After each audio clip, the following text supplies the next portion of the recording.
Oh yeah. That was a fucking hit, huh? Holy shit.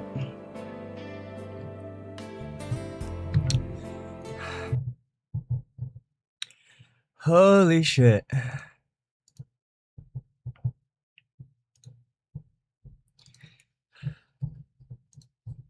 Oh god damn. What a rip.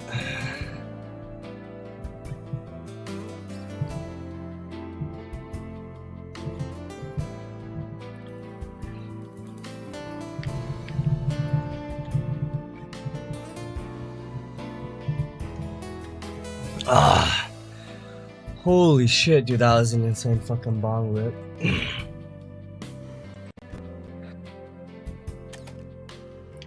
Give me one more second, guys.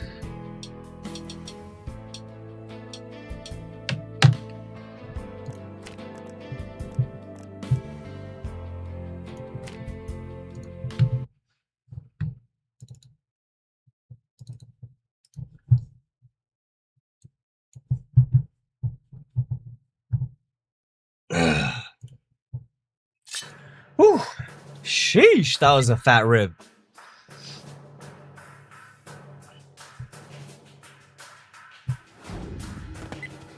Let's rock.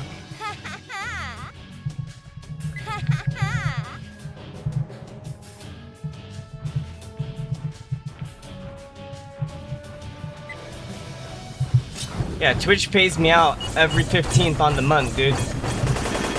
You'd be surprised how much Twitch likes to give me money. I'm taking out friends to buffets and restaurants, literally funded by Twitch.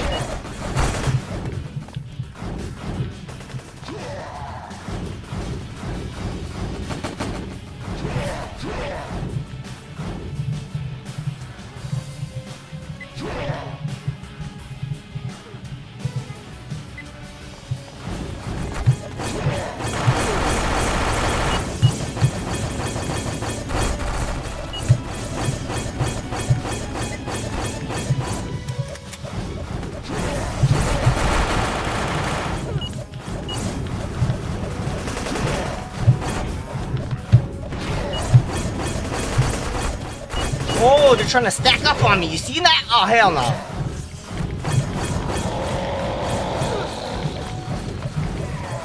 Where's MD? I gotta right click him. Who'd I get? Shit! Nobody, I missed. Oh. Forgot somebody. Dude, I just went flying.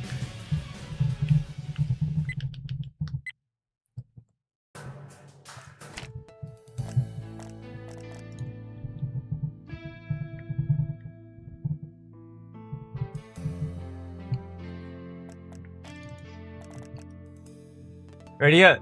Let's go. Oh, that was my last goal. Let's rock.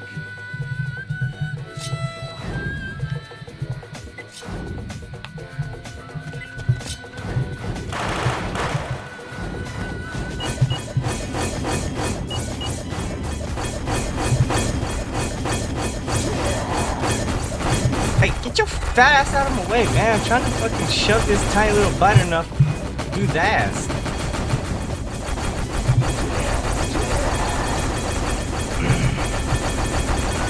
Oh, look at this speed hacking right now. Okay, let me feel that. Yeah, heal, my friend, heal. Take the free health. Yes, yes. I am medic. Oh. Oh, I missed everything? Oh, nope, got him. Indeed! Oh, yeah!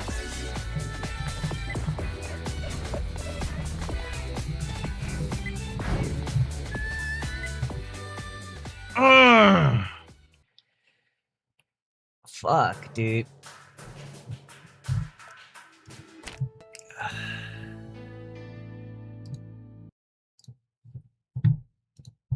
Let's go here.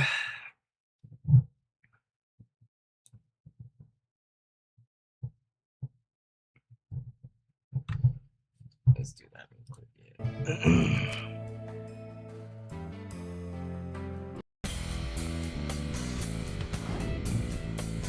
Let's rock.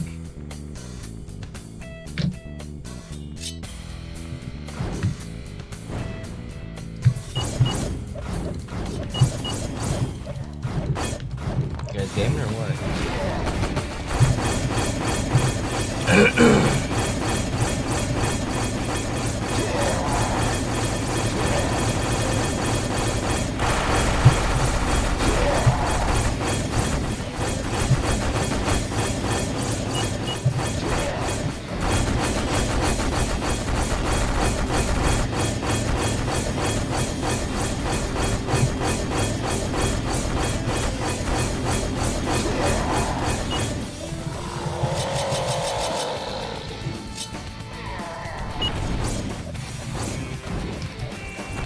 Uh-oh.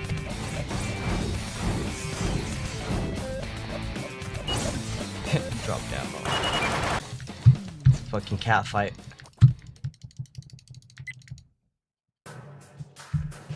Damn, dude, this guy typed a whole fucking paragraph right as the fucking match ends, so nobody knows what he tried saying.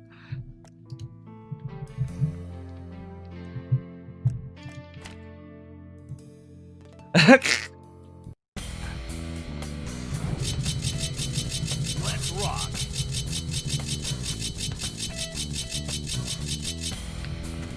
Yeah, do that. Oh.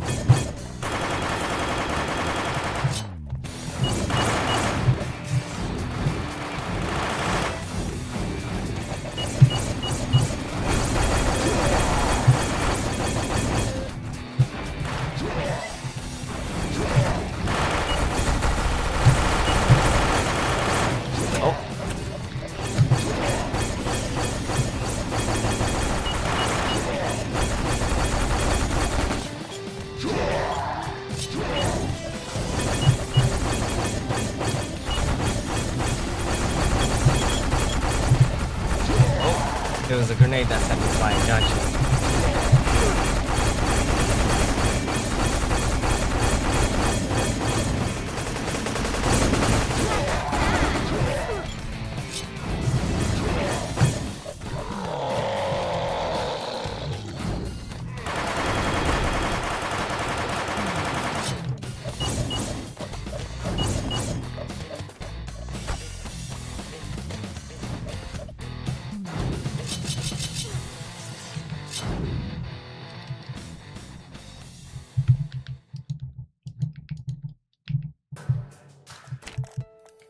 Yikes.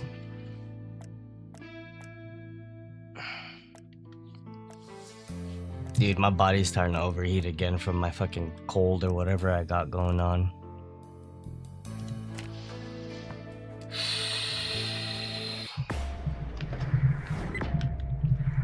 Let's rock.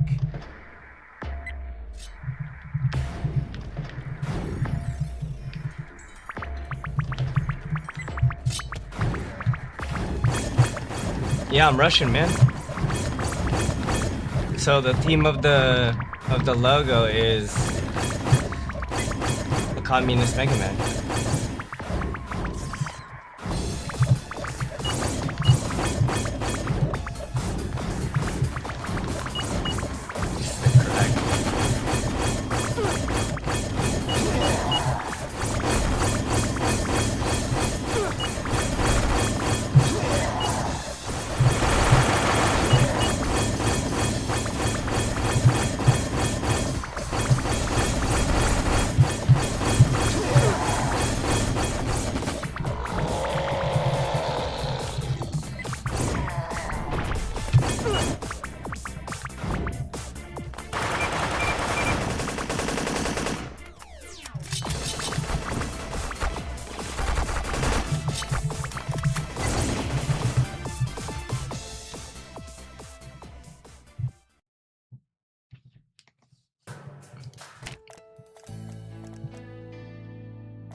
time to party.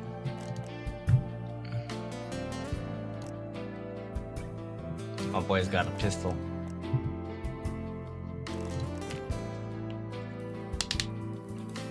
Oh.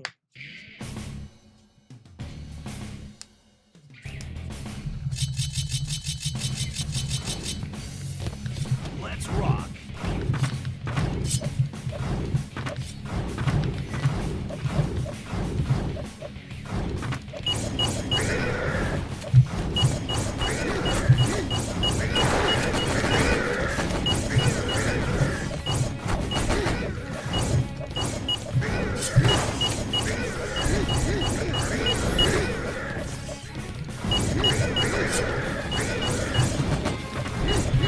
Just walking and poking.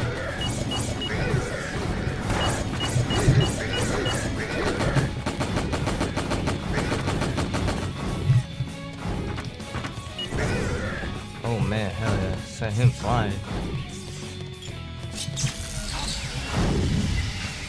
Hello, well.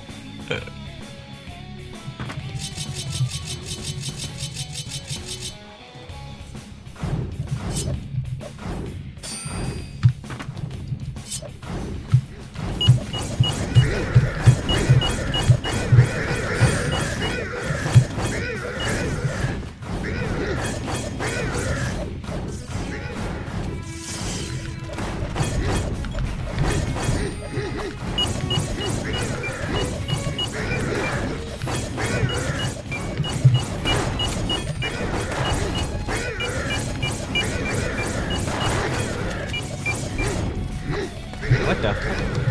Take that.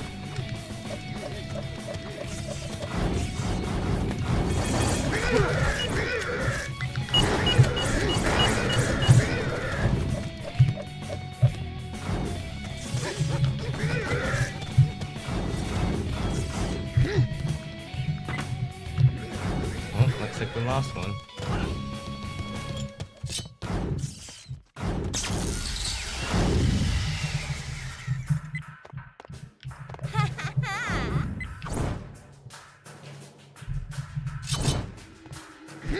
Oh, there goes half my health.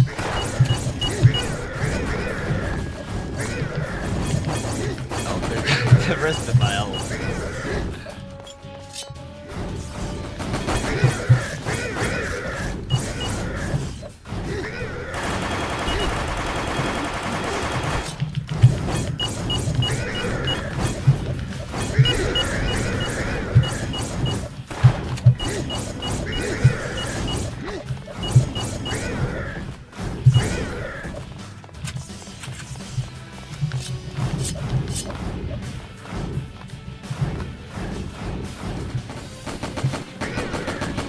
I thought I could maybe pre-fire. Get the fucking goblin.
Got the goblin tribe.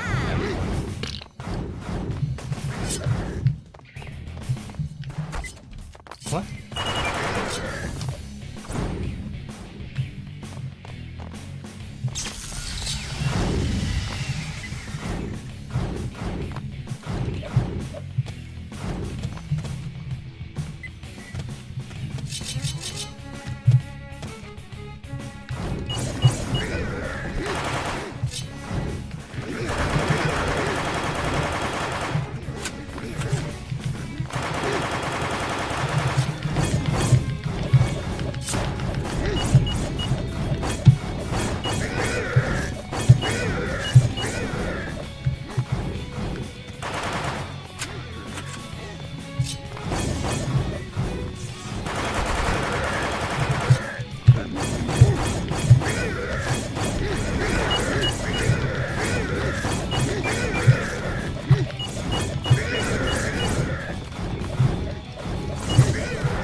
Oh shit.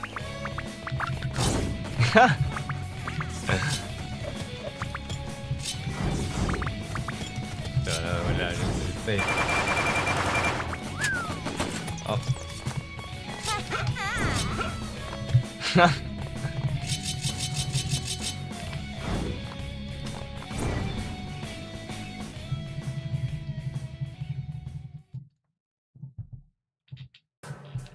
One doll. Or I mean one skull.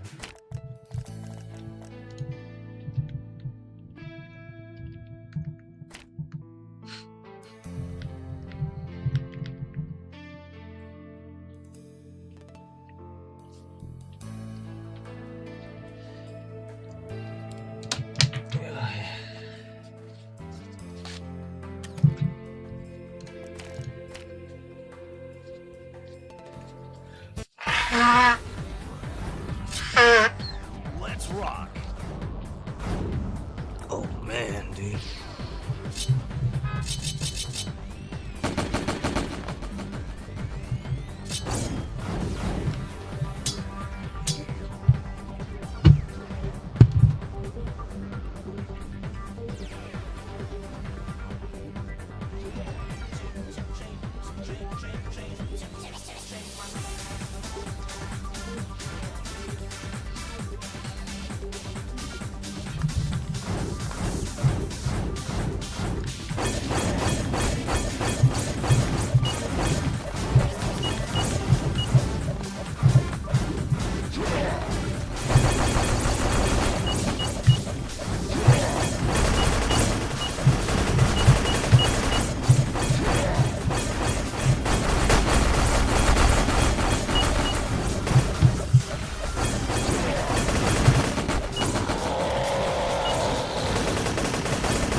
I got it.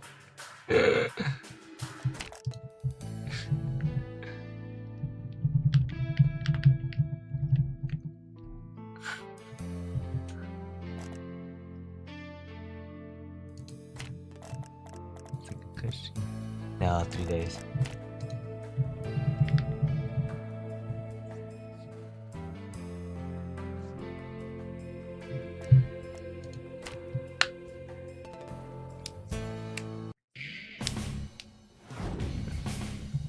Let's rock.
Is it half or anything?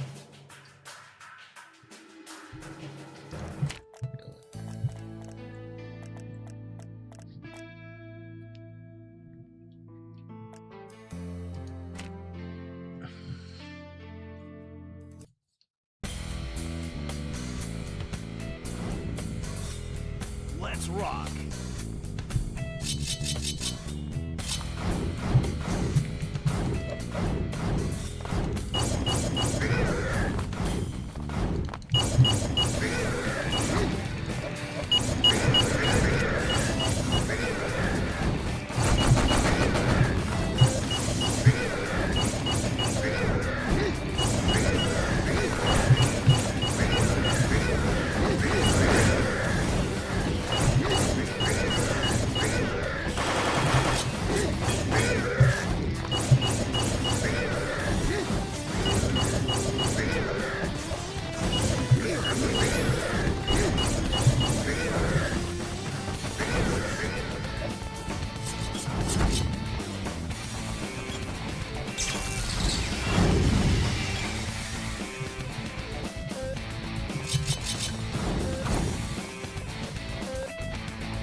I seen that shit coming a mile away, dude.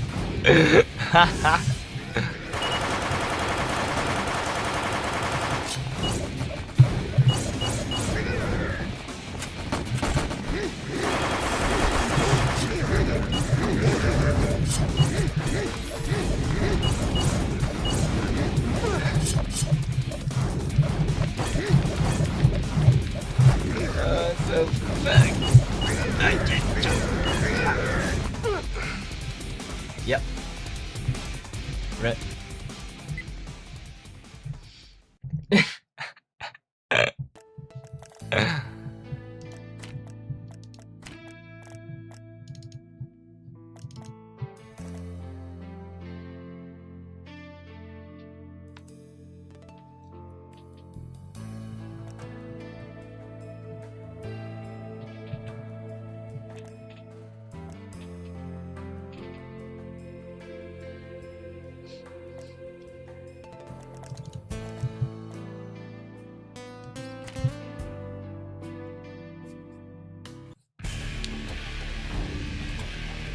Let's rock.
Let's rock.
Peter!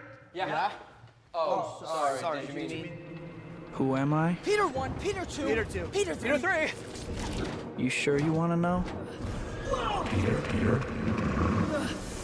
Can I take your picture for the school paper? Sure. If somebody told you I was just your average, ordinary guy, somebody lied. It feels surreal. Again, to have done something that feels fresh and new and different. Come on, drinks.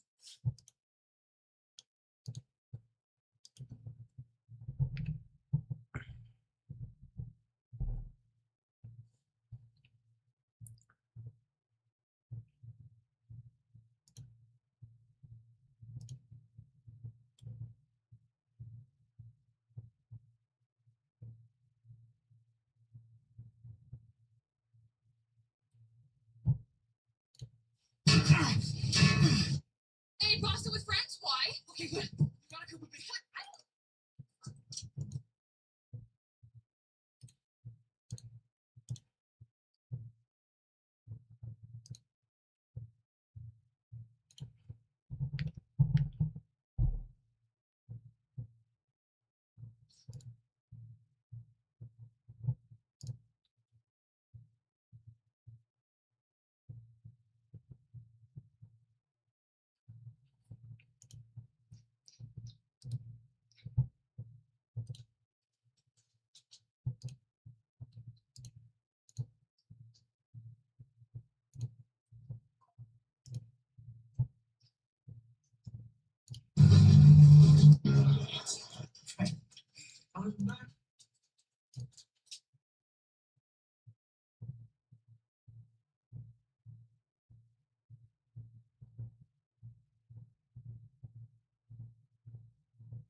I don't.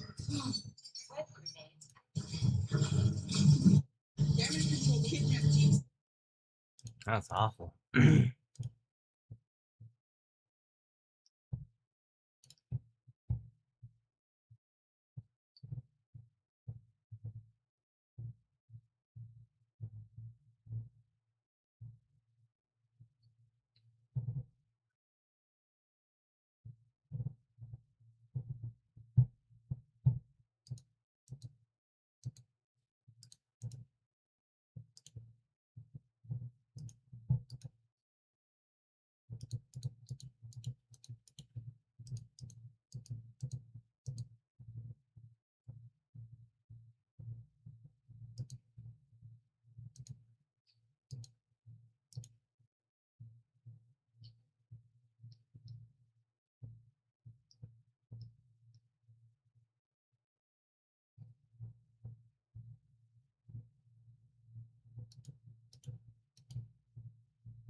deflocking process has begun. AI-powered camera that captures and logs every car that drives past it. There's over 100,000 of them all over America. It is blinking red. Red. Deflocked. Do you think the deflockers will be flocked? 100%. So flock around and find out. Yep. While these cameras are innocently sold as a tool to help find stolen vehicles, in reality, it's a rapidly growing network feeding one database, searchable by virtually any police department paying for access. For any reason, they can keyboard jam into a text box. Thoughts on this flock camera being outside your home? And not everyone is happy to see these cameras plastered all over America. Law enforcement agencies across the country use AI-powered cameras to scan billions of vehicles each month, often without drivers even knowing they're being recorded. Walking police officers accused of using flock safety cameras to search for a lover's location. These drone video shows officers approach him in the driveway and handcuff him in seconds. But they had the wrong man. A 6-year-old was forced out of her car, down onto the pavement, and held at gunpoint. All because an AI-powered camera misread a license plate. Sergeant Jamie Milliam came to my door, accused me of a $25 packet. You know we have cameras in that town. You can't get a breath of fresh air in or out of that place without us knowing, correct? Okay. This should scare every single person. The American people are not someone who can be controlled. It's called flocked for a reason, because they treat us like animals. But do these cameras prevent crime, solve crime, or just record it? Can police departments be trusted with access to a growing network of over 100,000 plus cameras all over America? How often do these cameras make mistakes that put innocent people's lives at risk? Who's responsible when they do? What exactly are we sacrificing our privacy for? While I investigated, I hired a private investigator to ensure the Flock CEO, Garrett Langley, wasn't committing any crime or cheating on his wife. Surely he won't mind sacrificing some privacy in the interest of public safety if he has nothing to hide. I want eyes on him. Every move, every plate number, every address, every breath. 4K. Let's see how you like being spied on, Garrett. While the private investigator I hired is surveilling the CEO of Flock, let's go to the Flock capital of America, Houston, Texas, and see how they feel about these cameras all over their city. Have you seen like these cameras everywhere tracking? I didn't notice that. I didn't even notice that. Oh, you didn't even notice that? Just asking folks if they want more cameras or less cameras out here in Houston. Less. Way less. Way less. Less. Less. Yeah. It'll be more. More. More cameras. More. More. Probably more. Yeah. And why? Because I feel like if we have a record of everything, then there will be less, allegations going on. Okay. Más cameras? Would you prefer there are more cameras in the area? Yeah. Less cameras, they don't help for anything, bro. That red light, I've been passing it all the time, so Yeah. I don't want no cameras. You don't want any cameras. I mean, more cameras. More cameras like this. I would probably say less, my personal opinion. I would say less. I mean, I see a lot of them up already, man. We don't need it. I've seen it on the news. I'm like, I don't really care.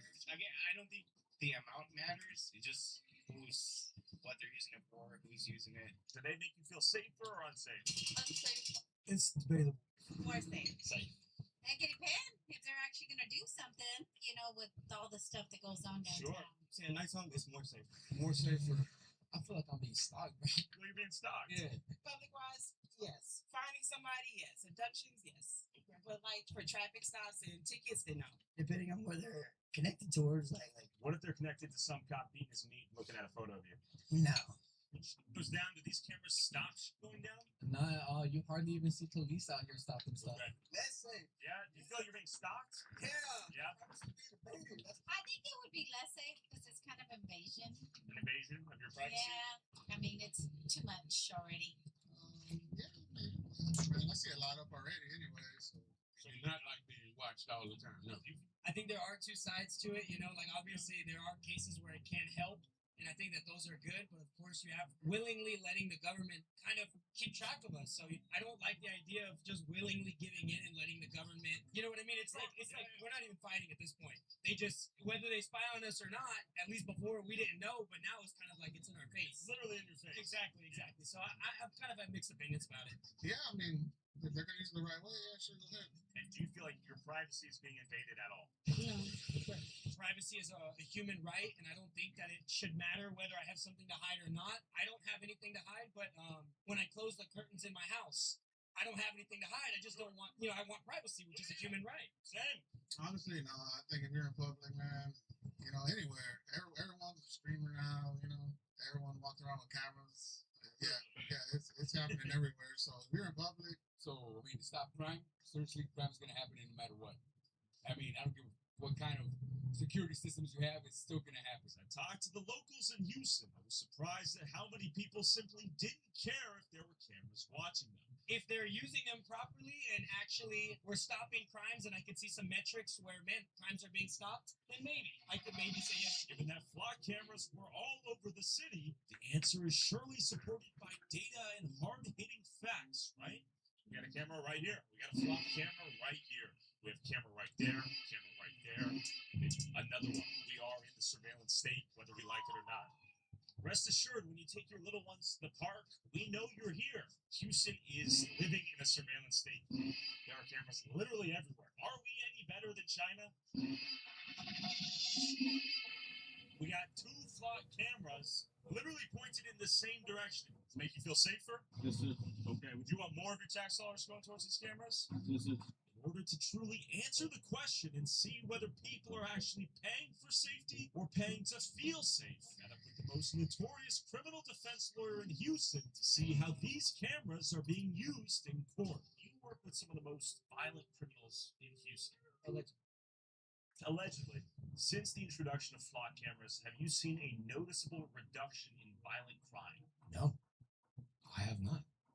I've seen actually more people come into my office, and it's great for business. I've been seeing that there's an allegation of like a murder that would happen, and they would say that the getaway driver or the defendant was in that vehicle, and that vehicle was going up 45 highway. From 45 highway goes to I-10, pretty much just following it and just putting the pieces together to say that this is the person that committed that murder. It's just another tool that they use to try to show that there's a higher chance that my clients have committed that crime. I've seen them use it a lot. It's another tool that they have along with DNA. It's another tool they have along with surveillance videos from private entities like people's houses. Is it helping prosecute your clients more often or less often? I mean, it can provide damaging evidence in some cases. They definitely haven't made it harder. If anything, they have helped our cases. Personally, I don't like the invasion of privacy, and I think they should go away. It makes it easier when there's footage that I can use, and that's in any aspect of the law, right? It makes that footage also can make it harder when people are trying to hide footage, right? But it depends on who you're representing. Okay. So, And if it helps our case, we can use it. If it doesn't help our case, then nobody else will really know that we obtained it in the first place. ultimately, I think if the focus is the safety of an individual and it doesn't spiral, then that's great. The problem is we're humans. Things spiral. But the problem is, there is no independent peer-reviewed study showing that Flock reduces crime. The strongest research saying Flock solves crime is a white paper written by Flock using Flock's own data. And in their own paper, Flock admits that the core question of whether these crimes otherwise would have remained unsolved in the first place was never tested. And that question, in their own words, is unlikely to be solved at scale via quantitative analysis. Translation: the proof doesn't exist, and by their own account, it may never. The strongest independent evidence for ALPR technology closing cases is a 2019 study of a different company's cameras, which found clearance gains for auto theft and robbery that were not statistically significant once researchers controlled for other factors. The authors themselves said further assessment was needed. That's it. That's the evidence selling an estimated 100,000 plus cameras. In fact, the same year's Flock cameras went up across Houston, HPD was found to have suspended more than 264,000 case reports under a code, meaning they lacked the personnel to investigate them, meaning the city was pouring money into the technology to detect crime while lacking the manpower to investigate it. Yup, Houston spent $6.39 million over 4 years on these cameras, with $3.94 million of it coming out of the general fund, the same fund that pays the investigators to solve the crimes that were left suspended. Do you think there will be a world in which technology like Flock in the future puts you out of business entirely? That there is so much evidence collected with sensory technology, which the case is perfectly built in 4K, the jury just has to watch it and they can see the whole story unfold. No, it's not. Why It's not? not, because everything's still dependent on arguments. There are other defense attorneys, I'm not going to name them, but some of them would just look at the overwhelming evidence and say, you know what, dude, you might as well take a plea because we're going to lose. Which I don't do that. I think differently than other defense attorneys out there. And that's what they like about it. So I'm looking for more trials to go to that can include murder, raping, theft, arson, child. What happens when cameras like Flock's make mistakes, putting innocent lives at risk and accusing innocent people of crimes they didn't commit? Let me introduce you to Robert. Robert, what happened on the day of May 3rd? On the day of May 3rd, I was on an extended work trip, 10 days to be specific, up in Jacksonville. And I was going over some of the work with the previous properties that we had finished, making sure that they were done correctly. And I did find some errors, and so I hop out of my vehicle, and I noticed there's a police car behind me. Maybe he thought I was trespassing, I don't know. So I approached thinking maybe I'll clarify and make sure everything's okay. And I go to the back of my vehicle. I was going to get my equipment as well as I walked up, I got to the back of a work truck, put a single hand on the vehicle when Deputy Anthony stepped out of his vehicle, gun drawn. He had his Glock drawn. He had good trigger discipline. It was pointed to the ground. It wasn't pointed directly at me, and that put me at ease a little bit. And I just wasn't sure what was going on. So I went into full compliance mode. Whatever he asked is what I gave. I'm not going to sit there and argue with a deputy, let alone one with a gun drawn. Takes me to the back of his patrol car, places me in the back seat. I notice several other deputies have now shown up. 2 female officers and 2 additional male officers arrive at the scene. And I don't really know what's going on. No one has spoken to me at this point, and I'm just waiting patiently for them to clear the vehicle and confirm that I am alone. And after, I'd say, 10-minute period, maybe 15 max, Deputy Anthony steps back into the car with me and asks me, or first he reads me my Miranda rights, and says, do you want to waive your right to remain silent? I say yes. And I ask if I'm currently under arrest. And he says, no, you're currently detained. I ask, what is going on? And he says that the car has been reported stolen. And I said, well, I'm sure that's just a clerical error. I'm sure you guys will get this figured out. He says, okay. He gets out. He has some discussion with the surrounding deputies. He gets back in the car and asks me more questions about the car. And he says something's just not making sense, and he's on his computer, and he's working through his computer. When finally he shows me his computer, he's like, you know, just take a look. This is where we're at and what is going on. He says, he showed me his computer. What exactly I'm looking at, I don't know. I'm not familiar with their systems or what they use or what programs they use. But he said, see right here where your name is green or your license plate is green. I don't know which one it was. A few minutes ago it was red. And to which I replied, like, oh, it's updating in real time. Like, what is this? And he says, well, the system flagged you as someone who has stolen this vehicle. And now it's saying that your vehicle has not been stolen. And Robert's not the only one victimized by this technology's margin of error, combined with police rushing to judgment. Well, hi there. Doing so good it should be illegal. Is Prasanna available? She is. She's taking a nap.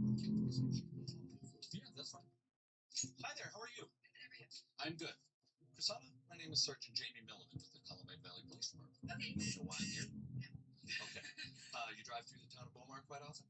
Nope. You don't? No, I work Okay. from home. Okay. You know we have cameras in that town, and you can't get a breath of fresh air in or out of that place without us knowing, correct? Okay. So you don't drive there, but you've been driven through 20 times this month? Probably my husband or I. Okay. But this is you, right? Both of us, yes. Okay. Do I see you? Okay. So you know you're gonna stand by. You don't know why I'm here. No. Okay. Okay. There was a theft of a package from 5245 Ridge Trail on Tuesday. Like I said, we have cameras everywhere in that town. You can't get a breath of fresh air in or out without us knowing. You know the quality on the camera doorbell you have. Yep. I've got that on my phone right now of you taking that package. My name is Chrisanna Elser, and on September 27th, 2025, Sergeant Jamie Milliam came to my door accusing me of a $25 package. $25 package? $25. I was trying to figure out what was he talking about. And did he have evidence of the theft? Well, he claimed he's done an extensive investigation on it, and he basically just showed me a picture of the truck going through the neighborhood. And that was your truck? And that was my truck, and that was the time I went through the neighborhood on Monday. He kept saying Tuesday, which added further confusion because my husband, again, our vehicle has cameras, and my husband works at a security location. And so he said, I can prove that she didn't have the truck on Tuesday, so you're way off. I have you on camera. Okay. You taking a package and walking away. Is there any reason why you would have done that? Nope. Do you know anyone that lives on Ridge Trail? No. Okay, well then I'll make this easy. Since you're just going to deny, I'm going to issue you a summons that you'll be showing up in court in Jefferson County. Well, can I see this video? If you go to court, you can. If you're going to deny it, I'm not going to extend you any courtesy. If you're going to lie to me, I have you roughly 20 times this month alone. And here's when you left at 12:09. That's when you left town. Wait a minute. Take a package. Well, there's no shushing. I don't need to be. I need to know where this is. We have cameras on our trucks. We need to show you exactly where we were. I already know where you were. I have it on camera. I have you on camera walking up, ringing the doorbell, taking the package, and literally running away. You on camera doing this. It is her. It is 100%. It is locked in. There is zero doubt. I know it's unbelievable to you. I get that. I get that this is a shock to you. Well, he would not show me the picture of me accusing me of taking the package on there, and so that would have really cleared, I think, a few things up. So that was a little concerning. And what was very much entertaining is that if he had done his proper due diligence at his own office, he probably would have saw that my truck was parked in front of the other flock camera the entire time. But we're assuming he had to see in the vehicle at some capacity to see that I looked like that individual, because he was providing nothing else to say, oh, here I see you getting out of the truck, and here I see this person stealing. He didn't have any of that. He strictly had, this is your vehicle, and then this looks like you. Well, how did you put that together? So this police officer is using flock cameras to argue you committed a crime. You have all of your own cameras to prove that you didn't commit the crime. Mm-hmm. If you watch the Ring camera footage of the woman who actually stole the package, it is 1000% not you. You can easily see that. Yes. Yet he still thinks it is 100% you. I'm sure he does. I mean, even I spent 2 weeks reaching out to the mayor, the town council, the supervisor, the chief of police, trying to get somebody to return my phone call. And we even went in person down there. And the town attorney came by, and he didn't want to hear from us either. And lo and behold, the very next day, he posted on the Neighbors app saying, can anybody give him more evidence on my truck in the area? Where, The officer posted it on the Neighbors app. yep, the Columbine Valley Police Department. Is that illegal? I don't know. I guess he was collecting more evidence where I could have made his job way easier if he would have just contacted me back. I said to him, I said, we have evidence to provide you. He said, no, I'll see it in court. You can see the evidence I have when you go to court in 2 months. Well, you have to appear for this. If you go to court, you may. Because you have not been honest with me, so I'm not going to extend you any courtesy of showing you a video when I don't need to. I can show you videos. No, you cannot. I can show you. No, you're not being honest with me. If you guys have a good afternoon. No, it was exactly new when it was stolen. Nothing gets in or out of the town without us knowing. It sounds like he's flexing that they've constructed a panopticon. They can see you at all times. They know your every action. How do you feel about that? That's a a little scary. And he comes up and we have a short discussion. I'm like, how did this happen? He said it was something with our system. We have an issue with it. We shook hands. The deputies didn't actually leave, and I had to continue work at their location, within a few feet of them, in fact. Into which I overheard them having a discussion about the issues they are having with this new system and why this may have happened. And what was the surrounding deputy that he was asking this to said, well, one possibility is on the license plate it used an O instead of a 0 and flagged it, or his name is similar to the person we actually are looking for. I realized in that moment, oh, this isn't like a person had made a mistake. Their computer system had flagged me. And I went, I just want this solved. And then I spent the next 2 weeks, every single day I documented every time I called somebody to get somewhere to stop wasting everybody's time on this. And why are you so concerned at this point? Because it's your reputation. I mean, I'm very fortunate. We lived in our neighborhood for a while. I mean, we looked at our cameras. We saw quite a few of our neighbors go by. They, of course, seeing a police car in your neighborhood that doesn't normally see a police car, they probably were, what's going on there? Is it a domestic dispute or is something else going on? And thank gosh we've lived here for a while, so we didn't have that stigma. But because that $25 package over the rest of my career, which I'm hoping would be a long one, thank the heavens above. I have a great employer. My boss saw some. I reached right out to her. I said, hey, here's the situation. She said, yeah, I have to let my other people know, HR, all them. And she's like, I can't say what's going to happen, but I sent her all the evidence so that they could see it and be like, hey, it's very clearly not her. This isn't just accusatory. And she said, I don't know if we're going to do administrative leave or anything like that because we don't know. It's an open criminal case at the moment. And thank goodness everybody saw it and said, are you kidding me? That is not you. Do you support flock cameras? Clearly, I am very in favor of surveillance privately. And I think anybody in this nation will sign a release saying, hey, we're looking for a lost child. Can we have all the digital evidence from this time to this time? Or we'll be like, here, take everything you want and everything you get. I don't care if you're surveilling me to find that child. But the fact that they can just go around and start doing criminal investigations and come so accusatory, they kind of made a bad stain on it. Now, when Flock isn't being used by police to accuse innocent people of committing crimes, it's sold as a tool to HOAs and police departments to recover stolen vehicles and help solve crime. But how is it actually being used by the federal agencies using them either indirectly or directly? I met up with a DEA task force officer to understand how federal agencies access Flock by working together with local law enforcement. How long have you been aware of Flock and ALPR cameras? Several years now. It's probably been myself over 4. DEA's biggest use for Flock cameras would be through the use of hot lists and tracking vehicles across the country. The DEA knows of a vehicle that might be used for narcotics trafficking or cash smuggling. Just like with any LPR camera, it can be tracked whenever it gets alerted and hits an LPR camera, just like it would be used by any other law enforcement agency.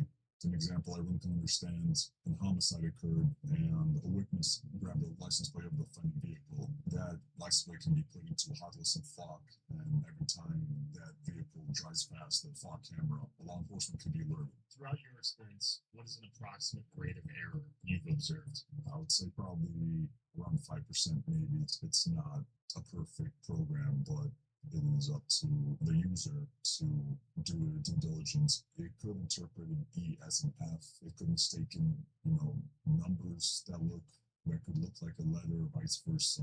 Also, depending on the quality of the picture that it captured, because there's also different factors in play, like weather, lighting conditions. Is there a number count of how many police investigations have used Flock in any capacity?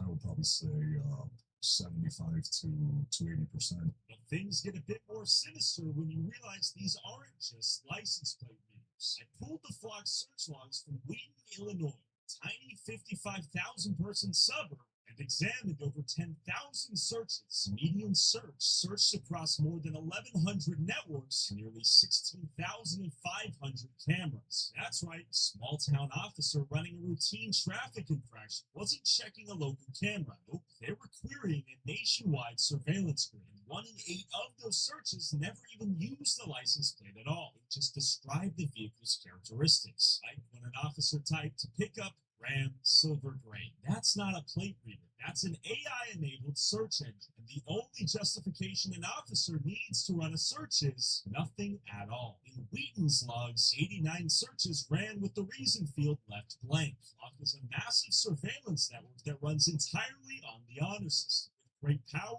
comes great responsibility. I didn't know this was happening until I was the victim of it. For example, we had to vote legalize marijuana here in Florida, but there was no vote to legalize the mass surveillance of people with AI cameras. I think that's a great point. How helpful is Flock? Very helpful, Flock. Typically, it does lead to positive outcomes for cases that we wouldn't be able to solve without Flock itself. Hopefully, that's the news that should be shared. I would say the biggest example recently is the shooting Austin had, the mass shooting, and then they were able to obviously capture the offender because of Flock. Flock obviously read the plate and led law enforcement in the right direction. And you basically reach out to anyone that has a Flock account, and then you kind of get what you need and you ask for what you need. It's quite that simple. Yeah, as long as your home agency continues to purchase Flock and pay for it, you will have access to it. That's because you're a task force agent, right? Yes. Do you guys ever obtain Flock data without a warrant? Do you guys need a warrant to request information from Flock? How does that work? So Flock LPR cameras are faced towards public roadways and public highways. The Fourth Amendment doesn't apply on a public road, so there is no warrant needed. It's because there is no reasonable expectation of privacy. Let me give you an example. Tyler walking out of his house wearing this. He doesn't have a reasonable expectation of privacy of keeping this shirt private. However, if he has drugs in his pocket and he puts it in there, there's a reasonable expectation of privacy inside these pockets. There's a reasonable expectation of privacy inside of the trunk of his car. There's a reasonable expectation of privacy in certain places that you would believe it is. And if there isn't, there's ways for me to show that there is a reasonable expectation of privacy. And if the cops can get that evidence to show that, oh, well, this can lead to murder, I'll say, I don't care about that. All I care about is that you violate my client's rights. If you violate my client's rights, you could not use this piece of evidence against him in court. No warrant is needed, but permissions. I'm seeing it from the private business because that is their private property. So if someone is flogged on, let's say, your Flock account, can that be used as probable cause? No. No. So when we hear these like stories of people using, let's say, a screenshot of Flock as their probable cause, is that just sloppy policing? What's your perspective? So that's just circumstantial evidence, putting a vehicle near the scene of a crime. You know, in the ideal world would help an investigation, but obviously that's only one part of it. But the thing is, the Fourth Amendment exists because British officers could search any home they wanted without naming who they suspected or why. So us Americans wrote a rule. Suspicion first, and then the search. Flock is built, records everyone, stores it, lets police decide later who they're interested in. The exact power the Fourth Amendment was written to take away. While law enforcement and some lawyers will tell you there's no expectation of privacy in public, and that under decades of Fourth Amendment precedent, the camera on a pole isn't searching you, it's just watching you. You never think it's going to happen to you. You know, what are the odds that happens to one of approximately 400 million Americans just doing their job? You never think it's going to happen to you until it does. And since it did happen to me,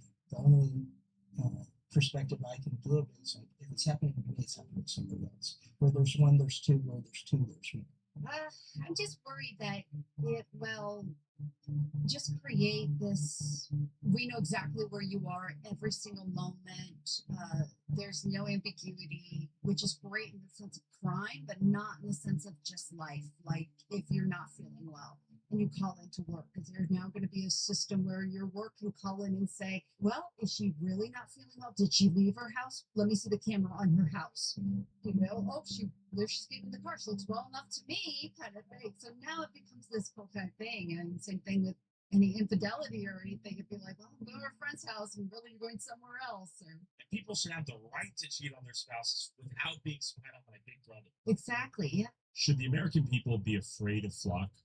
No, I can't think of a single outcome why an everyday American citizen that obviously will use the police when they're a victim of a crime, should be afraid of a tool that is just a tool for law enforcement to try to help solve certain crimes that they might not be able to solve without Flock. There are obviously bad apples, and there's been some examples of misuse of Flock, but that is by the user, not by the program itself. The data that's being used is for police agencies and law enforcement to help solve crimes for everyday people. It's not being sold to big brothers or anything like that. You said the feds do not have access to Flock? No. They don't? Not even indirectly? Indirectly, I would say yes. Obviously, people within the federal government can have access to it and use it for the right purposes.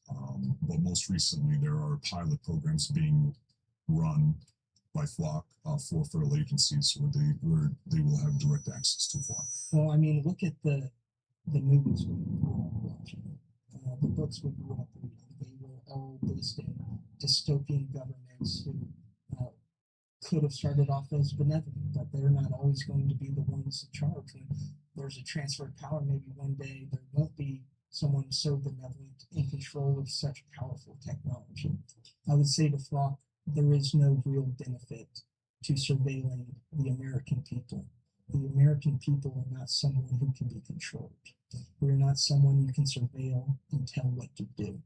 We are a rebellious people. To no one's surprise, as more and more Americans begin to notice these cameras, more and more people want them gone from their communities. I showed up to a Block Flock protest in Florida with local Floridians fighting for a Flock-free future. But real quick, I'm on the road for most of the year, whether it's villages in India, islands in Indonesia, or rural America 2 hours away from anything. No urgent care, no pharmacy, nobody coming to help. So I picked up a medical emergency kit from the wellness company. Here's how it works. You fill out an online intake form, a licensed provider reviews it, and if it's appropriate for you, they prescribe you a set of medications that ships to your door from a U.S. pharmacy. The kit includes things like doctor-prescribed amoxicillin, generic Z-Pak, and more. Shelf-stable, labeled, and with a guidebook explaining what each prescription is. It's not a replacement for seeing a doctor, and the wellness company says that themselves. It's what you have when a doctor isn't reachable.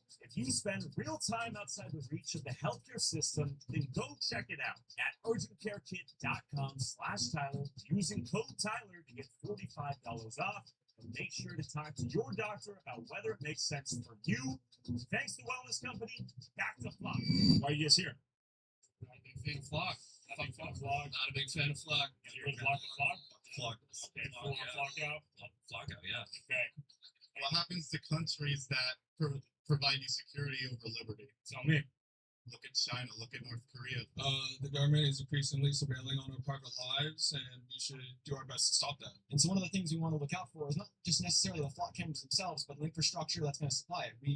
We're going to need data centers. We're going to have to pave over more of Florida just to have either the data centers themselves that are going to monitor these cameras, that are going to spy on each individual person, and then they're going to use that information to do whatever they can, find you for crimes that aren't even crimes yet. Cops keep saying if you have nothing to hide, you have nothing to worry about. What are your thoughts on that?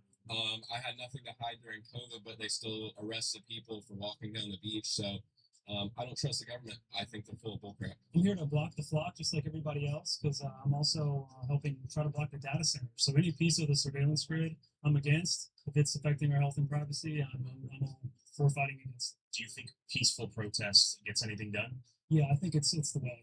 If you don't listen to the people, they will eventually riot. You've seen it happen throughout history.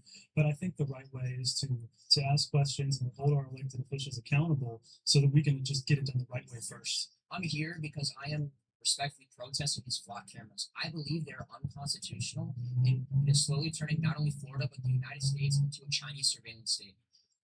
This is disgusting and deplorable, and I believe our individual freedoms are at risk. We as Floridians need to take a stand as a common people to tell our local leaders sitting in these offices that more or less take a paycheck, get them out. You know, I've had a couple of them in my neighborhood. All you gotta do is just contact the HOA for absolutely no reason. They'll review the cameras, and anybody can get in trouble for anything without even seeing what's actually going on.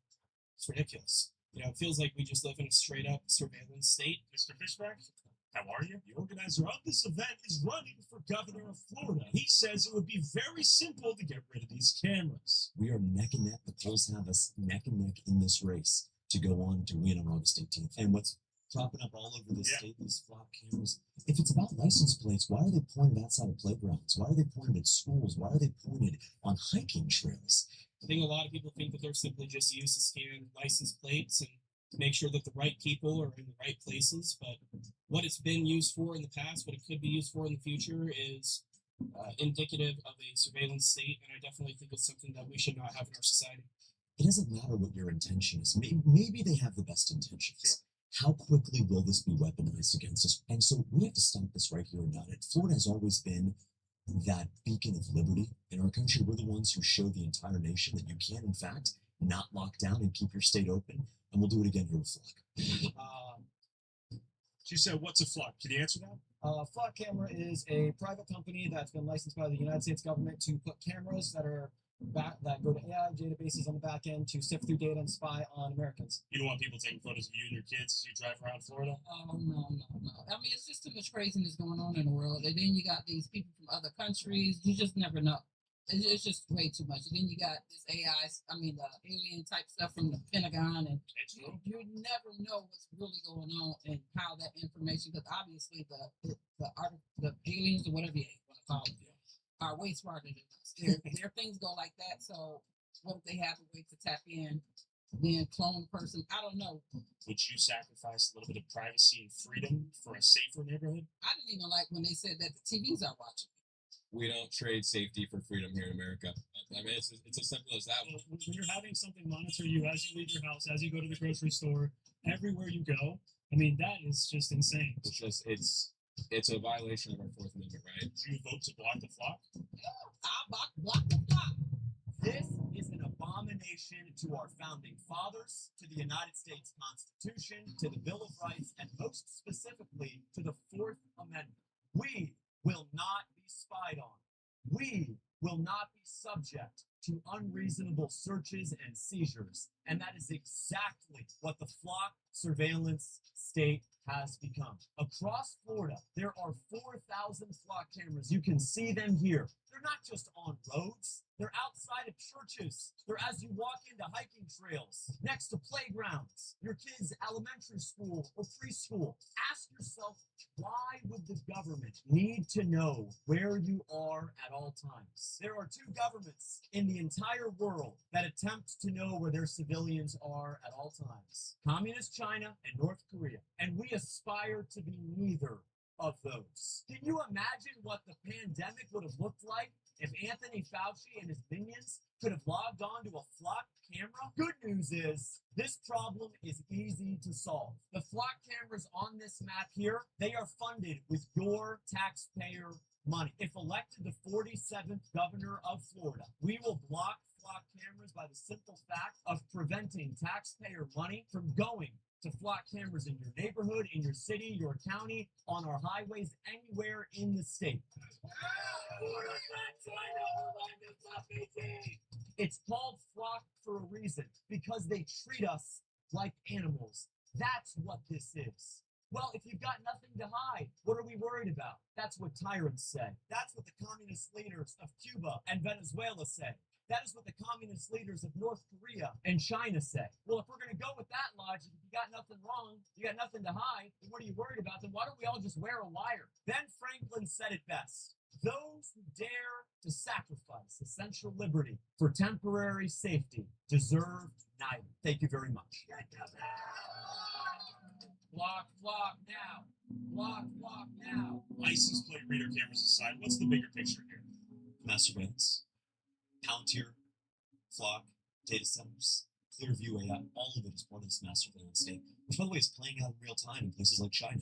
We do not want a Chinese-style mass surveillance social credit system, where if you say something that's anti-Semitic or politically incorrect, you get pulled off the grid. That's wrong, and that's unconstitutional in the United States. Your opponents that are running for Florida governor, what are their stances on flock cameras? Well, one of them, on a debate we had 2 weeks ago, one of them said that Flock keeps us safe, and I couldn't disagree more. Is it keep someone safe when it's wrongly accusing people of committing crimes they never committed? Is Flock a benefit to some crime? Of course. But it's whether it's a net benefit. Can this technology be used to some degree? Look, would I be opposed to a AI surveillance camera in our airports or at the border? No, because those are high crime areas. You got trafficking, drugs, sex, child trafficking, and there's not really an expectation of privacy in an airport, so I wouldn't be opposed to it there. But when you're talking about on a rural hiking path outside of a church where people are going to and from with their families, schools, playgrounds, that's where flock cameras are today. And so I just don't see how you can justify that. Well, flock defenders say if you have nothing to hide, then you have nothing to fear. Why is the CEO of Flock living behind a gated fortress protected by security guards and changing the car he drives and the route he takes every day? Could it be possible that the very man who made his fortune surveilling every American doesn't like it when the camera points his direction? Could it be possible that he values his privacy but not yours? Why is Flock not being transparent with the very cameras they're placing all over America? Oh, I met up with a security researcher who found a way to map every one of these cameras using public data alone. Along the way, found some concerning vulnerabilities any evil hacker could exploit. There is an ongoing project right now called DFlock, and you can see right here that there's, and yeah, Florida is Flock. It covers all of the 50 states in the area. This guy right here is a ESP32C5, and what's really amazing about this is it does have its own dedicated Bluetooth and wireless chips inside of it. So that allows me to interface and interact with the wireless world around me. So what's crazy about this is a genius before me came and started developing his own detection capabilities for flock safety after this. His discoveries led that he was using, that Flock Safety is using Bluetooth in order to do so. And I came to figure out that this detection capability no longer worked in my area. And it ended up getting patched essentially. That means that the DFlock movement of documenting these cameras momentarily stopped. And that's a really bad thing because that means that we lost all visibility and all confidence on, where these deployments are. So my discovery being able to determine pretty quickly if they're not using Bluetooth anymore, the next bet is they're probably using wireless. So that was the case. Wireless meaning Wi-Fi? Wireless meaning Wi-Fi.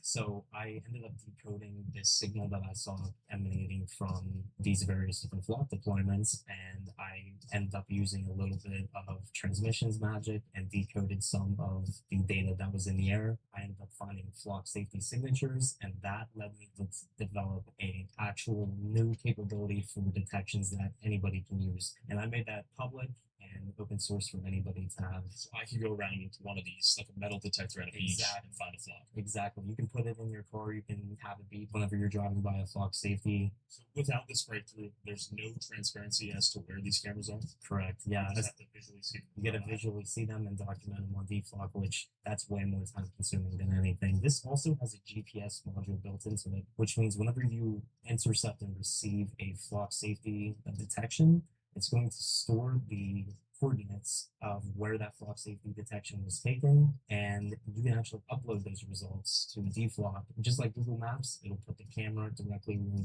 those coordinates are. So the kids watching at home can go find their own flocks themselves. Yes, they go flock hunting. By hunting, I mean just looking at them from afar. Correct, and being able to map them out and be able to identify them from a distance, just like we're doing right now. So if you slow down a little bit, there's going to be a flock directly to our right, and with my firmware running, we should be able to detect this pretty soon. I think it's right there. You can see that we just drove past that flock camera right there, and we were about 50 yards away from it, and we were able to reliably detect it. So I literally got flocked doing an illegal turn in a legal car. Soon enough, in a dystopian world, I might auto get charged my ticket in my digital wallet. Who knows? The implications are certainly your social credit score is going to go down. It just went down because I'm a bad driver. I'm an asocial driver, illegally driving like a villain. Tell me about the infrared capabilities. Yeah, so what's interesting is that infrared capability also gives it access to be able to run at nighttime. So using your phone, with this car passing by, you can actually see the IR sensor kick See off the right red now. blink, blink. So the vigilantes deflocking these cameras. They might climb up the pole, sniff the thing. If I was wearing a shiesty could the IR camera identify my facial features? There's been a bunch of debunked myths on whether or not IR can penetrate through masks, shiesties, bandanas, whatever you want to call them, you name it. And it's been actually proven that they can see through this type of material. So the IR, the invisible light, will actually go through the thin lining of that material, and it can actually determine your facial structure through skeletal development as well as muscular development. Or so whenever you go through TSA and everything like that, all of that data is retained for training purposes. And if you are actually somebody of interest, they can use that information in a collection of people's faces that they've grabbed from TSA or just other cameras, and they can look for that suspect who might not be in the system yet. If I've gone through faceless pre-check, clear, is it likely that my face is in a database somewhere? Your face is everywhere, and that's how I think that they're gonna be able to catch some of these people that are destroying these cameras. Those hunting the flocks will be hunted themselves. Exactly. Using the very technology they're trying to destroy. Yep. Another flock right there staring me down. It's insulting. It's not only in a nice neighborhood, it's outside somebody's house. There's the detection right there. It's beeping? Yep, it's beeping, it's going off. Right So it is vandalized and not able to actually see through the lens right now. You can see that's still giving off a signal. So it is still live and well. So whenever you spray paint it, it might not be able to see, but it is definitely still transmitting data, or at least attempting to. So let's go check it out. What do we have here? So we're in a pristine neighborhood right now. What do we have? Right outside somebody's front yard. They probably don't even know what that is. Says But Flock camera, this one of many AI-enabled cameras tracking your vehicle everywhere it goes. Learn more at DFlock Dealer. It's been hit. It's been hit. And it is Gold metallic spray paint. So you're going to receive a notification right here. So you can actually see in the output it says one unique flock last hit 0 seconds ago, which means we just reported it again. But if it's a fresh identification of one, it's going to pop it up immediately. Hello. Hi there. Do you live here? I wanted to ask if you had a minute to explain your thoughts on this flock camera being outside your home. That camera right there, that's been vandalized. You know when that came to your neighborhood? Not very long. Flock, a privately owned company. Do you not have any thoughts you want to share before we leave? I'd rather not have it on there. Yeah. She didn't even know this camera existed. She didn't know who put it out. She didn't even notice it get played. Hey, you too. You're a good guy. Swizz, we've seen these flock cameras everywhere. I want to ask you, are they in the business of data collection or security? They're definitely in the business of data collection, sadly. Why do you sound so sad? It's unfortunate because I really do feel like, crime reduction technology could be a thing, and it doesn't have to be turned into a global massive surveillance project and program to spy on U.S. citizens. So the fact that people that we rely on for our safety and protection are using this technology and abusing this technology against us is just something that I will never stand for. Can anything be done to stop surveillance technology like Flock? There are so many different people that are going to their city councils and they are just talking and raising awareness and doing things like that, filing FOIA requests, which are Freedom of Information Acts, to find out how these technologies are actually, ingesting data, how they're operating. That is the freedom that we have as American citizens, and we need to exercise our rights to be able to do so. Use our voice, use our First Amendment to stop this stuff from being abused. But does peacefully protesting and showing up to your town halls actually get results? What happens when Americans lose faith in the democratic process, their institutions, their elected officials, and believe their voice does not matter? The meeting was overwhelmed when 150 people showed up opposed to using the cameras because of privacy concerns. In response, at an emergency press conference tonight, Mayor Carmela Mantello made a declaration of emergency for public safety to use city resources to fund the Flock contract. We will not allow public safety to be used as a bargaining chip, and we will not cave to what is a vocal but small minority. So I met up with Nomar, vigilante self-proclaimed superhero in Minneapolis, who's taking a more hands-on approach to deflock America. Real quick.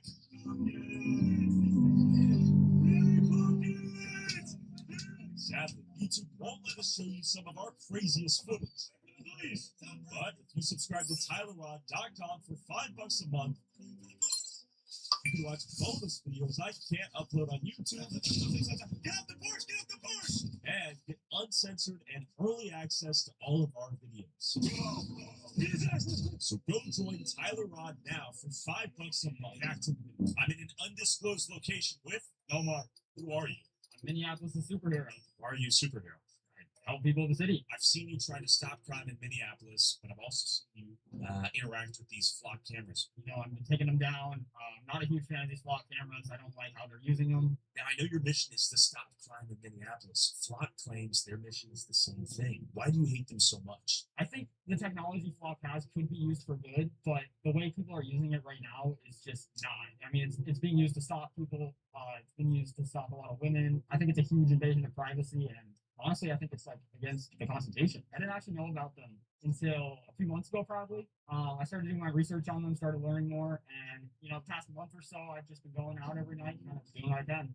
How's the public reacted? Pretty positively. Everyone seems to be on my side for the most part. I mean, got a few people that support them, but it's very rare. It's probably 98% support me. What is your goal in taking down these flock cameras? I think my goal is to send a message and encourage people to fight for what's right. There's no way I'm going to be able to get them all, but I think just by doing what I'm doing and showing that message that we don't support this, I hope it encourages other people to fight for what's right, and hopefully people will do the right thing. Do you think peaceful protests can affect any meaningful, real change? I think they definitely can. However, I think sometimes you got to do what you got to do. I've seen very few people actually go out and destroy these things.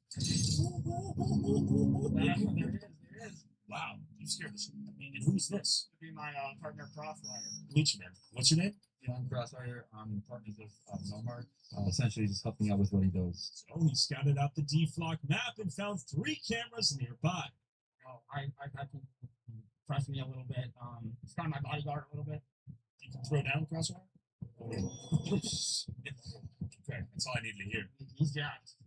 So. Why do you wear the mask? Protect my identity, and then more so protect the people in my life. I do a lot of things that like pissing people off. I've had people arrested before, and if they know who I am, they can find my information. And how often are you out here deflocking these flock cameras? Right now, it's every night. Kind of been my main project right now. I use these little stickers. I throw it over the camera, and then I have a little tool in my bag that I just snip the back wire, and then that's it. That's all I do. What are the maximum legal penalties for one to do something like this? Honestly, it's kind of a gray area right now. Obviously it's like vandalism. I don't know what the charges could be for that. I assume they'd probably charge you with something. Definitely, if you know anyone doing this, be wary. Are these cameras essentially everywhere in Minnesota right now? Minneapolis, St. Paul area specifically, it's like the land of 10,000 flock cameras here. Other places like Duluth and Mankato, smaller cities, they only got 4 or 5. Here, there's just a ton everywhere. And what motivated you to start deflocking these cameras? I just hate them. I hate what they're being used for. I see all the time, every day it seems there's a new story with someone, usually a police officer using it to stalk people, usually women. Human use of the technology seems to be leading to a lot of crimes in and of itself. Why do you hate these flock cameras more than, let's say, a CCTV camera in front of a shop like that right there? These flock cameras are all connected. They all go to the same database. They can be used to map out exactly everywhere you've been. Yeah, those cameras are just, it's usually just one person, and it's for their building, making sure, they're staying safe. But these ones, I feel they're only used as a shop right here. I'm just gonna. Should we talk about this later? Yeah, maybe. Nomark rerouted our path to avoid police detection. I wanted to hear more about why Nomark hated these cameras so much, how he became a vigilante. I saw Minneapolis last year. It was not a great year for Minneapolis. I just thought, someone should help. There was a shooting right by my house last year. That night, someone got shot right in the head, right outside my house. And no police ever showed up or anything. It took them way until they were gone to show up.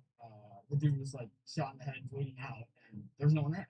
No one called the cops. It was just awful. That's what inspired me originally. I was I might as well just go out and make sure that everyone's good, and make sure that there's no one getting hurt out there. If someone's just there to help them, you could have got to the hospital. It could have been okay. To try to fill that gap between what law enforcement can do or wants to do and what the people need. Yeah, for sure. Besides taking these cameras down, what other things do you do to help the people? I do. I get a lot of like requests. I get a lot of messages and emails. People got very like specific things they need me to help with. Sometimes, like someone stole my bike. We get it back. That's what I started doing, and then it shifted towards there's this evil company and they're dumping toxic waste into the water. So they were like, "You go investigate and try to take them down." Do you think we're headed towards some sort of surveillance state? Yeah. I think these things are definitely paving that way for sure. Yeah, and I've also seen they're working on. They already have drones too as well. Yeah, no, I wouldn't be surprised if their mission is just to get one on every single street everywhere. And what happens if that is the case?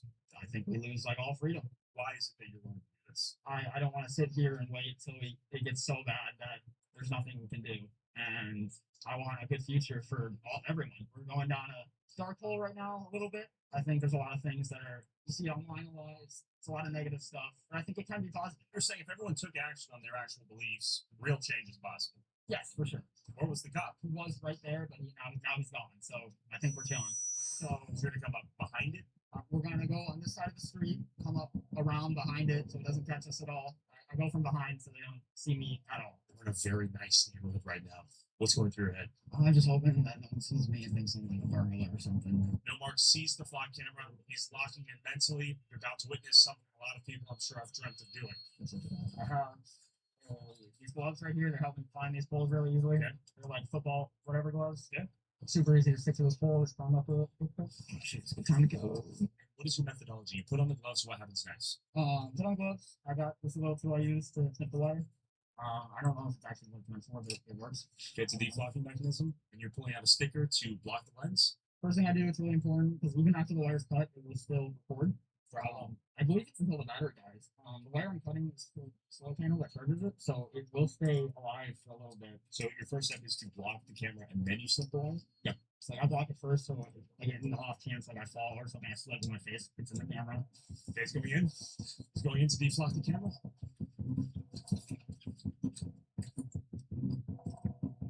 Do you think the deflockers will be flocked? 100%. So flock around and find out? Yep.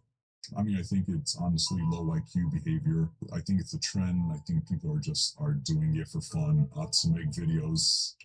If it's people's Hellcats and keys start getting stolen, they're going to go to the cops and ask them to track the car. And you cut these cameras down, then Okay, he's deflocking the camera. The sticker is on. It is blinking red.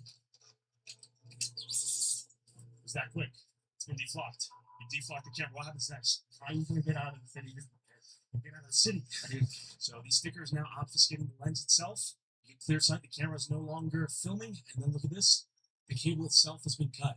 The cable itself has been sliced. Yeah, that camera's going to eventually be put back up, and then now those people are going to be a target of an investigation. Someone paid for that camera, and they're not going to just let that happen. The aspect of this product is probably the worst. Placing a huge black pole on the corner of a park or on every few blocks of a residential quiet neighborhood that people walk their dogs with or drive by to work or school. They're going to notice these things one way or another, and they're going to start asking questions. That was extremely fast. Probably 5 seconds to happen. Super quick, doesn't take long at all. Oh, I'm sure they gotta go replace it. How much do you think that'll cost? Not enough. The company has infinite money, but cost some time, sends a message. Most important part. You don't feel like a criminal, you feel like a hero. It is a criminal thing to do, I guess, but I feel like it's what we need. And Newmark, you left a mark behind. Is that a symbol of what? We want change, and I want to fight for a better future. And there's very well maybe a code red that goes to the camera. What happens next? Is there that you think they're on high alert now? It could be. The thing is, I've checked on the cameras. I've already deflogged. They're still there. They're still broken. No one's done anything. So I don't know what I don't know if it sends an alert. I got to do more research into it, but they're still broken. Okay, so ironically, right behind us, there are CCTV cameras, privately owned. And then right over there, you see the flock camera, solar panel field. A very distinct aesthetic, right? A car is approaching. Let's go through your head. Hope that car doesn't pass right now.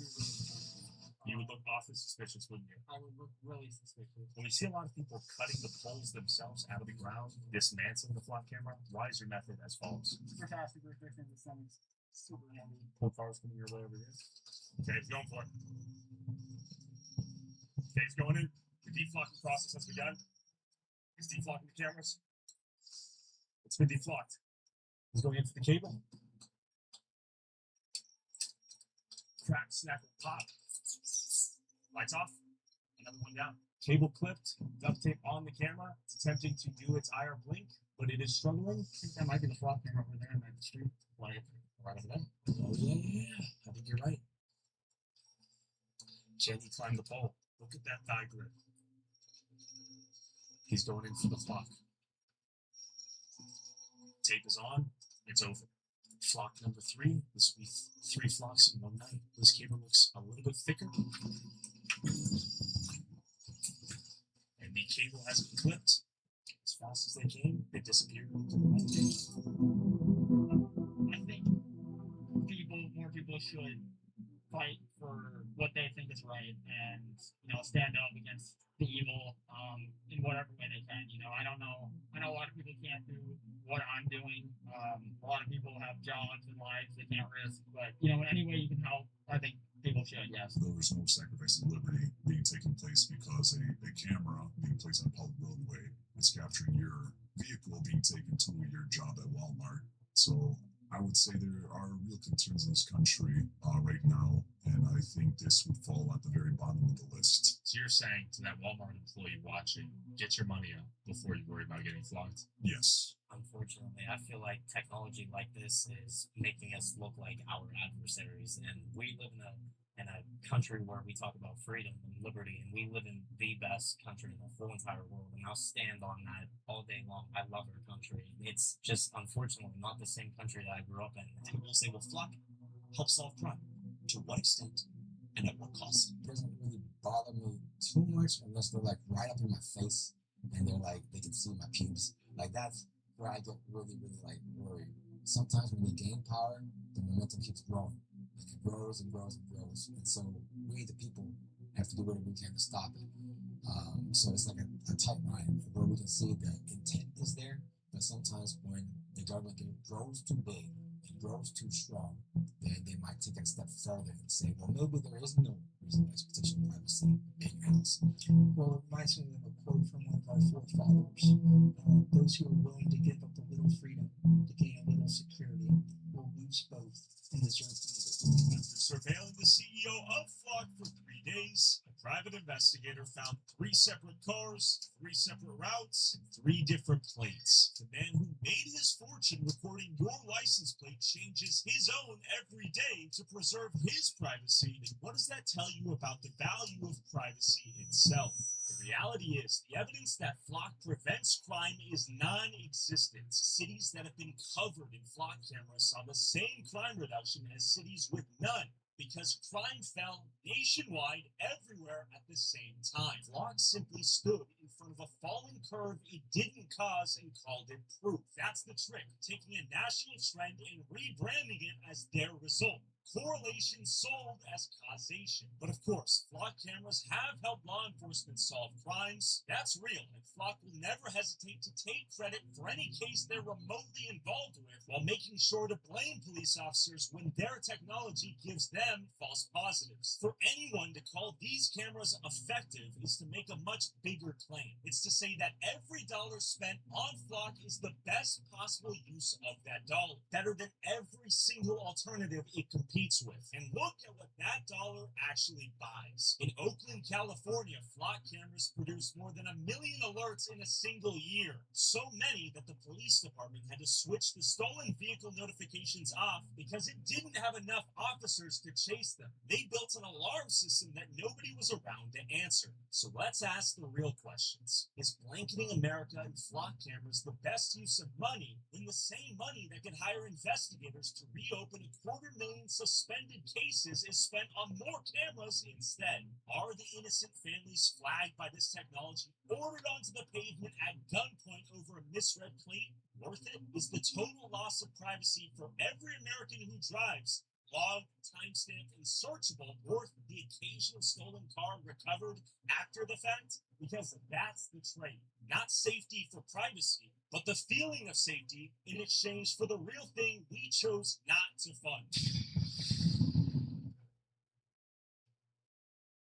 This is Vancouver, British Columbia, the epicenter of Canada's overdose epidemic and where drug addicts come to die. I can buy my fentanyl right off the doctor. I've been smoking crack all day. It's fun. I hear you. It's no reason. We've gone so far as to provide drugs to people from a vending machine. In January 2023, British Columbia became the first and only province in Canada to decriminalize small amounts of hard drugs. All drugs become valid. God made all drugs. In an effort to destigmatize drug use, reduce criminal prosecution, and encourage drug users to seek out medical help. I mean, these people are insane. They have no life to begin with. Oh, wow. And it's done in the open. 1 year into the experiment, though, BC drug overdose stats reached record highs, with 7 people dying every day, prompting the government to recriminalize the use and possession of drugs in public in April 2024. But was Canada's decriminalization experiment a complete failure, or was it just missing a few other critical pieces in this puzzle of solving addiction? I pulled up to downtown East Hastings at night to see if people were still using drugs in public, what the solution to this epidemic might be, and with bongs and shiesties available on every corner store, I was curious what some of the business owners in East Hastings thought about the situation. Alright, now I want to welcome you to Paraphernalia Bazaar. We got shiesties, we got bombs, we got it all. Infinite drug paraphernalia to use drugs. Do a lot of people come in here and buy bombs for like meth, fentanyl, that sort of thing? Most probably. How is it safe out here as a business owner and employee? Not that much safe. Okay. The thing is, if you are good with these people, they are best friends. Yo, how you doing? Do you get boosted often? Yes. Did you have to put that door in so people stole less? Yes, the boss put that in. Okay. First, is that a new phenomenon? Is that new? When? Oh, past couple years. Okay. Do a lot of drug users come in here and buy a bomb, smoke some fentanyl in it? I have no idea. Okay, I heard. Do we got gangsters coming in here buying shiesties? And look at this. We're going to expose them. We got thief, thief, thief, thief. Question for you guys. You guys get boosted from people often? Sometimes. Do you see it end up right on the streets afterwards? No. They can Okay. Or do the police do anything right now? They try to help, but Yeah. they Okay. try to help us too. Is it like a daily occurrence, would you say? Once in a while, for sure. Yeah. It all depends on their activities. Sure. So much of drugs, they don't know what they're doing. So they got better or worse last 4 or 5 years. It's getting worse. Once again, it is quite easy to get some drug paraphernalia. And of course, you got the food desert items right here. You got 3 cereal boxes for $15. Knives, only $25. All hats, only $25. Spend $50 on a bottle torch, get free butane, 3 butane for only $10. How is it running a shop out here? Is it getting a little shiesty sometimes or not? It is. They get crazy? Yeah. Are these here to prevent like a robbery or what? Yeah. Yeah. You get boosted from often? Yeah. Yeah. This place is looking pretty dilapidated right now. More bombs.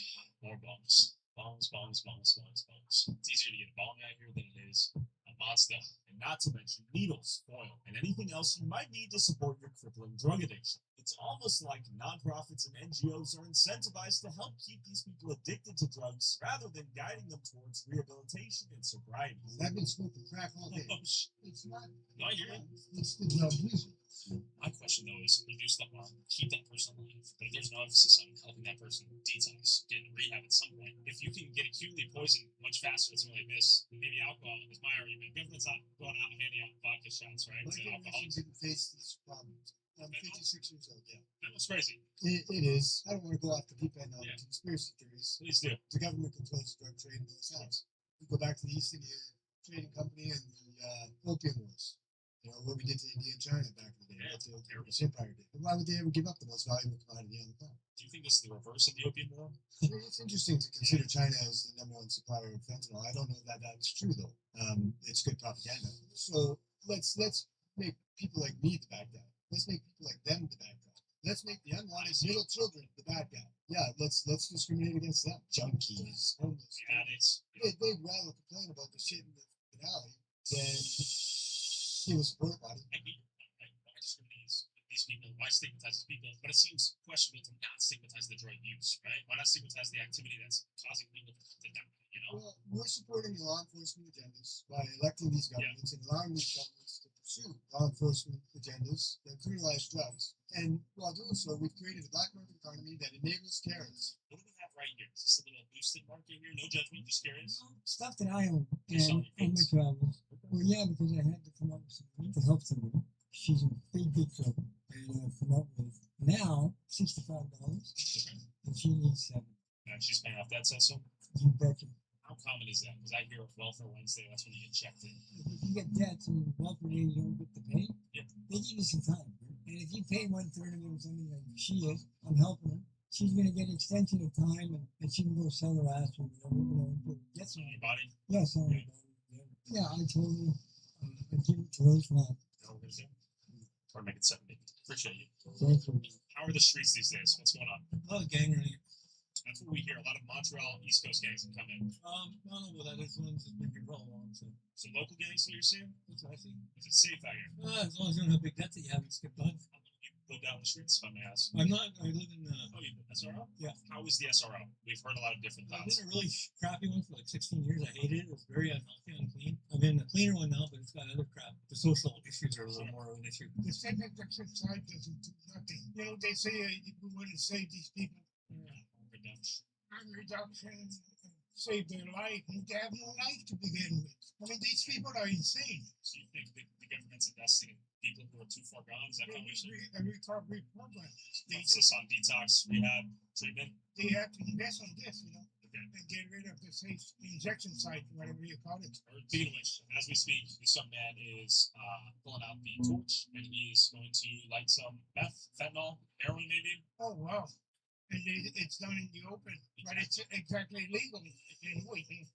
Yeah, it's been recriminalized though. Oh, is that right? But they still do.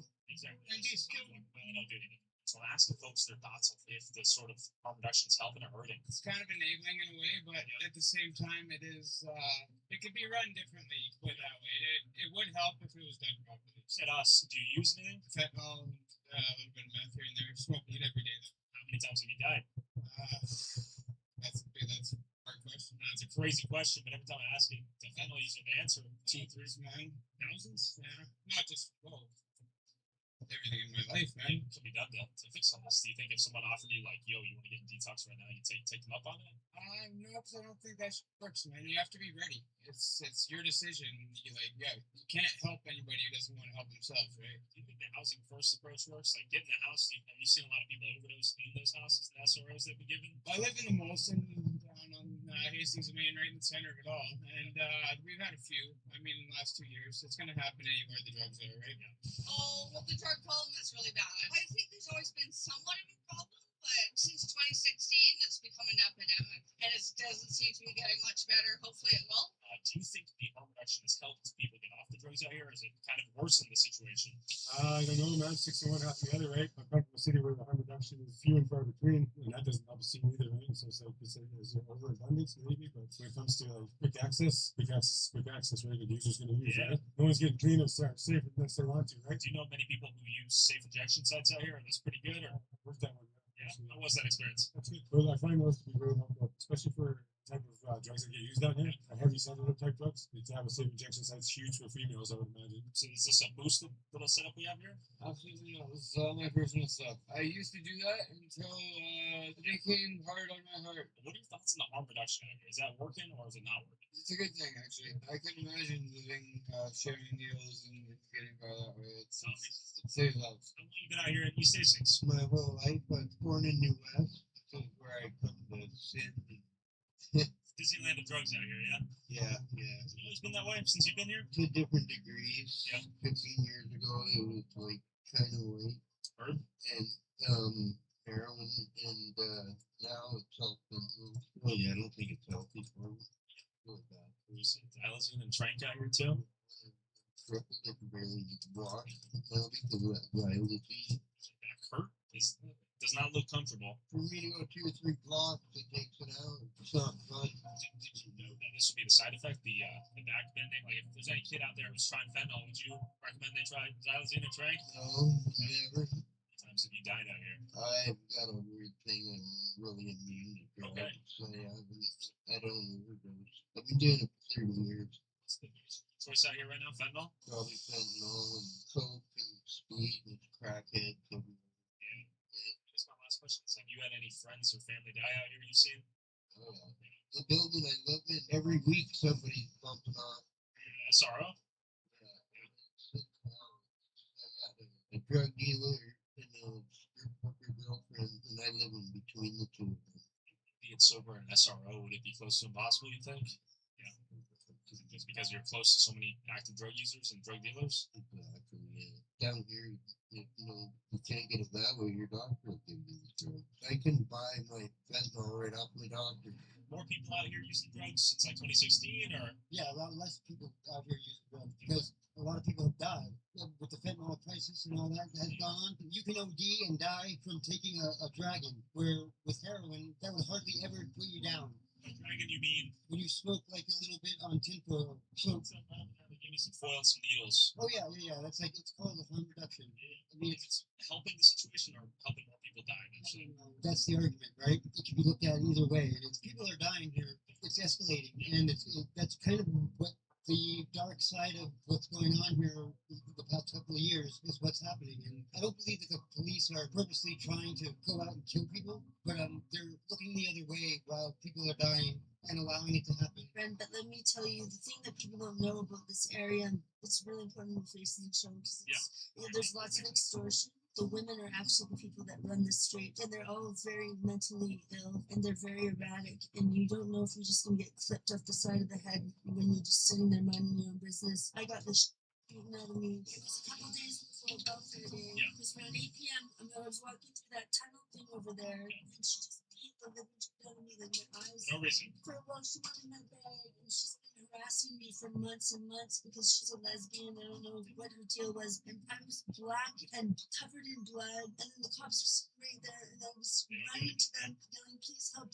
covered in blood. It stung so bad because the blood and the tears really hurts. And the cop was like, well, we're hearing something else. I'm like, well, I don't have a phone. I'm broke. Welfare won't pay me for the past 3 months. It's very dangerous. You shoplift and you try to not hurt people as much as you can, right? Walk through alleys full of flip corpses.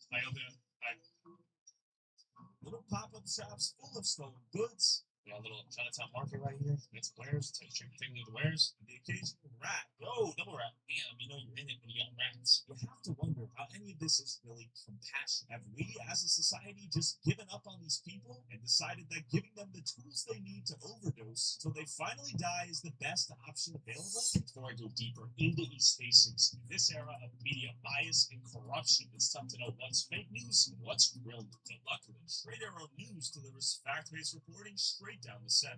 Using their media mystery to stay up to date on news that the mainstream news outlets don't cover on both the right and the left, like Tucker Carlson going back to Russia to interview Foreign Minister Lavrov on the left, and Michigan GOP lawmakers saying gay marriage should be illegal again on the right side, helping you get the full picture of what's going on in this world while avoiding media bias. As I ended this video, I learned that the Georgian opposition leader has been arrested after 6 days straight of protesting, and that Romania's election has been called off after accusations of Russian election interference. And if you want to learn more about a story, their media landscape tool displays the news outlets covering the story and groups them according to their bias. And if you want to find the original coverage from the news outlets that covered it, you can just click the outlet's icon and it'll take you directly to the coverage. If you want to stay informed, navigate misinformation, and avoid media bias, san.com/Tyler Oliveira for free. That's san.com/Tyler Oliveira. Thanks to our news. Back to the streets. Question for you, boss. You lighting Fent? Fent? Yeah, alright. I'm lighting a little Fent at midnight out here. What's in our formula? What do you smoke? What is it, Fent?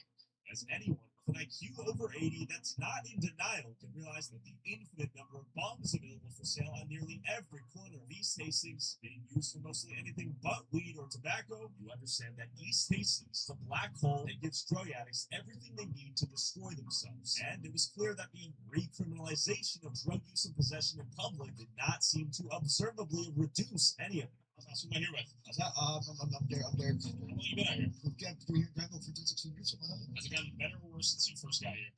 What's up, Boston?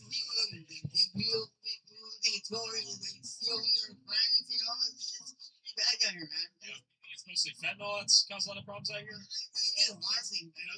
Honestly, fentanyl, a lot of lazy parenting too. Expect your kids to more often put them online. So you see these bombs everywhere too. Are most people buying the bombs and using it to smoke like fentanyl, heroin, that sort of thing? Yeah. That's in the harm reduction out here. Is it helping or hurting folks? 50-50. I think you neighborhood people at the same time. You hear people say that. I think.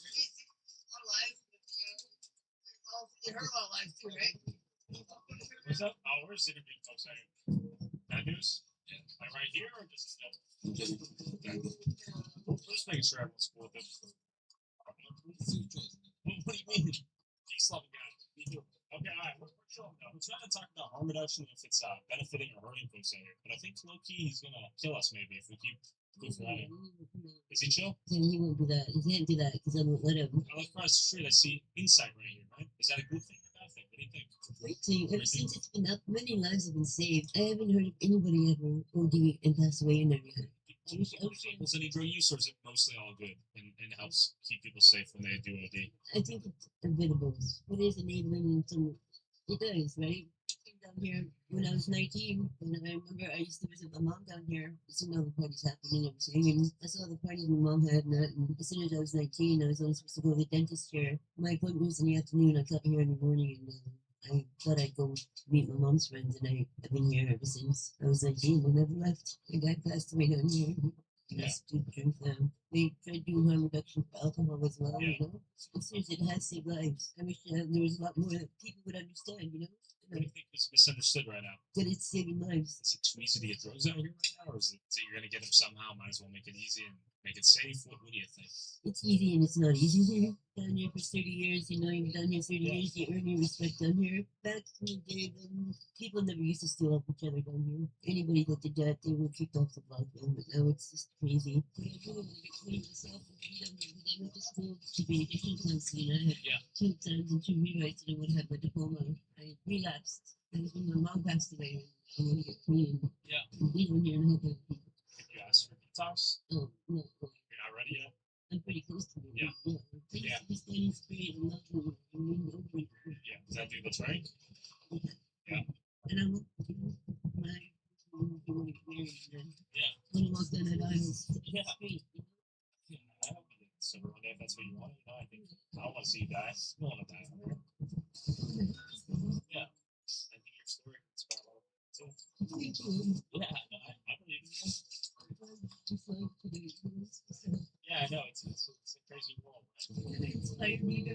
Yeah. So you're gonna do it? Yeah, I want you to get clean. I want you to get sober. I don't want you to die. I just met you, but you seem like sweetheart. Give a safe night, okay? That's okay. All right. The harm reduction is theoretically here to help prevent overdoses, save lives, and reduce the spread of disease. I can't help but wonder if in Vancouver's attempt to copy the Portuguese model of handling drug addiction, they've forgotten that harm reduction is a means to an end, one of many tools used in an incentive-based approach to help encourage drug addicts to reintegrate into society, get a job, treating their addiction as a health crisis rather than criminal activity. If only there was a highly qualified doctor who has studied this issue for the last 20 years that might have a practical solution to treating Canada's drug epidemic.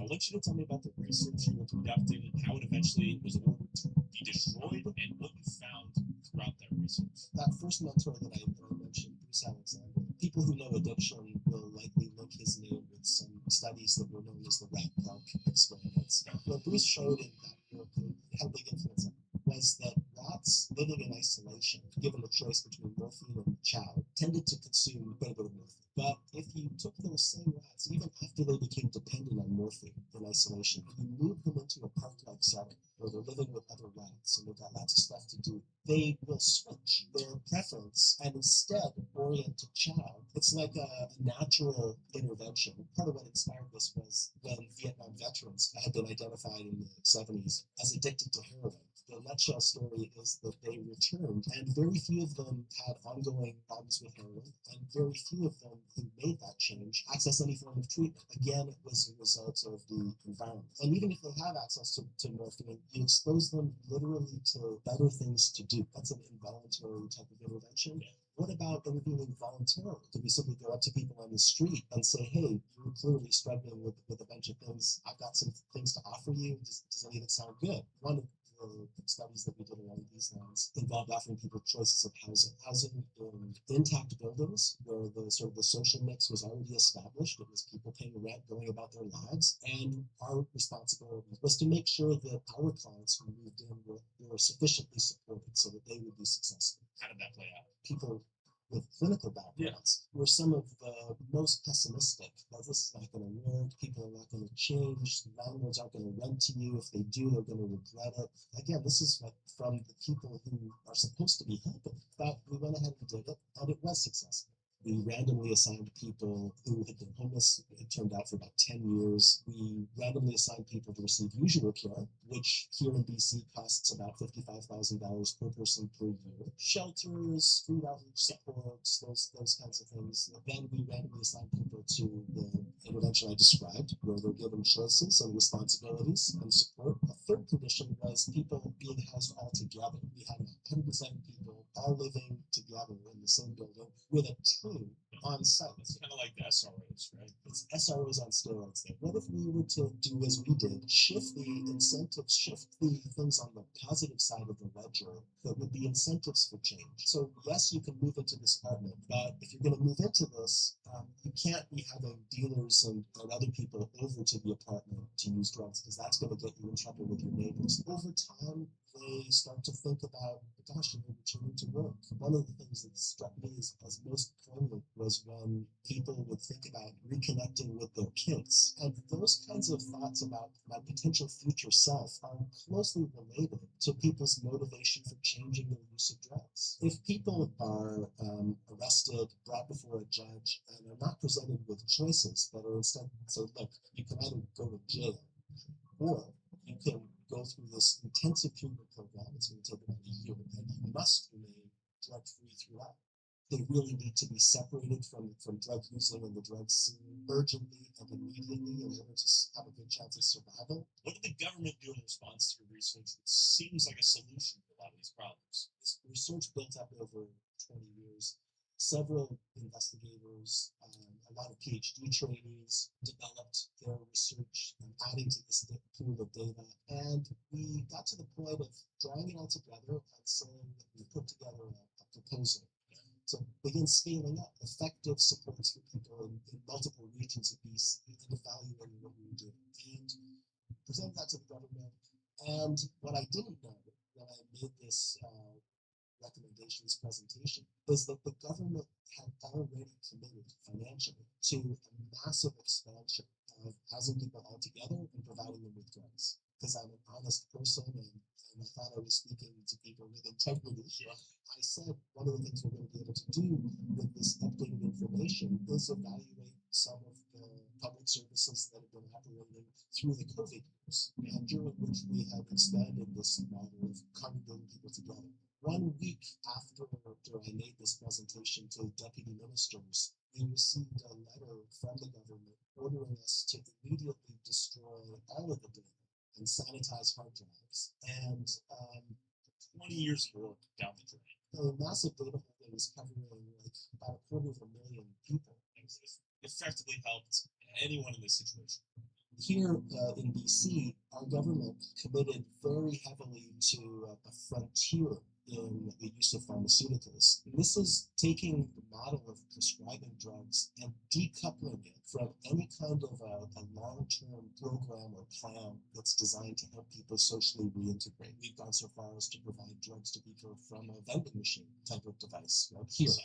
And the government wrote about this as the beginning of a kind of a global revolution. So far, the results are, as predicted, terrible. If all you do is provide someone who's homeless, struggling psychologically, unemployed, estranged painfully from their families with an alternative source of medication, we call that treatment. It's never going to achieve any kind of meaningful change. The Portuguese were already on top of this, and because they built out the system prior to enacting the decriminalization step, they were able to engage people through dissuasion commissions in robust forms of support that got them out of the settings where they were living in strife and at risk. Because of how they went about it, they did not need to introduce a single drug consumption site. If what you're chiefly concerned about is reducing the transmission of diseases, then a consumption site will help achieve that. But that's pretty much all it's going to achieve. And here's what they look like inside. Hi, sorry. Oh, sorry, I'll get high.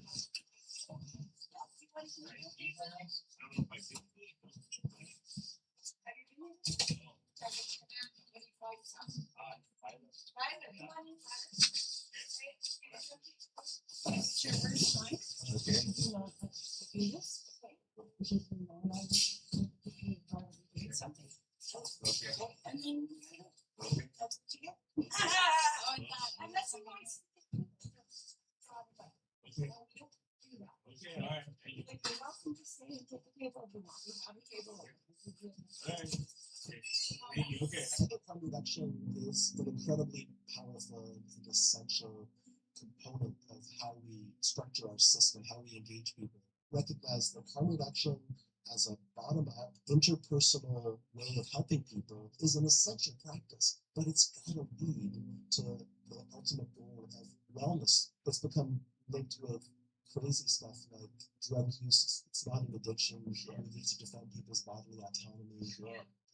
Rather than a means to an end, it became the end in and of itself, seemingly. It became an end in itself, and people became protective of that.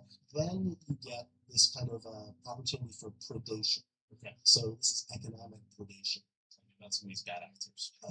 But they're only bad actors if you have a critical view of capitalism. In what sense do you say that? Well, for instance, if you and I are running a global pharmaceutical company and we look around the US and other countries and we see that there are these mandatory disclosure laws, Sunshine Act and things like that, about if we were to pay doctors to do things. But if we look up in Canada, we don't have laws like that. It's voluntary. When we have people who are currently in crisis as we do, we need to fast track everything that we know we can do to enable social reintegration and connecting people with lives that inherently matter to them, are inherently valuable. We're already committed to a model that we know is not performing well. It's not only the scientific evidence, it's the evidence in our communities. Go for a walk. It's clearly not working. Let's have the courage to admit that we've made some mistakes, and let's have the courage to shift our direction.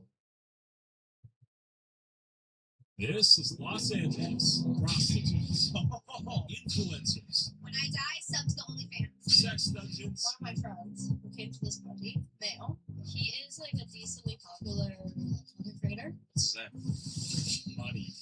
But amidst all the supercars, mansions, and boob jobs lies a much darker side of LA they don't show you on the tourist buses. How's it being homeless out here in LA? That's a place to be. Yeah. With over 75,000 homeless people, LA homes costing nearly $1 million on average, and rent up 14% since just last year, people are doing whatever they can to survive out here, including selling their bodies on the streets of Figueroa. So I met up with local street photographer and LA native Andy. He introduced me to some women selling cookies who definitely weren't Girl Scouts. We are in Figueroa, ass cheeks straight in our face, 5 minutes in. We got some glitz and glamour on the streets right here. There's an exchange going on, bikini on the ground. Everyone knows about Figueroa if you're from LA, right? Why doesn't LA do anything about it? Here's the problem. They already know that it's an ongoing issue. Our jail system is overflooded. If we could control a flame and keep it contained here, then it's okay for us as far as like the city goes. But if we were to lock up every single pimp, prostitute, and John that's out there, that's fair. Where are we going to house them? Where are we going to put them at? The county jail's already full of. So it's one of those things, containment. The same thing that they're doing with the homeless, they're doing with the prostitution problem. One may argue, let the girl sell her cooch. The question is, though, is she selling the cooch of her own accord? Is she being trafficked? Let's just say we have prostitutes out there that are paying off a debt. That's the scary part, is because you don't know if it's somebody that's underage being forced into it. You unfortunately got fucking people that are willing to pay for that out here. But yeah, we hope that that's not what's going on. See, a lot of these guys are spotters too, man. So you got to be careful. These guys will fucking tell the next guy, we got some sketchy motherfuckers. One thing you don't want to do with these people, fuck their business. I think we could get shot. The possibility. Yeah. Broad daylight right now, 2:07 p.m. LA. Brother, turn on the news around 2 in the afternoon. You'll hear about shootings. These guys are probably they're chilling on the corner, looking left, right. Well, you gotta understand, a lot of these people aren't out here just sightseeing. This girl sounds masculine. Oh, yeah, definitely. Hey, question for you. I'm trying to interview people. I'm making a YouTube video. See? Yeah. You should let me do it. Well, here's the thing, Tyler. You look like a cop. That's what I'm telling you. I still get the fence aesthetic. I'm going for, she's waving people down. Should I roll up? You talk to girl people. Booty shorts on our left. Yeah. Sweetheart, hey, can I talk to you real quick? Hey, Like, why not? Because you got a podcast thing on it. Look, I'll be honest with you. I'll give you some money. I'll give you some money. Easy money. You ain't even gotta touch it. I don't want $20 though. What do you like? $100? Can we like actually talk to him? What kind of questions you gonna ask me? What type of questions? Hold on, I want to hear about workout here. Workout here. Are I want to you hear this about. big?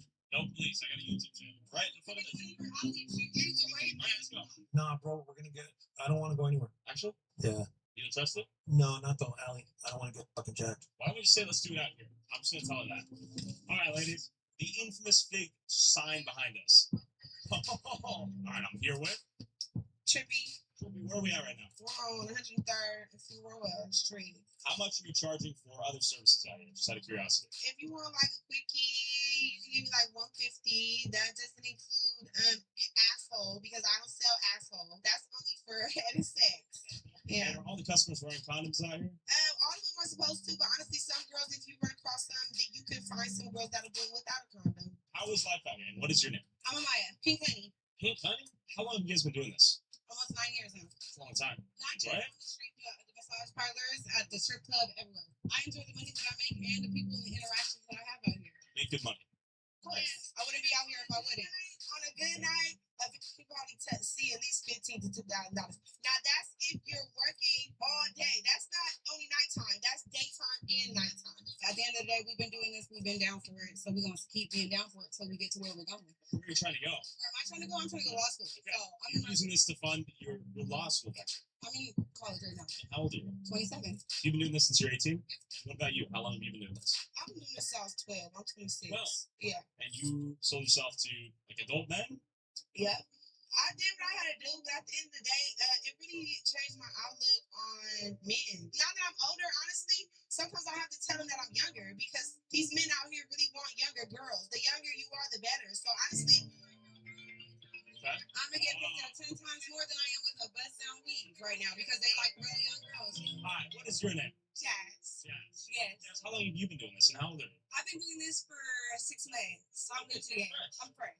So let me ask you, 6 months in, how do you like the job? Do you see yourself doing it for much longer? Yeah, I like it. It's ups and downs to this, but at the end of the day, the make is How much are you making a month? 3,000 to 5,000 a month? Yes, depending on how long I stay outside. Like sometimes I like me personally like the daytime. Do the feds even care? Because obviously Figueroa's known for this, right? Unless they care. We came from a generation where they used to take us to jail just for standing out here. Now girls don't get picked up at all unless you're a minor. So that's really what they're on. The feds really do care about the minors. They really do care about cleaning it up. You know That's what I'm good. saying? I like that. I'm about to go do a call. I have an alcohol, so I'm going to somebody's house. For sex. For men. Alright, pussy girl. She's gone. Why? It was a pleasure to meet you, sir. Okay, so you're making 3 to 5K a month. How much are you making if I may ask? A month? Sure. Just depends. Probably like a good 2,500.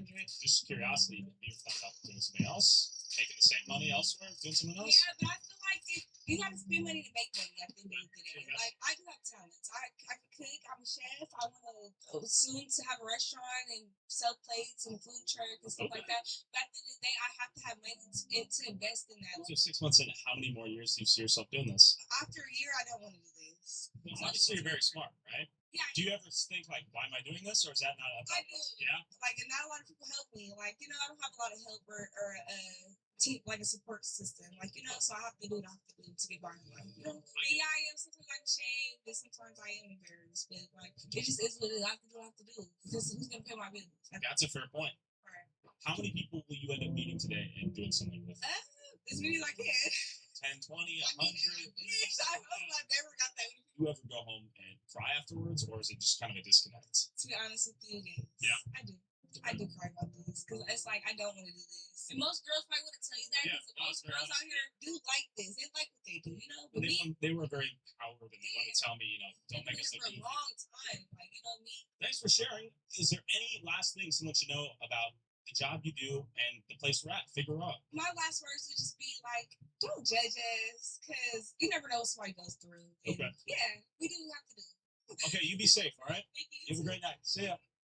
Bye, Jazz. While some of these girls claim to feel empowered and strong selling their bodies on the streets, I couldn't help but feel bad that some of these girls felt that this was their only option to make money and have been doing it since they were literal children. Figueroa was my first glimpse into the city that has prioritized the pursuit of money at all costs, and the consequences of fatherless, single mother households, and a morally bankrupt culture pedestaling role models like Sexy Red and Ice Spice, preaching the power of spreading your cooch for some coin. But what makes LA so jarring is the fact that Hollywood and the countless movies they've made has depicted the city as the land of fame, fortune, and opportunity. I headed to Skid Row, the exact opposite of the LA I was shown on the big screens growing up, and home to roughly 4,400 of the estimated 75,000 homeless people in LA County. Last time I came here was almost a year ago with my friend Kevin, a leading expert in homelessness and drug addiction who was forced to do meth in a tent after we lost him out on the streets. Let's see how the community of Skid Row was doing today. A lot of these people are drug users. They don't come from bad families, though.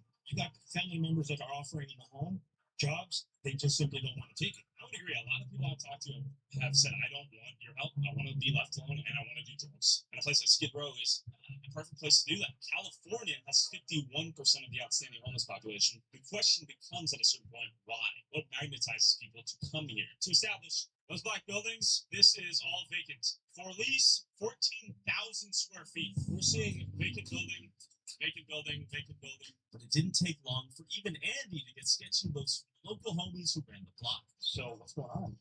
We got guys letting us know where we're at, what neighborhood. By virtue of association, I'm a target too. No, you're fine. Actually, We're good. like Little White Boy School? They won't think we're part of the same gang. But we're throwing a little alley together. Well, look at the alley. This ain't your average alley. Okay, so we need to department because you get pressed. I don't want to get your friends. Yes, we just need a No. You guys. Genuinely. No. You guys are fine. I don't want to get shot. I mean, serious. I know this is the thing. That's what people are going. No. You go wherever you like. Don't let me get in trouble. Let me keep going. Okay. Keep going. You're smoking an apple? Can I see it? What is it? You're smoking an apple. What are your thoughts on Skid Row? Hopefully it fixes itself. Yeah. Do you think it needs to be redeveloped or should it stay the same? It needs to get better. Don't build the buildings, but it doesn't get rid of the people. By people, he's talking about the countless homeless and often mentally ill people on the streets with some form of substance abuse issue. So we're basically asking people how it is out here in Skid Row. What are your thoughts? Skid Row. Skid Row. That's what it is. How have you been out here? I'm gonna hear what? It get pretty intense, right? When down there, one funny thing is, you got no money, you got no money, everything. I'm getting kind of cold right now. Sir, listen, we're doing a school project. I'm dead meat. And I'll see you in court. Take it easy, Tiger. Famously, in 1972, local businesses and city officials wanted to bulldoze Skid Row, redevelop the land, and push the undesirable human elements out. Skid Row activists and residents of other neighborhoods who didn't want these undesirables in their neighborhood helped come up with the infamous containment plan. The goal called to push missions, charities, public restrooms, benches, and homeless services within the newly drawn borders to help keep these poor, undesirable people in. Basically, the activists wanted to preserve the community of Skid Row from being bulldozed and the low-income housing it provided, even if this containment plan sounded inhumane. In 1976, LA adopted the plan and incorporated additional strategies like excessively bright prison lights, patrolling police officers who were known to stop you if you exited the zone's borders and looked sketchy. And in a few years, Skid Row became the place to go if you were homeless due to the abundance of meals, showers, and bathrooms, and hospitals even began discharging patients to Skid Row if they didn't have an address. The reputation of housing homeless and mentally ill people since the 70s has maintained. How was the community the activists fought to preserve in the 70s still looking today? Stand on his love, but Okay. it is what it is, so you know. Is it safe or no? I've been here one. Let me ask you this. What time does it get a little sketchy? Oh, anytime it gets sketchy. Yeah, anytime it gets sketchy, but it all depends on how you go. I'm chill, dude, for the most, but I have a camera. That's the big clincher, right? I'm trying to capture this. It's just smarter than wicked. It's wicked. There's some satanic like demonism at play a little bit. Is it dangerous at night out here? No, as long as you stay still. go somewhere, something to take care of. Is it dangerous out here? I don't know. Maybe what I listen about this area is very dangerous area, but visiting? No, I go for a walk in this area. Yeah. Why? Just for the thrill? Just for interesting. I was in San Francisco in Tenderloin, you know. Vlogs? Videos? No. Like when you try to film, many people start to scream. And literally moments later, one lady did not like the sight of my camera, and several other homeboys stood up and told me to come over. Oh, okay, my bad. All right. Okay. Whoa, just like an ice cream.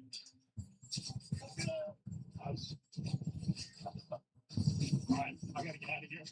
So, what I've learned is that Reagan more or less shut down the mental institutions, which reduced the ability for a lot of people to get housing and the psychiatric care they need. So, unfortunately, it results in this. You have people on the ground, literally on cardboard. This is as sad and as inhumane as it gets, I believe.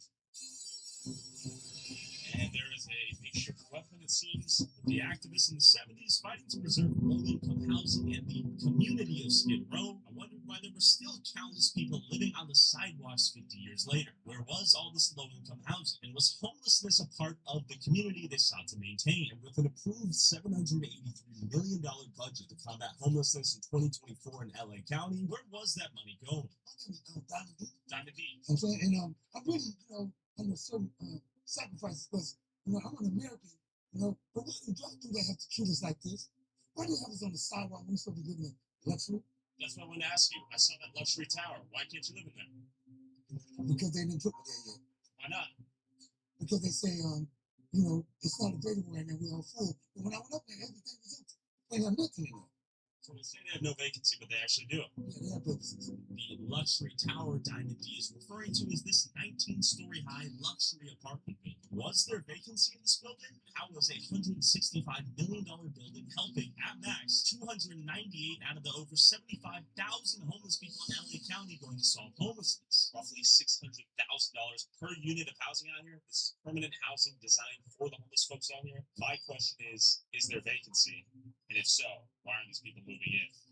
Hi there, question for you. I'm trying to figure out, is there a vacancy in this building? We got this nice building. There are some units. We're trying to rent out units for veterans. We're waiting for some of the plans to be matched so that we can get them in. We're being patient. How many units are there here? 270 something odd units. Have a lot of the tenants been happy with the apartment complex? Yeah. Will Skid Row continue to build, I see the building back there.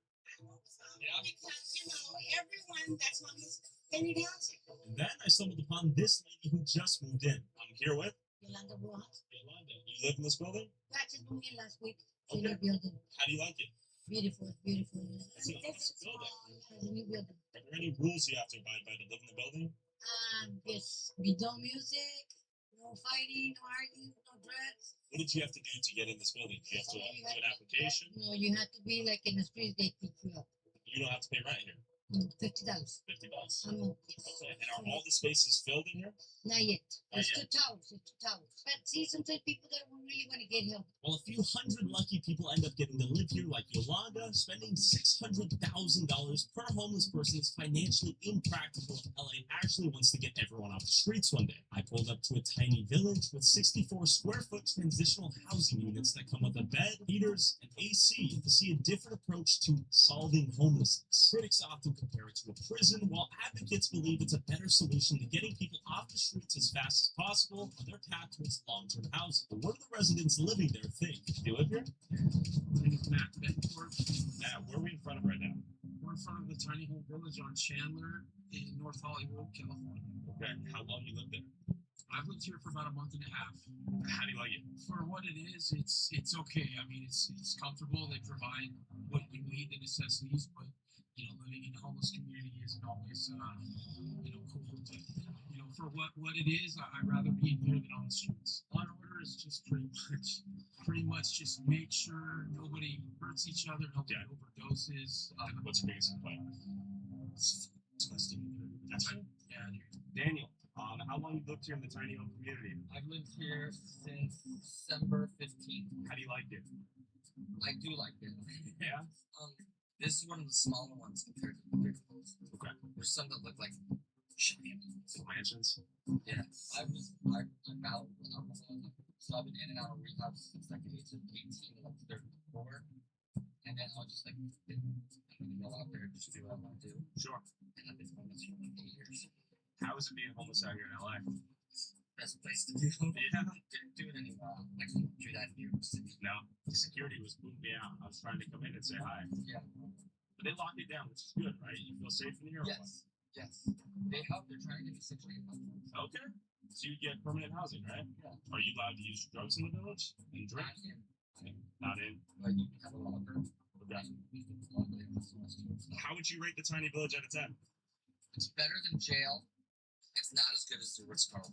LA's amazing year-round weather seemed to attract people like Daniel from New York City, who found that LA was a relatively easy place to be homeless compared to other parts of the US. While many end up on the streets of LA after losing everything, I met up with up-and-coming YouTuber Reckless Ben, who represents the other side of people coming to LA. Those who leave behind everything in pursuit of becoming a rich and famous YouTuber while living homeless on Venice Beach. I'm originally from Ohio, and I came out to California just because I was like, it was like awesome weather. I get like sad in Ohio when it's cold, so I came out just for the summer, and I like didn't have any money, so I just lived in my car. And then I saw the Scientology building. It was like right where I parked my car at. And I was like, I wonder what's inside. So I got some spy cameras, and I like went in there and like filmed all the like brainwashing. My goal was actually, I was like, how high can I get into Scientology? Without spending like a single dollar, you know, because it costs like millions of dollars to make it to the top. And I was like, and I made it all the way to the Sea Org, which is the highest rank in Scientology. And then they kicked me out the next day. But and then they sued me for like $1 million. But I go. Well, I made my own religion called Scientology Sucks. If you look at the IRS.com, you can actually see my like religion's a legitimate religion. And because they were getting me for like defamation or whatever, and it's like Allegedly. no, they weren't. They were suing me for hate speech and defamation is what they were saying. Now that I have my religion, it's no longer defamation. It's like freedom of religion, I guess, because like, I believe that Scientology sucks. So by them suing me for what I believe in, now they're discriminating me against my religion. So that's how the lawsuit turned out, I guess. Did you lose $1 million? No, the detectives just like dropped the case. How is life as a young man chasing a dream with no money out here in LA? It's really hard. So when I first came to LA, I literally just bought a one-way ticket because I was like, I gotta get out of Ohio. So I came here. I just slept on the beach for like 3 months, I think. I just had a sleeping bag. Sometimes I'll sleep on the fridge or something. Yeah, it was like, Straight homo. yeah, I was like with like the schizophrenic people that were like talking to themselves, and I like started to like feel like I was going crazy, you know, because it's like, but yeah, and then I made a huge upgrade. I got a car, a $3,000 car, and it had no window, the door didn't close all the way, no air conditioning, no radio, no nothing, and that was sick because I didn't have to sleep on the beach anymore. I did that for like 6 months, and then once I infiltrated Scientology, I got my first YouTube check that like instantly went viral, and I was able to split a room with my friends. And why do you have a duck mask in your hand right now? So I am wanted pretty badly by the police. There's like warrants out for my arrest. Allegedly? No, like actually, like police have been like showing up to my house and like all my friends' houses. Like we've literally had cars like follow us to the grocery store and stuff. And like this is all real. This isn't like just for the video. But so I thought it would be safer to like wear the mask because like they can't prove that it's me in the mask, you know? Can you do a backflip as well? Probably. I've never done a backflip with shoes on or Fine, let's not do that. Let's go. Man, that was very impressive. I did break my neck once. What? You broke your neck once? I still have a climb burning in my neck. Okay, so now I feel a lot more guilty. Rumor has it, allegedly, you may or may not have put a slap line up on that building and attached a large penis. Yeah, you can still see it. Oh, there it is. It's like a once in a lifetime thing. There's like a skyscraper that has like graffiti on it. I was like, I want the biggest piece of graffiti that was like everyone, you know? This is like a landmark in LA, and I was like, I gotta put like my mark on it, but not just a mark. I gotta put the biggest mark on it. What's that? What the fuck? Is that a bomb? If there's an 18-year-old kid watching saying, I want to chase my dream like Ben, move to LA and go for it, would you say they should? If they have a plan, then yeah. It's definitely like hard, but if it doesn't work, you can always like move back, you know?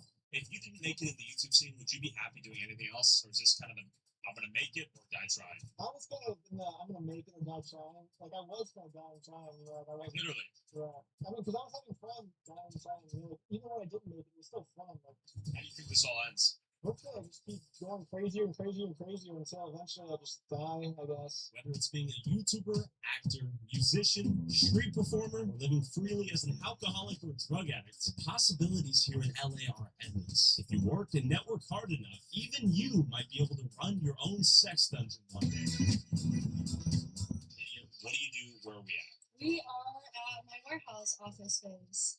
What happens in this warehouse, potentially, allegedly? During the day, me and my business partners, we work here for a VR startup. And during the night, we have sex parties and normal parties. What does a sex party look like? What does that mean? It's not what people expect, where you go into a room and everyone's having sex. We do kind of like a Berlin sex party themed event that's just like censorship free. Because I come from like a fine arts background and a lot of friends who do like performance art, and they're always like looking for a place to perform.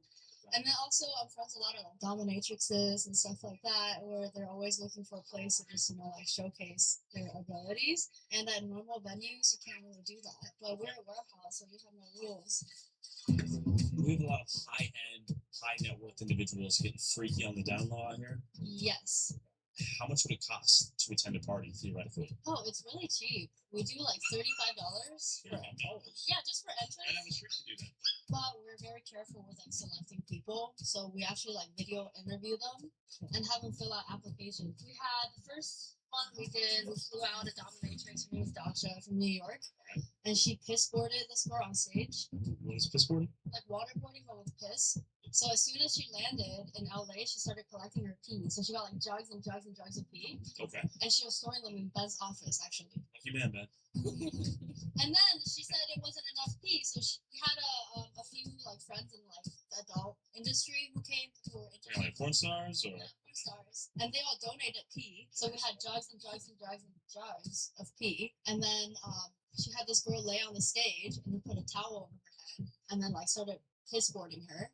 And then she got like a butt plug that had a funnel in it, and then put it in her ass, and then poured the rest of the piss in her ass, and then she like squirted it out at the audience. And it was really funny because I think that was the first one we did here. Nobody expected it, so everyone saw like the naked girls on stage, and they were like running to the stage, and we're like, "Oh my god, like naked girls!" And the piss started coming out. And everyone was like running back, and there was just like a constant motion, people going here, and they'll be like, "Ah!"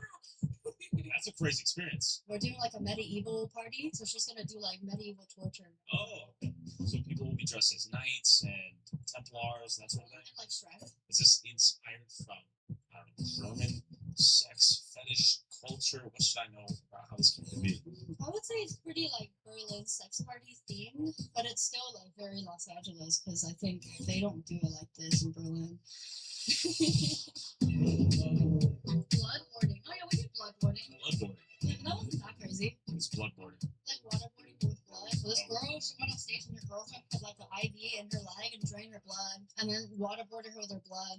Yeah, but that's like pretty. Did she get categorized this as a pornographic experience, or is it almost like fine art? I think it can go both ways. I think the line drawn between these two are very thin. You know, one thing I think about being an artist is that you can find the art in anything. We got this sex bench right here, okay. And then we have that weird gynecology chair we've done performances on. But usually I tell my doctor that when I'm working, it needs to be tied up. We have like all these mattresses stacked in here. We bring it out for the sex parties, and then also jewelry over here. You guys can kind of okay. And then the second time we decided to do another sex performance, it was for prom. Kind of like high school prom. High school prom, but for adult. And you get to vote for your prom king and prom queen, and the people who win will come on stage. And then this time we got like all real porn stars, still can vote. Like Johnny Sins. Not Johnny Sins, but still very like. And I guess what I want to ask is there anything specifically unique about LA that allows this to be a thing? Yeah, I mean, people be horny everywhere, but I think LA allows people to express it. A lot of different people come here, and they all come here understanding what LA is, and they come here with a decent open mind. And I think one of the nicest things I've heard was there was this girl, she messaged me, and she was like, oh, like, she's like, I just want to say, like, thank you so much, like, because, like, I came to your event, and me and my boyfriend of, like, like 2 years, and we finally started talking about our kinks and being able to open up, and she was like, I had the best sex I've ever had, like, I thought I was like, throwing parties and whatever, but I never thought that this would actually inspire people to like have a better sex life. Oh my god! Whoa! You domesticated a possum. He's chill too. Wow. Just hold it. Oh, does he bite? I'll get back to you. Alright, again, no, Oh, dang, what is that? That's a chicken? Okay, so you guys are living sustainably. You got the farm. Yeah. This is the most creative spot a man could be. Guys, thank you so much for having us. With success stories here and there, what about the average person in LA? Is everyone trying to make it big out here? I pulled up to the iconic tourist destination of Venice Beach to see what the tourists and locals thought of LA. You guys from LA? Yes. Where in LA? West Hollywood. What about you? Living here in LA. Saw you guys with the microphone and a camera. What are you guys up to? We're out here interviewing for our YouTube channel. OnlyFans. Oh, actually? Really? Yeah, scandals in the making, man. You know, this is real. OnlyFans all day, every day. What is the premise here? You know, sex does sell. Got to sell some sex on the beach, and we're on the beach. I don't know if I'm being trolled and to what degree right now. So you guys are trying to create personality-driven OF? I mean, my tits are practically out. Is that not obvious? So it's first time in LA. I love it here. Okay. I love the people. I hate LA, man. Dude, the cost is crazy, man. There are a lot of homeless people too, you know, and like I wish I could help those guys, you know, but it's hard. You guys see yourself living here your whole life? No, I got a dog. You do? Good. Yeah. So tell me about that. That's part of the angle we're trying to understand here. Being a model, being an actor, stuff like that. I just moved here 2 weeks ago, so right now it's just finding employment and then doing my headshots and stuff like that. It seemed like everyone in LA had a dream they were chasing, and they were here to network and get their name out at whatever the cost. Well, you hit the collab on IG. Collab? What do you mean? Collab? In what context? Welcome to LA. Probably not. It was surprisingly easy to find an influencer in the wild doing something for the brand. What are you filming? Can I ask? Yes, jump rope workouts. It's that just on YouTube. We're just boxing in the beach with my coach, Sally. Okay, my coach. You upload to TikTok, Instagram. Instagram. Okay. How long have you guys been doing this OnlyFans enterprise? I've been in it for a little over 2 years. Yeah, about 2 years too. How has it been? It's been empowering. I say, you know, power to the pussy, man. Everybody want to be famous. It's a place to do it. You know what I mean? Social media is ways to make money on social media.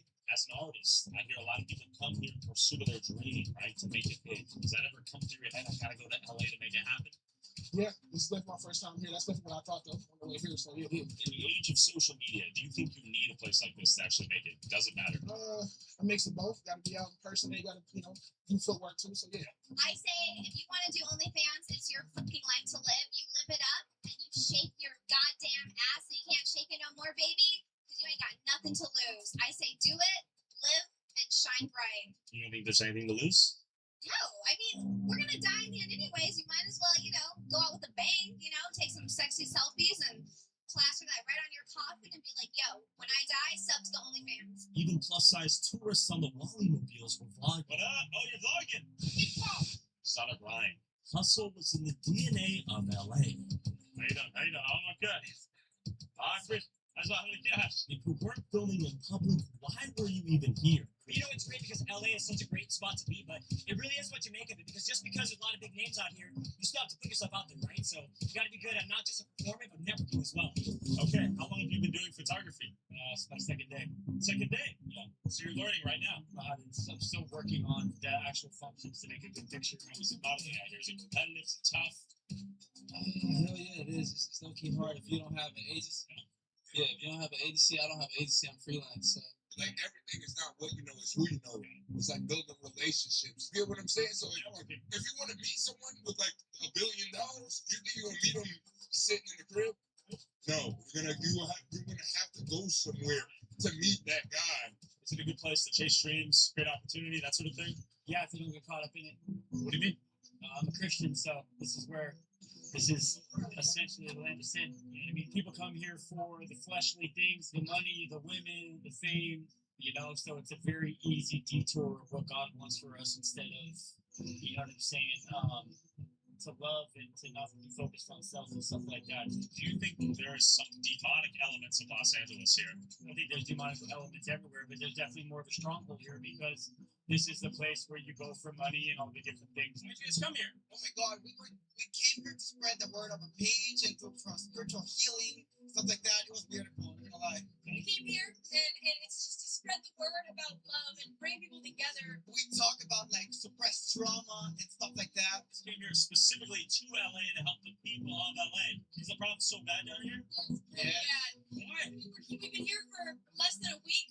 and I've noticed there's no outlets that people. I've seen people. I've seen people being hateful towards people who are like just there's people homeless out here. Tons of homeless people are out here. There's people who don't have places to go, and I feel like people don't treat them like they're human. People are more focused on like what they're doing than what is going on in other people's lives. She was right. So I headed to my final tourist pit stop, the epicenter of the entertainment industry that made LA famous, and the symbol of success in the showbiz, the Hollywood Walk of Fame. Right into downtown, I think the general takeaway is there's an overwhelming sense of despair and hopelessness out here, kind of like the whole world's giving up on you, which obviously that is in fact the case. How you doing, man? Are you a bouncer? Yeah. How long you been out here in LA? I've been out here 21 years. That's a long time. Yeah. Has it always been this way? Yeah. It was a lot better when I first went out here. I mean, there was always an element of, for instance, let's just be real, this guy's sleeping right on the street right here. That's not at all atypical. It's everywhere. It's probably several things. I think, definitely fentanyl. I think is a big part of that. I think housing is an issue. Not having enough mental health care facilities, substance abuse facilities. The price of living has always gone up. I mean, that's always expensive out here. Yeah, it's crazy expensive. So, you like LA? I do. I still love LA. Yeah, I still love it. What's your favorite part about LA? This place has soul. Man, the best is probably just like today, the weather, the climate. You know what I mean? Do you think the problems LA faces could be fixed? Yeah, I'm always one of those people like nothing's impossible. I think it might be big money though. Is my point. Big enough money that this problem could definitely be corrected. But they're not saving money. Yeah, exactly.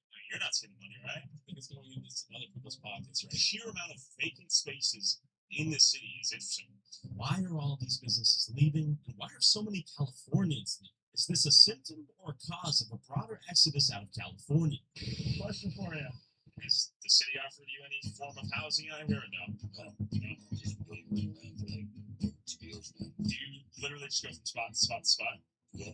How is LA as a concept? I know like over half the homeless population is out here in LA. Is it good out here or is it still It's man, yeah. I've been to like 24 states and 5 different countries. This is probably one of the best places I've ever been. I've never been anywhere where there's such a lack of humanism. Yeah, being put up. It's going into the wrong hands. It's not being used correctly. So I hear a lot of these NGOs are getting pretty wealthy. Yeah. So I'm not sure how to go about changing that. If you were offered shelter right now, would you take it? Yeah. Okay. Why do you think so many people are homeless on the streets? You know what, out here? Yeah. All the people that I have talked to, and a lot of them, especially most of the girls in the dark part, they have houses. But it's this shit, because they want to party. Party? Use drugs or what? They want to hide. I hear they have shelters out here. Is that real? Do you guys have options to get out of here? Or are the shelters? What's going on out here? Because I see a lot of tents out here in LA. Yes. Well, I'm actually just starting to stay in a shelter now. Okay. How is that? It's not bad. They have options. Like right now, I go to one called the Highland Gardens Hotel up the street. Okay. So what they do is they rent out hotels and they use the hotels to house people. And what they're supposed to be doing is supposed to be getting people housing and stuff. It's like a transitional step. Where they get you set up with like case managers and then they try to go get you housing. I'm not gonna lie, from what I've experienced, what I've seen, a lot of these places really aren't doing their jobs. I don't know where this is gonna air, but maybe YouTube. Okay, there we go. Now my son Jason Allen. Is he message to your son? I love you and miss you. I've been trying to find you on Facebook, and I want you to come and get me while you're in LA still. Right now, I'm in Hollywood, but you have a dark area. I know you watch this. I love you, and please come and find me. Okay. Easy to be homeless out here, or is that hard? Absolutely not. It's not easy. No, it's not easy. Like me being a woman, okay, I've been ripped out here maybe 4 or 5 times, just from sleeping. In this area?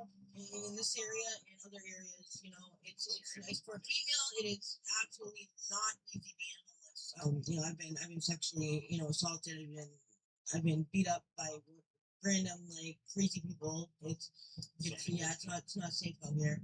even all the homeless people on the streets know that there are billions of dollars involved in solving their problems, if they're still out here on the streets. Good old marijuana. How long you been out here in LA? Yeah, that's a long enough time to have an opinion. How do you like it? I love the weather, but it's a homeless situation here. People out here are hungry, and people out here doing a lot of drugs. Did you notice a shift in the last 5 years? Has it been that way? COVID killed the club scene, the night scene, and if you go to Beverly Hills, man, Beverly Hills would be so beautiful. Now all those stores, those high-end stores, are now closed. You go downtown, all the police everywhere. So I saw it now these quite other times today. Yeah. How long you been out here, sir? What's your name? My name's Hank, born and raised in Hollywood. In Hollywood. Yes. How is it working out here right now? Oh, it's actually beautiful, man. This compared to approximately 10 years ago is the difference between hell and heaven. This is Disneyland. This is Disneyland compared. What was going on here 10 years ago? There used to be a crack dealer on each corner of Hollywood and Highland. Me and my brother used to go to the movies Chinese theater, and we'd get chased by gangbangers. What? To rob us. What changed since then? So this is more on the up. You know, they have cleaned up the area, no question. There's a lot of improvements. They never used to clean even the Walk of Fame. Okay, that's dog poop and piss on these stars or what? You know, they come nightly now and brush off the sidewalks, and they do take care of things out here. They didn't used to. All right. So you can imagine what this used to look like. All right. The homeless situation. I see a lot of people in the streets. It's always been bad. Now look, it does come down to that California has the best weather in the world. All right. And I don't blame anybody for coming to California. There's drugs, and you notice fentanyl become a thing. There's drugs are everywhere. It's not just here in Hollywood. It's just that here is a high concentration. I guess just kind of a general question, as a true Hollywood native here, do you think it's worth it to come down here and live in LA? If you're a youngster? Absolutely. You just have to have a purpose for being here. Dream out here. Plan. We're going to end up like one of these.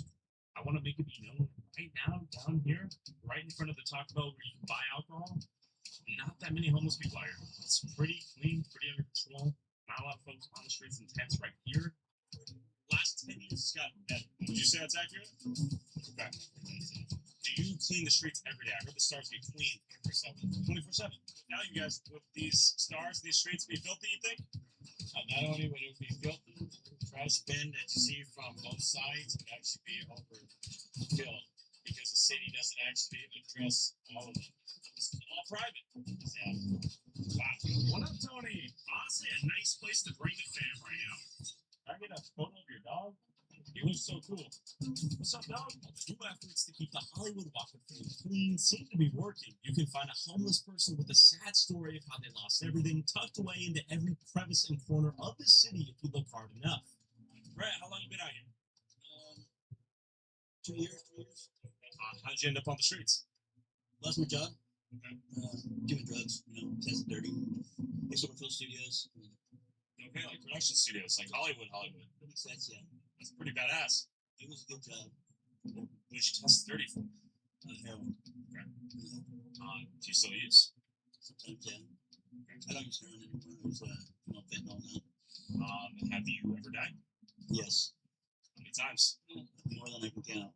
For every drug addict on the sidewalk, it's just as easy to find someone cosplaying as Deadpool in a supercar. Where'd they spin on the block? Deadpool, let's go.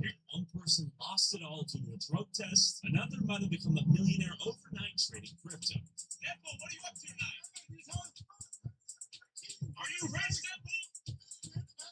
Hell yeah, you make money in crypto or what? Crypto, I love crypto. Legit? Becoming rich and famous is rare and improbable. For the 1 in 1 million who risked it all, chasing their dreams and made it, about 999,999 who have wasted their lives chasing something they'll never achieve. Because let's be honest, luck aside, most people aren't special, and that's okay. But in a culture where we put actors, YouTubers, streamers, and musicians on a pedestal, we'd be surprised every kid wants to become one. Let's face it, in America, if you're not a winner, you're a loser. And nobody cares. This country is Darwinian. Its mantra is survival of the fittest. And magically enough, on my way out of LA to the airport, I saw this group of kids filming a music video during golden hour, and I had to interrupt them. What is happening right now? We just pulled up on you guys. There's gimbal, nice DSLR setup. Shoot a music video. Are you here specifically to pursue that dream of becoming a musician? Yeah, I'm doing it. Trying to, struggling. These are all LA homies you guys met organically out here in the LA scene? Organically. Yeah, Okay. in the LA scene. Is it a good place to live for what you want to do in life? What I want to do in life, it's like the only place to live. Yeah, I mean, same vibe. It's good if you're trying to be an artist. It's the only place to really pursue music that hard, but it's expensive, so maybe don't live here if that's not what you're doing. There's better places, but this is the only place. It sucks unless you're trying to be an artist. Yeah, it's essential. Sorry, guys, we're losing sunlight. That's all right. All right, thank you guys. Bye. All right, this is LA encapsulated in a few frames. This is where you chase the dream. You come here to LA, baby. Oh, shit. Here we go again. This is San Francisco, the city that pays drug addicts to use drugs. I mean, if we're gonna be realistic, they pay you to be homeless here. I get $640 a month. This right now is literally butchers. How many times have you died? About 40 times last year. Just a handful of times. I've died on my feet, standing in one spot. And I met this chick right out there. She's pretty cute, yeah. That's the night that she shot me with fentanyl. I don't do fentanyl at all. Forcibly injected fentanyl. Record high overdose deaths in 2023, rampant homelessness, deadly drug addiction, and unpunished shoplifting and car break-ins. Businesses are fleeing and the city is dying. But how did it get to this point? Can it be fixed? So I met up with J.J. Smith, a citizen journalist who's lived in the Tenderloin, the heart of San Francisco's drug crisis, his entire life. I started to see too many of my family, too many of my friends, a lot of our friends dying off of fentanyl. But what it is a lot of people trying to normalize it. Majority of everybody out here that you think is homeless, a lot of them ain't homeless. They got homes to go to. They got family houses. They got friend houses. Some of them even got husbands or wives' houses. They just can't do their drugs there, so they decided to come live on the streets and do it. But what drugs were people using out here? What type of drugs do you use? I use fentanyl and crystal meth. I started very young with the busting drugs and my mom doing heroin. Can you tell me what you're up to right now? Eating well. Yeah, up and out. Smoking on some oil. Right there. Yep. ISO and then clean ISO. So those were like. How many times have you died? Almost a handful of times. Yeah, I've died on my feet, standing in one spot, and my wife right here screaming my name, shaking me. Question for you, man. What are you using in the pipe? Is it meth? If I was able to offer you some treatment to get into a rehab, would you accept it? Moment, no. Why not? It's not ready. What do you use? Heroin? No, I smoke meth, but not that much anymore. How many people have you seen dead on the streets out here? I've seen the hundreds. Hundreds? I've seen the hundreds. I have personally documented 18 in one day. How often does the shooting go down out here? I saw the video where the guy's shooting with a silencer. It was another shooting right here. That's why you see that police van right there. They got that police truck right there because it was a shooting directly in front of that kids' playground park. 5 people got shot. 1 died. Yeah, that's the one that died recently from the shooting. A nice playground right here. So what I've heard in the comment section is when they say kids coming through, everyone's supposed to stop using drugs.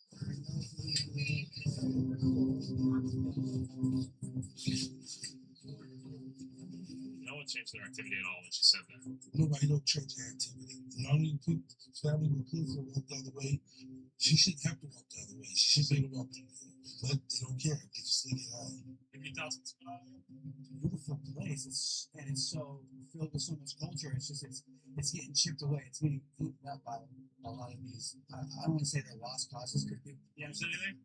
Yeah. I use fentanyl on a day-to-day basis. Okay. Like I'm on the verge of kind of weaning myself off right now. I'm getting a job and things like that.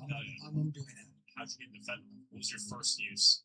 I would say it was my choice, but I was with a girlfriend. Okay. Yeah, who has been using, and it was fun to use with her and kind of cozy up next to each other under the stars, because it's kind of like a motherly hug. It's kind of like people say, oh, it's like a hug from God. But this hug was killing almost 500 people a year just in San Francisco. Look, it's all fresh from the. They give you these 10 cans right here just to cook your drugs in. You cannot catch any diseases off these cans, so why would you give them out? You causing harm. You're enabling them by giving them that. This is part of their suicide kit that they give away. What's wrong with him, do you think? I don't know. He needs help. He needs serious help. Look, he got bugs tearing his body up. That's why he got all the sores. Guess picking up a beat. Viewers need some heat. Okay, heat. So the guy was in the street. You gotta get him with my dog and stick, on top of the grill. And nigga, real. Dog fight never stood. Got that real. Saying on anything happened. I'm at a loss for words. There's just so much going on. Oh, yo! AR-15, bullet shell, tenderloin. It ain't never been you? I don't think so. Bullet in hand, right across the street was the Tenderloin police station. Question for you: Is it risky to do like drugs in front of the police station out here? Or are they not doing anything? They don't do anything. It's not the police, man. It's really not. They really want to do something. It's the Board of Police Commissions and the Board of Supervisors, particularly a Dean Preston, the supervisor in this district, says, let them stay like this. Leave them alone. If they want to get high, let them get high. Let them get high until they die. Will you follow your own Department of Public Health's advice and end punitive policies specifically arresting and incarcerating drug users that increase fatal overdoses? Another white man who's talking about black and brown people as if you're the savior of those people and you speak for them. At the end of the day, you've never lived in it. You've never experienced it. I used to be one of the persons growing up that always said, the police, the police. I grew up saying that. I don't believe in that no more. I really like this police station and these police. It's just that their hands are tied right now. They want to come out here and move this. Trust me, they get disgusted when they walk outside and they see this, disgusted that they can't help them the way that they want to help them. Because the Board of Supervisors and the Police Commission say, no, leave them alone. You see, this is a charter school right here, right? There was a dead body right here before they did. Question for you: What are your thoughts on your 10K right across from the school? I didn't really know it was very profitable. I see. Oh yeah. We're only here for a couple days. We're actually getting an apartment. Oh, okay, congratulations. As JJ and I walked through the trash, feces, broken glass, and homeless encampments right across from the kindergarten through 8th grade school, one of the many Honduran drug dealers, notorious for running every block in the Tenderloin for the last few years, staring us down and stalking us across the street. In fact, these guys are making so much money selling drugs here, they're causing a housing boom back home in Honduras where they send their money back to. We really clear, Really clear. Yeah. They run it packs. But when it's a group of them, that's when they only go do something. I'll be real. I'm not loving the looks we get from the Hondo guys. He was no threat. He ain't in the group. He only operated in the group. Now, to understand my fear of the Honduran gangs out here in the Tenderloin, we need to go back in time to 4 a.m. this morning. We're walking the streets right now. I've seen young ladies yak on the streets, human feces, human urine, people nodding out to camps. And it's early, baby. So throw up here. Oh, man. Human poop. As me and my cameraman explored the loin, we walked past a group of masked up Honduran gangsters, keeping a close eye on anyone and everyone walking by. And out of fear of getting blipped, I didn't dare point a camera at their face. As we walked off, one of the Hondos was trailing us for multiple blocks, clutching his sagging pants tightly onto what I can only imagine to be his gun. Holding his belt buckle like this. Sketchy out here. Are you breaking the lock or what? No, I'm not breaking the lock. What are you up to? Oh, okay. Now that you've seen the countless drug addicts and understand the gang influence out here, you might be wondering how businesses can operate in this environment. How does it be a business owner out here? You feel sorry for the people. You feel pretty sorry because of the drug they be giving them. They be killing everybody. Every day we have. You see bodies on the street when you come to work. Yes. Have you seen a lot of shops nearby shut down since? Oh yeah, some shut down. People, look like a zombie in the street. In the streets, they feel, we feel so sorry. The government is. We need some action. When I've heard the government's handing out harm reduction, do you think that's helping the problem or hurting them? No, but doesn't. The government have to find someone somehow to help the people. Record high overdose deaths in 2023. Is harm reduction actually working? I met up with consumer finance reporter Erica Sandberg, who believes it's actually destroying the city. Instead of directing people and actively promoting people into treatment so that people are healthy, they get meth pipes, needles, fentanyl foil, you name it, anything that is going to help them, and I'm going to put it in big old air quotes, use safely. There is no such thing as using safely right now. What's for it? We're talking about harm reduction. We're trying to understand if it's a good thing or a bad thing out here. Do you have any thoughts? It's honestly the worst idea imaginable. You're giving in to the bad behavior. You're making it okay. And it's like our children are playing on these, in these streets. Our animals are running through these streets. Our elderly are in these streets, and they could die. Right now, I'm kind of going through something myself. and I'm not really one to talk, you know, like, of course, I'm not clean sober. I'm going to be here really soon. It's no wonder that we've got such bad reputations on the streets, because look, 90% of the homeless population are walking around with body lice all over them, and it's spreading. I do have an infection. I don't know what it is, but I've had it for 2.5, almost 3 months. My nose never stops draining. I never stop drooling. I've had a cough. It's horrible. I feel like I'm dying every day.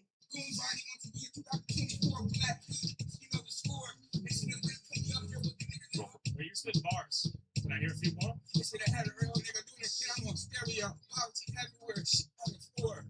Everybody bothered me because they know how to price more. Mad bars. You run away. I was like, oh, we have to capture his excellence. We're in San Francisco. You know, I'm in the middle of a, you know, a Disney wherever you go. But, boost. You know, just a little something to keep me going. Where from? CBS? Out your mama's kitchen. What about my friend Erica here? Would you pimp her? Oh, no, I won't bip her, but I think her. Well, you know. You gotta apologize now. She's in the beauty, right? Okay, he's risen you up. Oh, Right. Mowgli. Erica, nice to see you. How was life out here in San Francisco?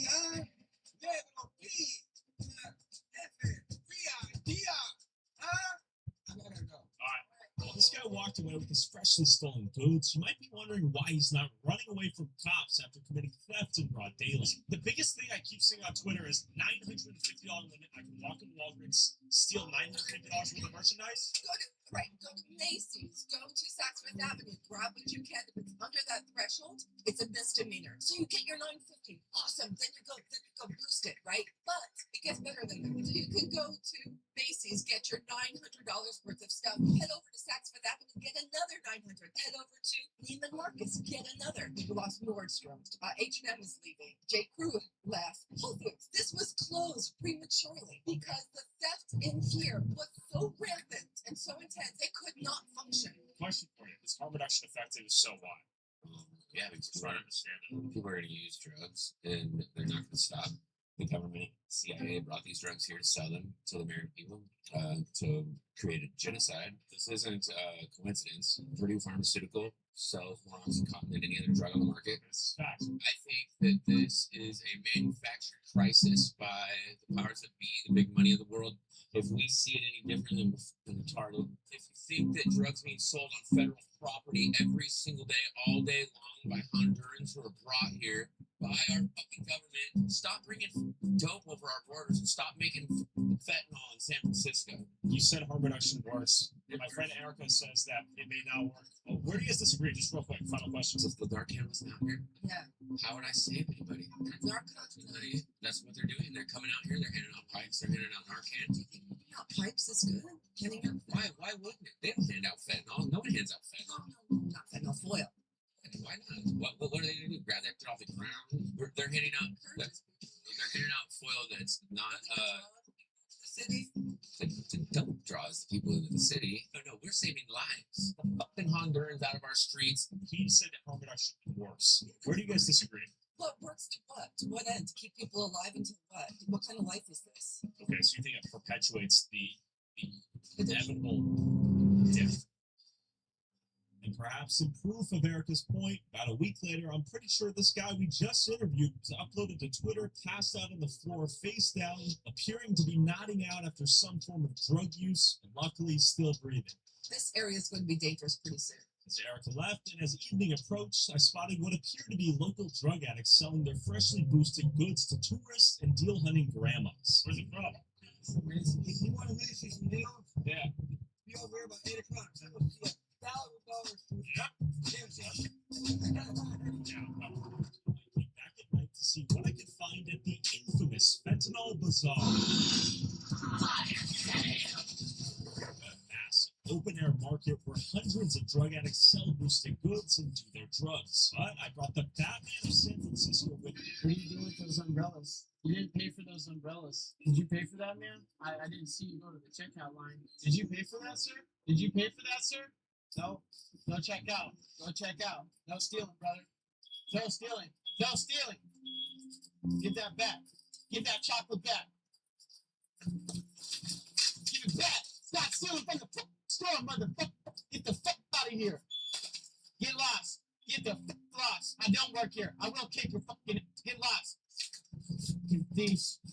just try to run off. I'm sorry, America's like this right now. I just got kicked out of Walgreens for stealing this leaf. Stealing from the store. What's going on in this country? Why are people making me out to be the bad guy for stopping thieves from stealing from my grocery store? I'm here with. My name's Darren. I'm the founder of the World Peace Movement here in San Francisco, California. We're helping the homeless and raising awareness about the dangers of fentanyl in our community. I've seen San Francisco go from being the cultural capital of the world to the technological capital of the world to what seems like the fentanyl homeless capital of America. Now people are traveling from all across the country for fentanyl, and it's, $3 for him. It's cheaper than a loaf of bread, a gallon of milk, and a gallon of gasoline. So many people have left San Francisco. I don't want to be another person that leaves San Francisco. I want to stay. I want to fight to save San Francisco. So we begin walking to the bazaar. As you can see, everywhere you look are police signs. Police. San Francisco has hit terminal velocity in its economic collapse. People don't want to go to the city. People in the East Bay are starting to call the city the And as we walked into a nearby Walgreens, an anonymous interview with the security guard there might help you understand why. We're in downtown San Francisco Market District. Back in the day, like 10 years ago, it was Every time I come here with my mom for the holidays, people want to steal stuff. The guards describes all my districts. Me and my brother have been here about 6 months, and we fought in Ukraine and in Afghanistan. Since we've been here, we have zero. Shut it down. Yeah, so it's like, yeah, if you try to leave, I'm gonna mason it, and then I'm gonna cuff you, and I'm gonna explain why you're outside blind and broken. Are you in the minority of security guards who actually care about their job out here, or who are actually willing to enforce any level of don't steal stuff? I'm very much so. There's no outside contractor. I'm a farmer. I'm from Miami. I was brought in to fix the situation. So You're losing so much money here. so much. Like that, like the safe theft is so bad compared to like it's bad. Even this one's bad. Oakland City Center is worse. Anything along this bar system, the train, everybody hops on, dumps, comes in, grabs trash bags, everybody grab and leaves. And it's up to like $950 or something. What was that California law? All that does is incentivize crime. Even eyeball $950, no, everything. Yeah, it makes it all possible. That's the point. It makes it connect to the felony. You're not even listening to it. You can come in here and jack $5,000. Take some trash bag, hit yourself. Now, several people I've interviewed have mentioned this $950 amount that someone can steal from a given store each day and not be charged with a felony as one of the main reasons incentivizing criminals to shoplift. And this theoretically makes sense until you look at other states like Texas and Wisconsin that have a $2,500 limit, meaning you can steal double the amount and still not get a felony. But the big difference is Texas enforces the law at both the misdemeanor and felony levels. California does not. When someone goes and steals from the local Walgreens in San Francisco, if the employee calls 911, the cops probably won't investigate. But if they do, prosecutors will most likely let it go. So the next time this thief steals, cop knows the prosecutors will probably let it go. So they don't investigate and the thief gets away. And this leads to a doom loop of criminals who become emboldened to continue stealing knowing there's no punishment. So we walked to another Walgreens nearby, notorious for shoplifting, that did not have a hard-on crime or veteran security guard, to see how many people we'd see steal and why they got away with it. So they come in here and they look around. They're right here. Here we go. Pardon me. He's definitely big. So we witnessed tip in action? We're witnessing it right here too. How you doing, man? Right here, it's only Walgreens. Yeah, so every other Walgreens has been closed down because of that. Anyone in here walking around with large bags, it's fair to assume they're taking it? Okay. If they come in with a suitcase, if they come in with this large suitcase or large backpack, that's definitely a clear sign. And last night, I was stopping people from stealing from the store, and I got kicked out. Get the f out of here. Get lost. Get the f lost. I don't work here. I will kick your fucking ass. Get lost. Let's see what's happening on aisle 9. That's good, man. You whipping? Yeah. Can you tell me about it? I'm trying to learn more about this whole $950. Survival in the city. You still get in trouble if you really try. Okay. So are you stocking up for the cold night tonight or what? No, I didn't take all these. It was already empty. Okay. Is it pretty common for you to come in here and just take what you need and walk out? No comment. Oh, yeah. Sorry, brother. We got so. Tell us, man. What's your name? Where are you from? We're YouTube. All right. So one thing about Frisco, there's really big. Yeah, it's my move back. So I like to just give you a little space. You know, it's big wealth gap. Right. That's basically what boils down to. You know, I came out here in 2013. Yeah. You know, Where are you from, by the way? I'm from the border of Louisiana. Do you mind showing me your wares here? Kind of an average like moose. Man, Let's say you bought it. Do you mind showing me what you got today? All right, we're going with this, man. What goes through your head when you walk in there? I mean, like, by any means necessary. I'm not dirty. I'm not stanky. I'm not gonna be hungry. I don't like this. All right, it's not gonna happen. I read the other before. I read if I get caught, I get caught, man. Like, you can't depend on mankind to just assist you with everything and all the time, man. It's just, you know, rules. I hear you. Well, I guess the kind of the reason I'm asking is someone watching from the outside might say, look at these guys stealing stuff, they're ruining the stores, we lose the stores, they're destroying San Francisco. I'm doing this for a long time. I'm gonna put it I'm tired of all my games, like, it's probably off two songs. Right. Okay. Yeah, it's kind of all back, so you broke, you know. And after stopping to make sure a few motionless bodies we found on the ground were alive. You breathing, brother? Are you breathing, brother? You're good? He's breathing. All right, that's 2 for 2. We had made it to the fentanyl bazaar. People were selling everything from stolen clothes to stolen steak to stolen shrimp to stolen Red Bull.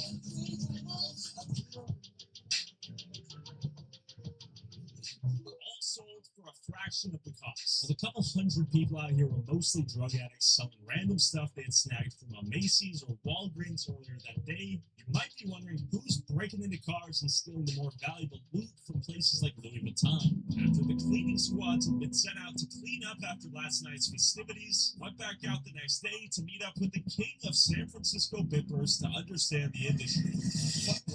We're here with Little Sam, aka Robin Hood, aka Lloyd Solo. rumor has it you're a world-class bipper. I've been blessed. How long you been in the bipping industry? Probably like after high school. My friends doing it and stuff. Yeah. If you saw a car, what would classify it as a good bipping opportunity?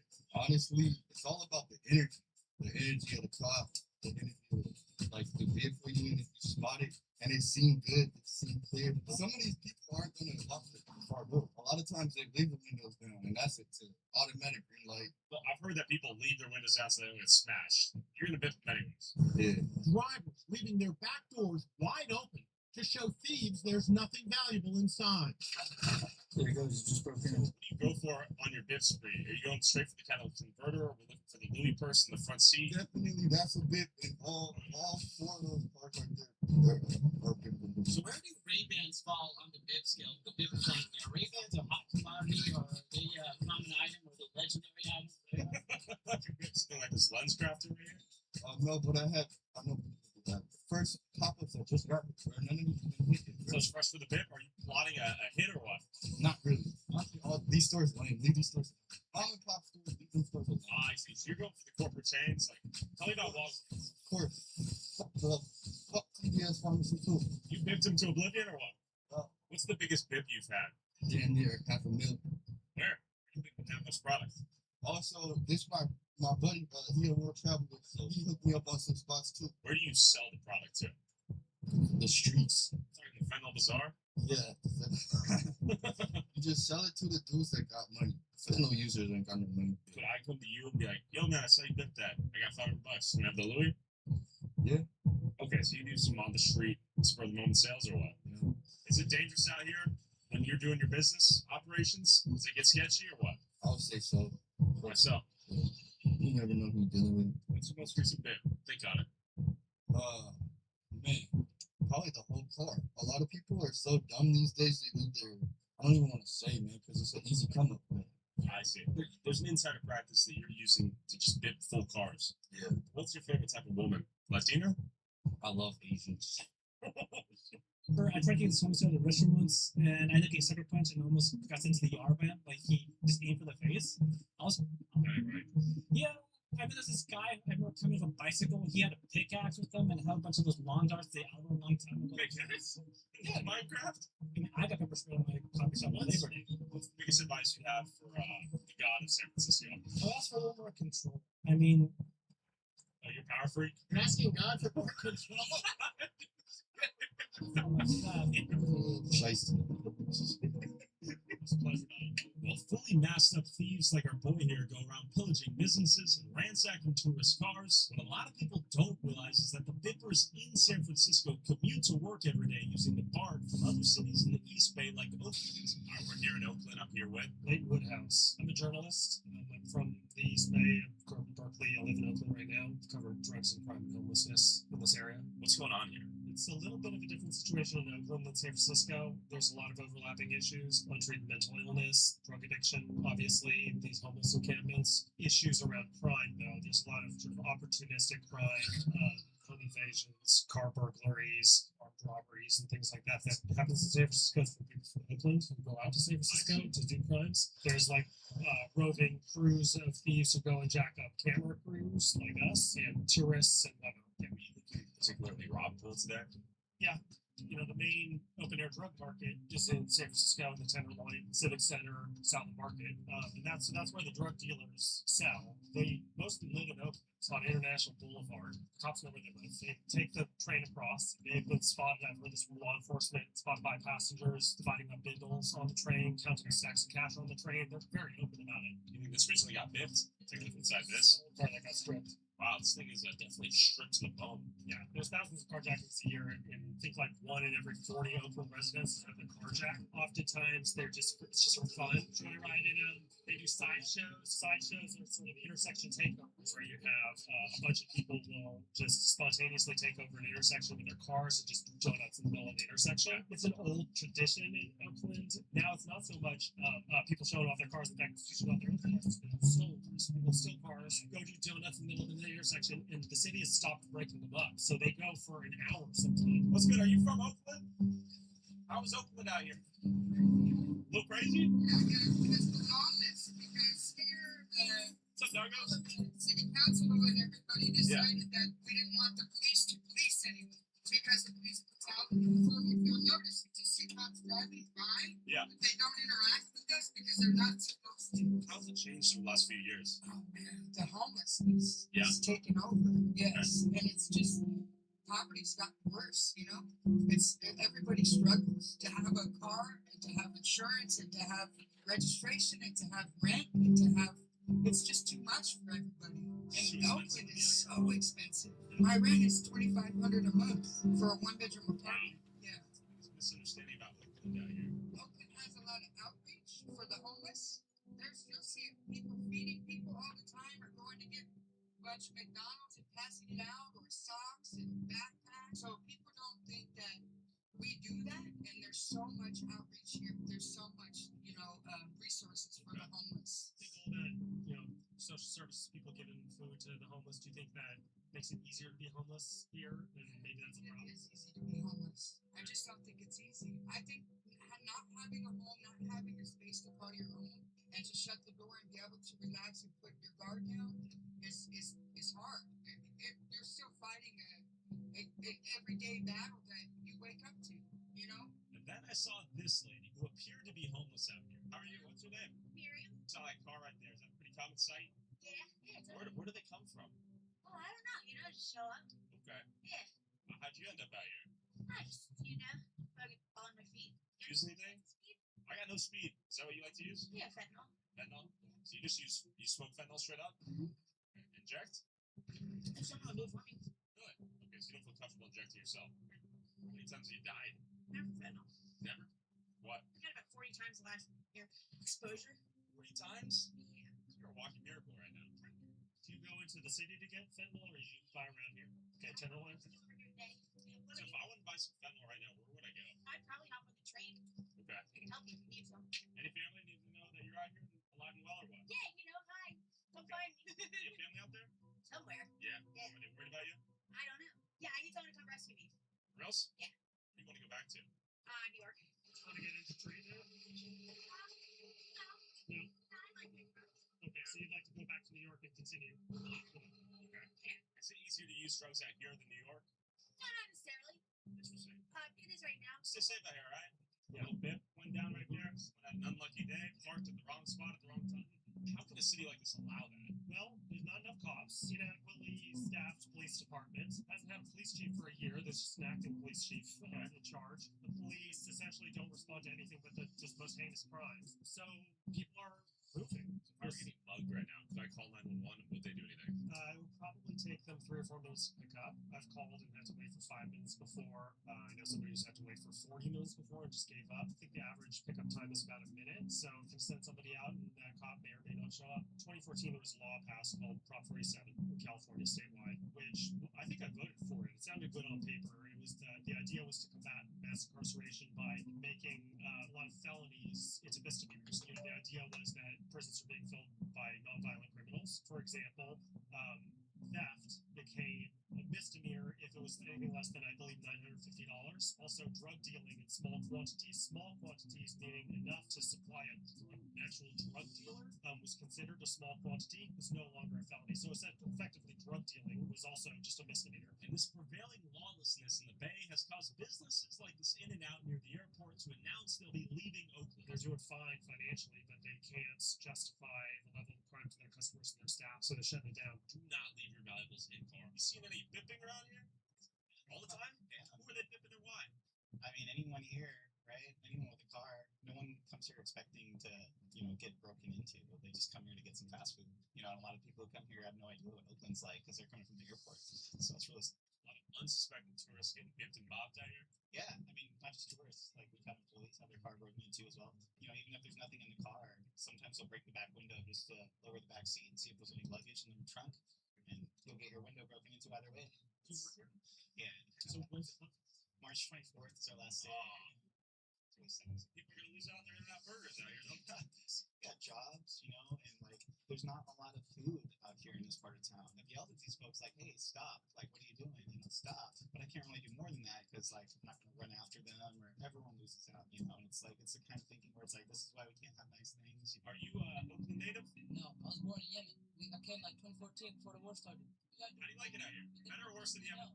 It's worse than Yemen. We be chilling in Yemen. Have you seen any bippers out here? Yeah. Some guy was doing noodles right there. I swear to God, he was doing noodles right there. I see the girl, she has a doctor outfit on, right? She went in there, they broke all her windows. They broke all of them for no reason. They robbed her car, and they tripping out here. I don't know why. Oh, it's not good. Because it's drugs, it's fentanyl, everything, the needles. I'll give you a double, an onion, and some animal stock fries. You know the animal stock fries good. They ain't doing too much here in Oakland. What steps can Oakland take to better the city out here?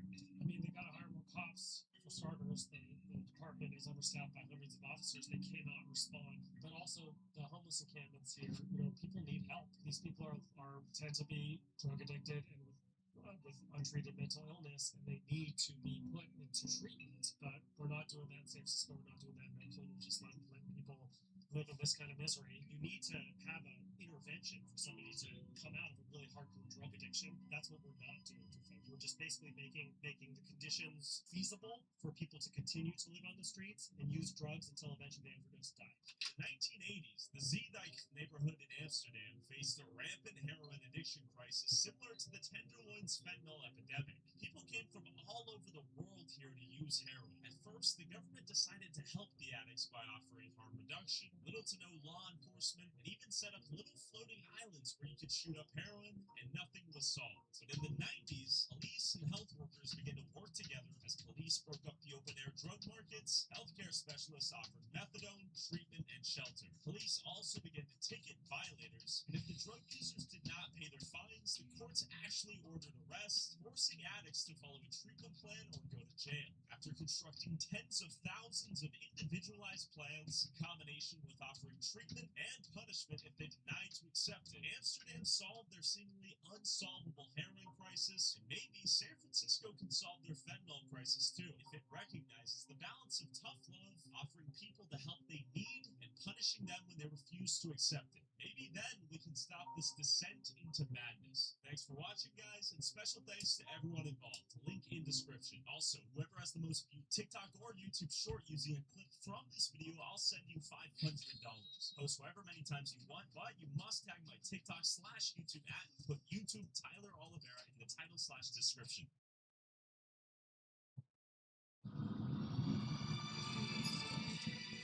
Dallas police need your help right now. they're trying to find a 17-year-old who they say is wanted in connection to 2 homicides. How did you get into this?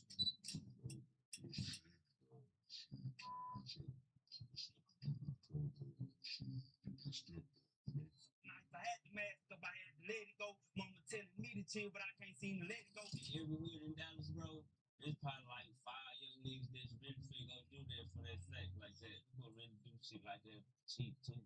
If I want to knock someone off, how much does it cost? Businesses in Northwest Dallas have been pleading with police to address the alarming number of prostitutes in the area along the stretch of road near Harry Hines Boulevard and Walnut Hills. Outside an adult video store where they walk up to cars in an area known for illegal solicitation.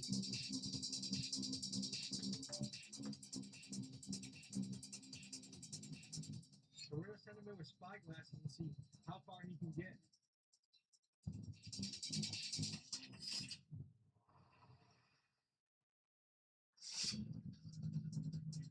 Hey, shut your ass up. Police back loose in the car. We took beautiful video. Asshole. And I was like, man, this girl wanted me to be up here. I fell in love with that shit, and you know what I'm saying? I knew working 9 to 5s, that shit wasn't for me, bro.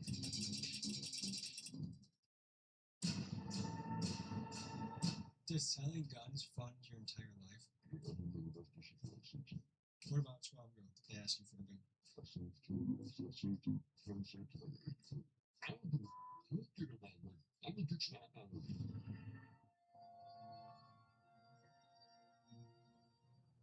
When you think of big money in Dallas, Texas, you might think of Jerry Jones and Mark Cuban, or perhaps AT&T and Southwest Airlines. Here, skyscrapers dominate the skyline, and businessmen in press suits make calls and close deals. But hidden in plain sight, there's another economy altogether, one that does not operate on Wall Street. I'm talking about a booming underground economy that pumps out millions of dollars a year. Hitmen, gun dealers, pimps, and people that will sell anything for a buck. And as we speak with these figures in the underworld, we will ask these questions. What's the price of a human life? What's the cost of selling your body? And where do you draw the line between good and evil? This is the side of Dallas you aren't meant to see. This, folks, is the world of sex, money, and murder.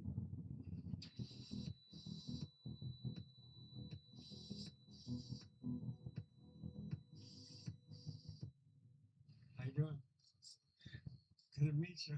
Is Texas a place you can kind of be openly a pimp?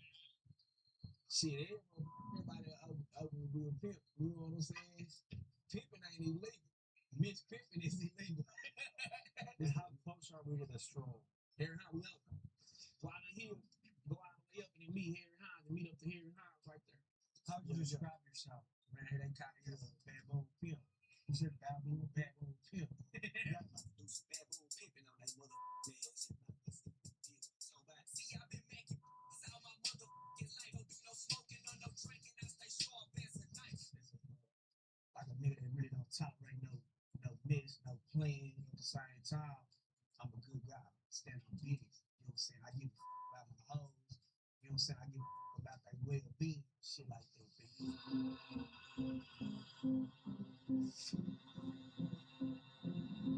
At what point in your life did you decide pimping is my career? I've always had women do for me. I always was a man prostitutes when I didn't even know that they were prostitutes. You know, were interacting with me. That was hitting me up. And I wouldn't even know that the was trying to turn me up into some pimping. It just clicked one day. And I was like, man, this girl wanted me to be her pimp. I fell in love with that shit. And you know what I'm saying? I knew working 9 to 5s, that shit wasn't for me, bro. You know what I'm saying? You want to work more? Shit, I let you work Tommy G. I gotta kind of get in her pimp mind state. You know? Tommy G on this motherfucking Harry, y'all. You know what I'm saying? Finding a woman and just being like, listen, baby, what you're gonna do, you're gonna sell your body, I'm gonna get the money for it, and you're just gonna get trains ran on you all day, all night. I'm gonna profit. That seems like it'd be a hard thing to convince someone of. Because it don't go like that. How does it go? Shit, like I said, you know, I'm famous for the line for posing with shows. You know what I'm saying? Shit, it really goes to be like that when it come to me, man. Like, say, look, Daddy, I want you to pimp on me like a mother. You know what I'm saying? She out here getting to some money, and she's struggling and running into trials and tribulations and shit, and just can't hold it together. You know what I'm saying? That's what's gonna cause her to want to do this. What do you love about pimping? I'm on my time. I'm not on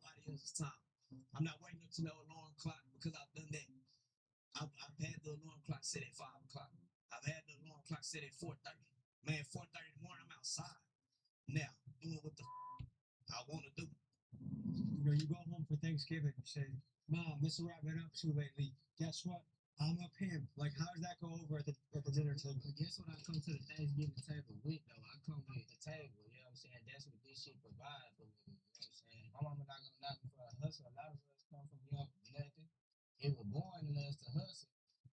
But the hustle that we got was way more special than a lot of this dope dealing and gangster shit like that. We got it out the hole, you know what I'm saying? People don't understand that this is a game that is by choice, not by force. The major percentage of people in this lifestyle are women that are willingly participating in this lifestyle, right? And that you have actual gentlemen, men of real standards and integrity. So by improving your life, there's like, go fuck 20 different people tonight and go with money. Right. For sure. The difference is the profession is just something that the average society doesn't understand. A lot of women may have never even owned a vehicle until they got around me. A lot of these women never even knew how to drive a car until they got with me. Most of the women in my life never had a bank account until they got So you with me. help them establish a bank account. Yeah, for sure. Definitely. You're kind of saying that the pimp genuinely raises the game. Yeah, for sure. And helps her. Yeah, when it's done the right way. Yeah, when it's You done know the what I right mean? way.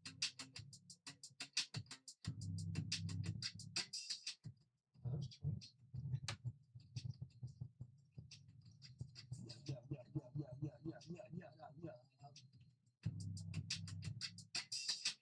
Nothing right here is a go.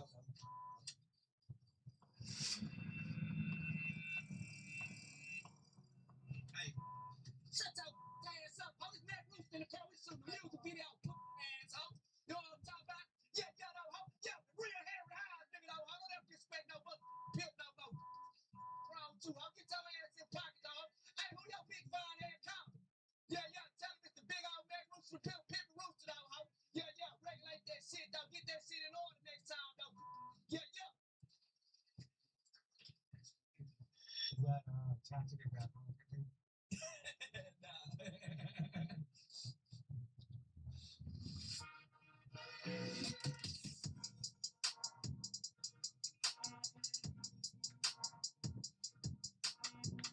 How is this open? How is this allowed? We're literally a line of automobiles.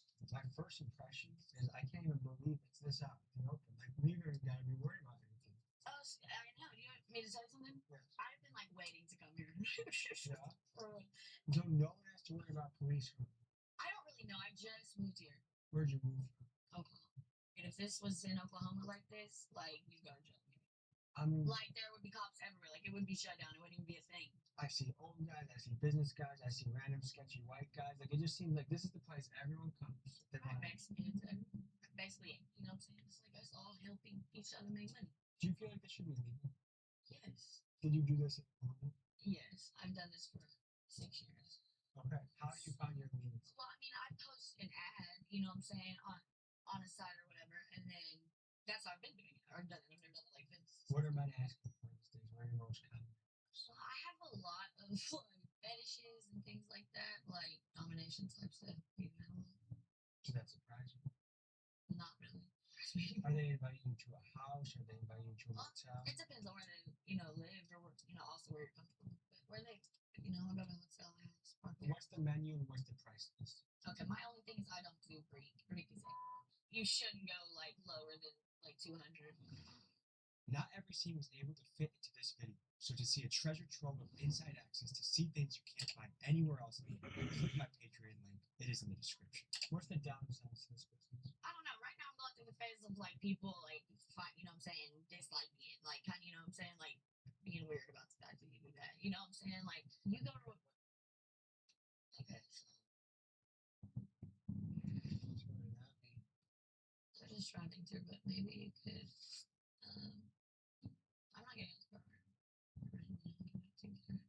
Can you turn this light off right here, brother? Sorry. Sorry, are you nervous at this point? Yeah. Should we just go interview them? Get out of the car, you get out of the car, you go that way, we go interview them? That's your getaway car, that's our... Yeah, can I get out the car after you start walking that way? Sure. You think that's a good move?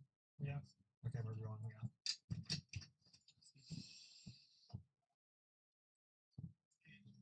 behind us, the Dallas PD, and pulled up to assess the situation. And everywhere you look, there are women in bikinis, skimpily dressed. There's tension in the air. We're not sure what's going to happen next.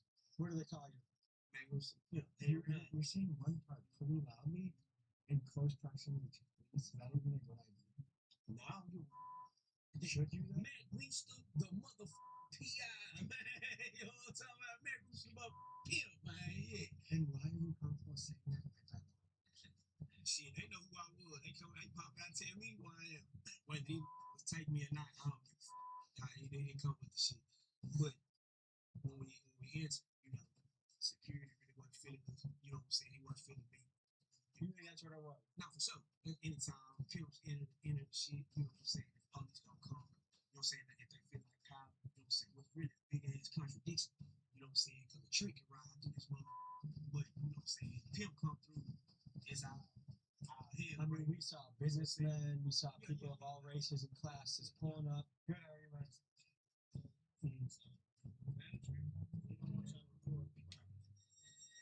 Like, are you so committed to this lifestyle that you're willing to face decades? Yep, I mean, it's like this. I don't have no problem with that being on the line because I know the way that I move. I don't deal with kids, for one. You know what I'm saying? And I'm not saying that a grown woman can't tell on you. She can. When you have a certain relationship with somebody, you're risking it, period. You can be a married man and catch you a domestic violence case. I guess I'm curious, what actually was it that made a call happen? And who would call the police if they saw what they thought was a pimp approaching? Like, what benefit did that have to the rest of the prostitutes and the customers out there?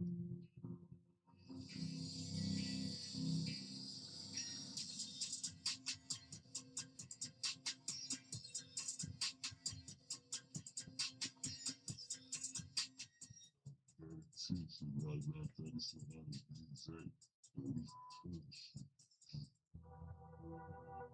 what is your profession? How did you get into this world? Not necessarily. I ain't gonna say that it chose me, but I feel like it's just through time. You know what I'm saying? As being a young nigga, you know, what's trendy now and shit, keep so it's like you get with the program and shit, you just step out, you know.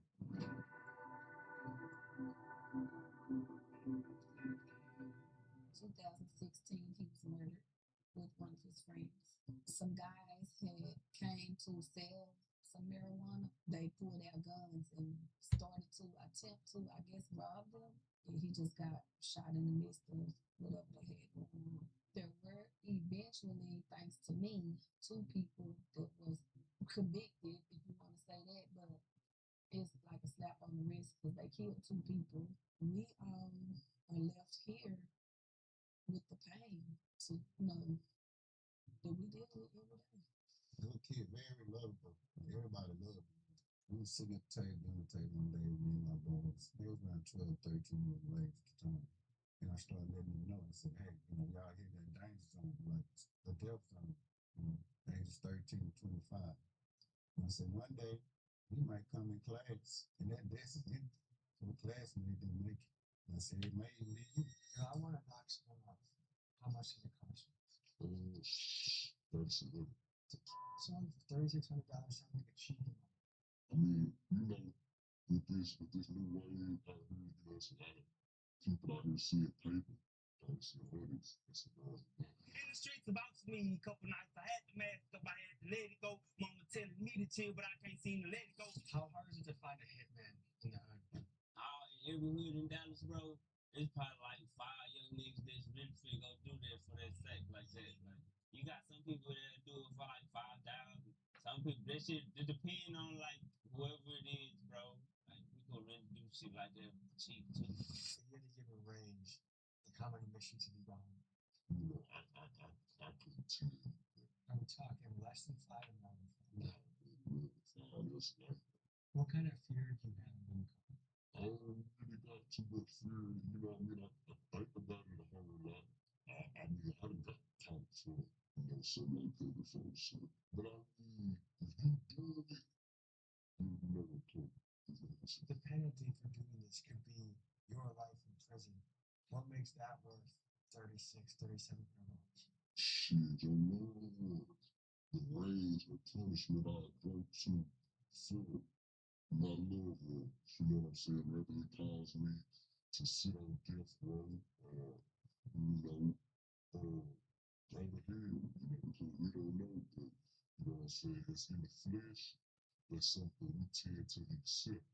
You know what I'm saying? It's an eye for an eye, it's a leak for a leak. So, oh shit, I mean, you do your homework. It's a lot of different ways. You can just see an individual out of public, not at the same place, at the same time. That's God's work, if you handle your business, and it's all about respect, bro. You know what I'm saying? You disrespect me, I stand on that business. I show you. You know what I'm saying? If you bring me a problem, I don't know this motherfucker crazy. You know what I'm saying? What does like me? Nothing. You don't feel any type of way about taking something. We do. If you say you know, you a cold motherfucker. I would say everybody tends to think about it. It's just a thought in their head that they push to the back of their mind. I don't give a damn if it's your mama. I don't give a damn if it's your daddy, your brother. I don't give a damn if it's your 3-year-old daughter. When you speak your real business at that table, everybody name will come up. You know what I'm saying? And you handle it accordingly. So that's how you make it home. What is it about that 13 to 25 with young men that makes it such a dangerous zone? When I was coming up, the dude that was doing the robbing had money. Hey, man, you know what? You better be in school. They might catch you scared in school. It was more like that back then. Now it's not like that. There's no leadership.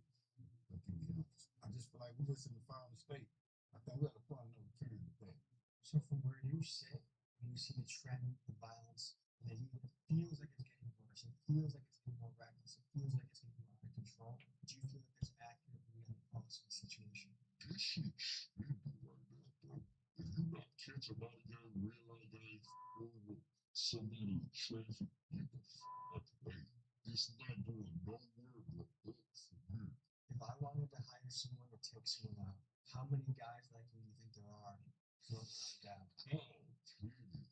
All you gotta do is open your mouth. You got young niggas volunteering to put their work in. As long as they get their mother pay there, they can shine for a day or two. They put on.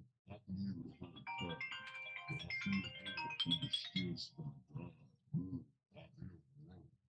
So that if you before God who you for, if you know your intentions, he knows you wanted to take his life and I'm playing right now. I'm playing to lose. So I'm praying shot time. I don't give a who get in my way. I'm gonna get you out my way. You know?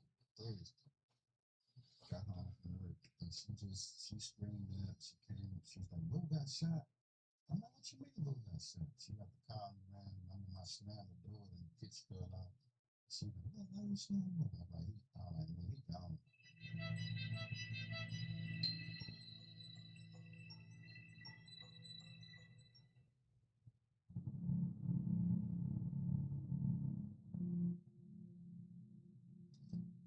A big story impacted your life recently. Right. Tell me what that was. Recently, two of my daughters, they were murdered by one of my daughter's boyfriends. Tell me the business that you're in. Tell me about your business. Like, are you the builder? Are you the supplier? The wholesaler?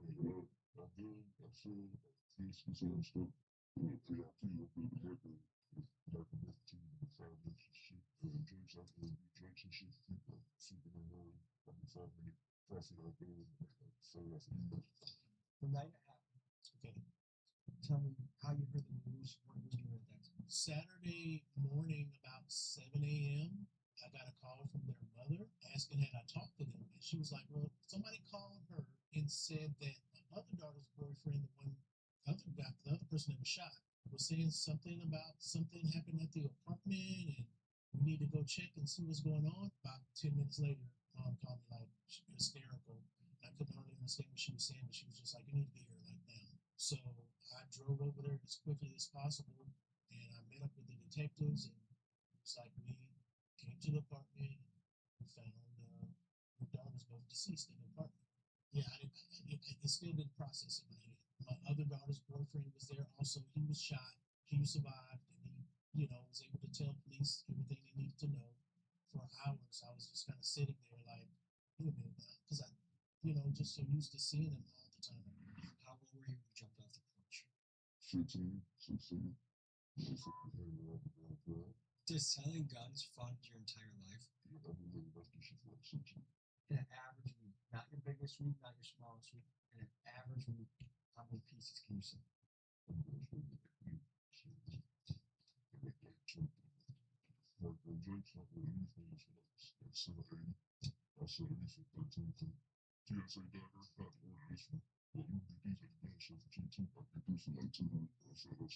So do you feel any moral obligation to filter who you sell to?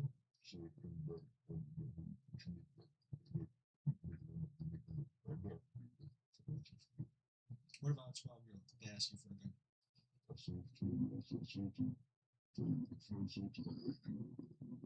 Do you ever feel like maybe I should draw a line in the sand of who I sell to so I can keep the city a little safer? I mean, where would you draw the line for money? Kind of along it seems that there's a lot of people that psychologically should own a gun. What do you think about all the people right now that have guns that are willing to just shoot people up at a willingness thing? Yeah, it's a problem. I'm a gun owner, and I believe in the right to own guns, but I think the vetting system should be a lot better. Tell me about the popularity of the Switch.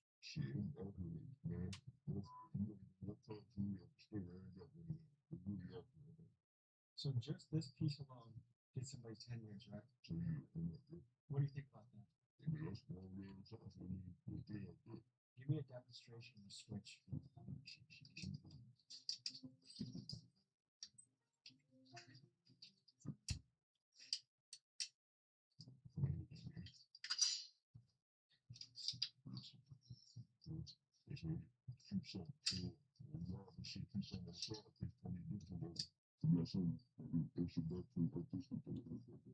So it's almost like a fake license plate but for a gun.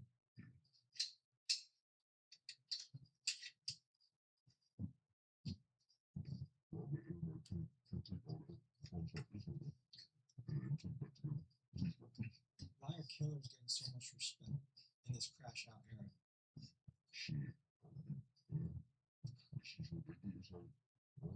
There seems to be a cultural wave happening, especially amongst our young people, where killing people, shooting people, being extremely reckless and violent is becoming more celebrated. How do we reverse that trend? I'm not sure. I think it's a lot of exposure to culture, certain things we see, how things are portrayed as far as in songs and movies, and it's like they live in a fantasy world. Do you think drum music is contributing to the cycle of violence? Can we actually blame drum music for all the violence we're seeing?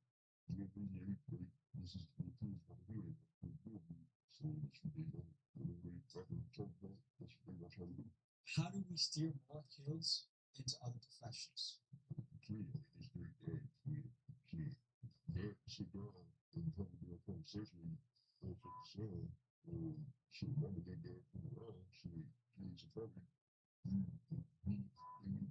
How far do you want to take this? Where do you want to go with this career?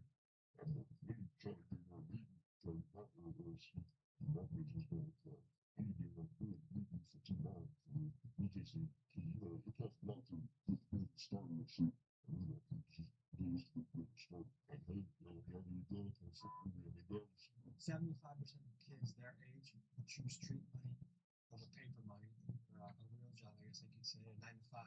You're a man working for the city, working hard. How do we get more young people to follow in your shoes? Starts at home. We need to teach them, there's more value in doing what's right instead of doing what's wrong.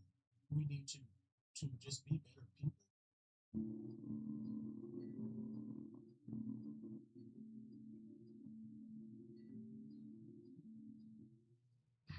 Alright folks, with a big friend of the channel, Cheddar. He runs the page, Texas Buzz, one of the most popular Instagram pages in Texas, so go follow that. But he's been on some of the wildest missions in channel history. We got raided by Mexican police, and we're here back on the Blade. So we're gonna send him in with spyglasses and see how far he can get to this world.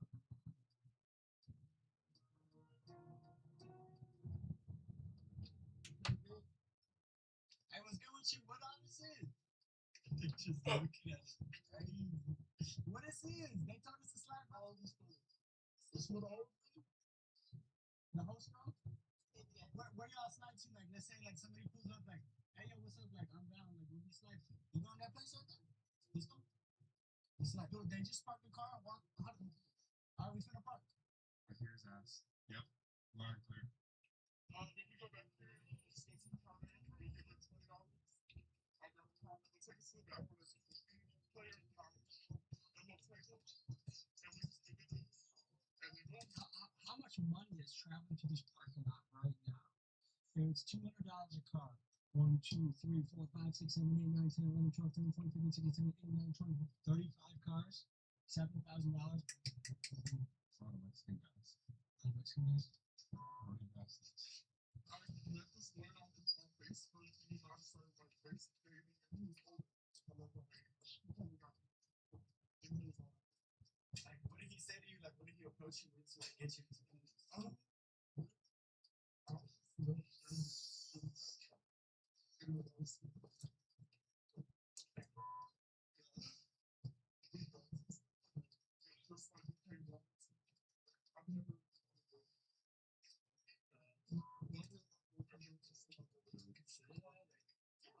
trying to be safe type shit? Me too.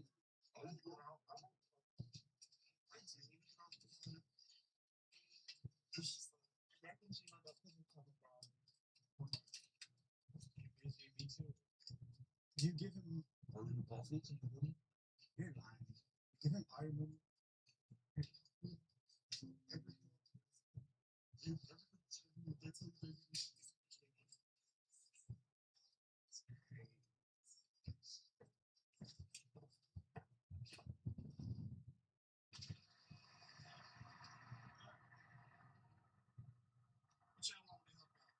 But our guy's China's in there. As soon as he gets out, we leave. Is this wild to you? What makes the police show up to something like this?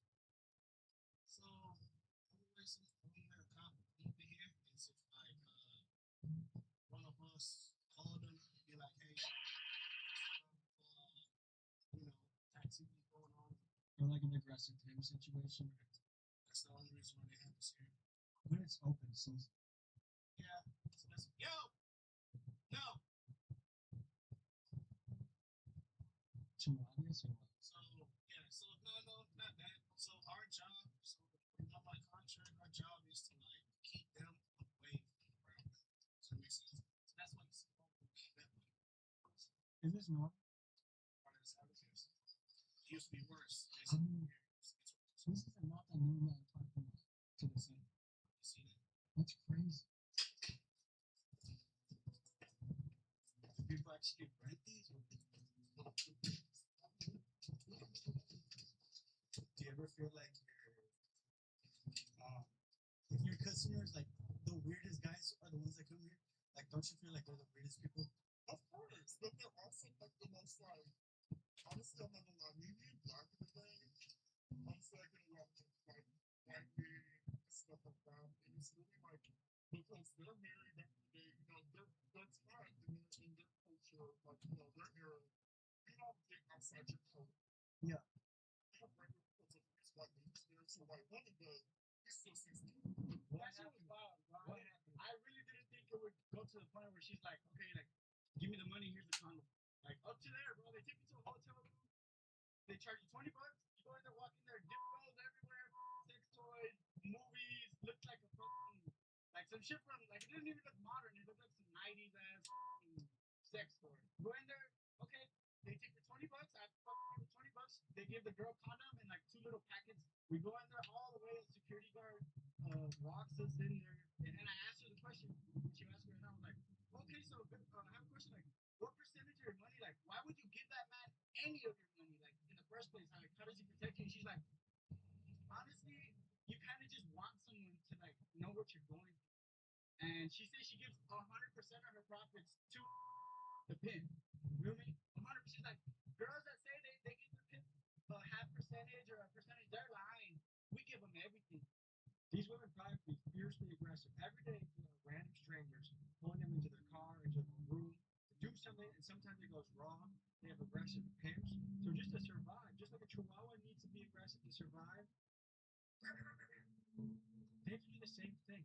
She said that she'd been, yeah, like she was like, oh, I like rough sex and like kind of seemed like happy with it. Like, and I asked her like, do you ever want to be saved? Like, do you ever want to be saved? Like, do you want somebody to just make you their girlfriend? She's like, yeah, we all do, we all do. But like, man, at this point, they're just so deep into it. She said she'd been doing this since she was 13.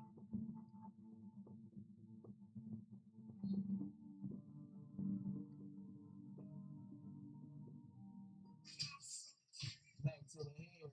You know what I'm talking about? Back to the hair. Wild, real, wicked, wild, and scared hair. Like this motherfucking film. Come on, man. Yeah, man. Ain't it, man? How about that shit, Jack? Now, yeah, man, we had a round of that last night with them motherfucking Jakes, man, with them lives. You know what I'm saying, man? Shit kind of shook some motherfuckers up, though. I told you they were gonna let a pimp make it, though. Shit, I ain't doing nothing wrong. Last night kind of ended on a weird note. Was that normal for you, Jim Collins? Yeah, that's it. That's everyday shit. If I put myself in the mix, I know I'm not liked over there. You know what I'm saying? I'm not gonna stick around where I'm not wanted. You get what I'm saying? So there's a few hoes in there that show Meg Rooster love. There's a few hoes over there that can't stand to see Meg Rooster come. You was with me last night. You know what I'm saying? I had to come out the window. She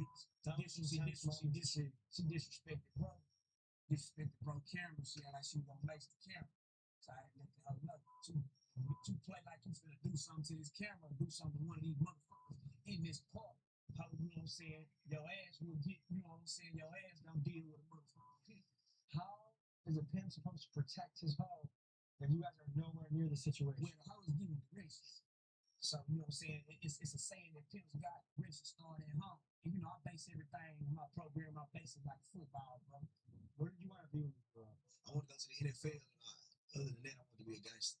It was just from just watching my daddy. You know, my daddy kept his partners around. My daddy, he was a street nigga, you know what I'm saying? But that's how my daddy took care of him. My daddy was a hustler.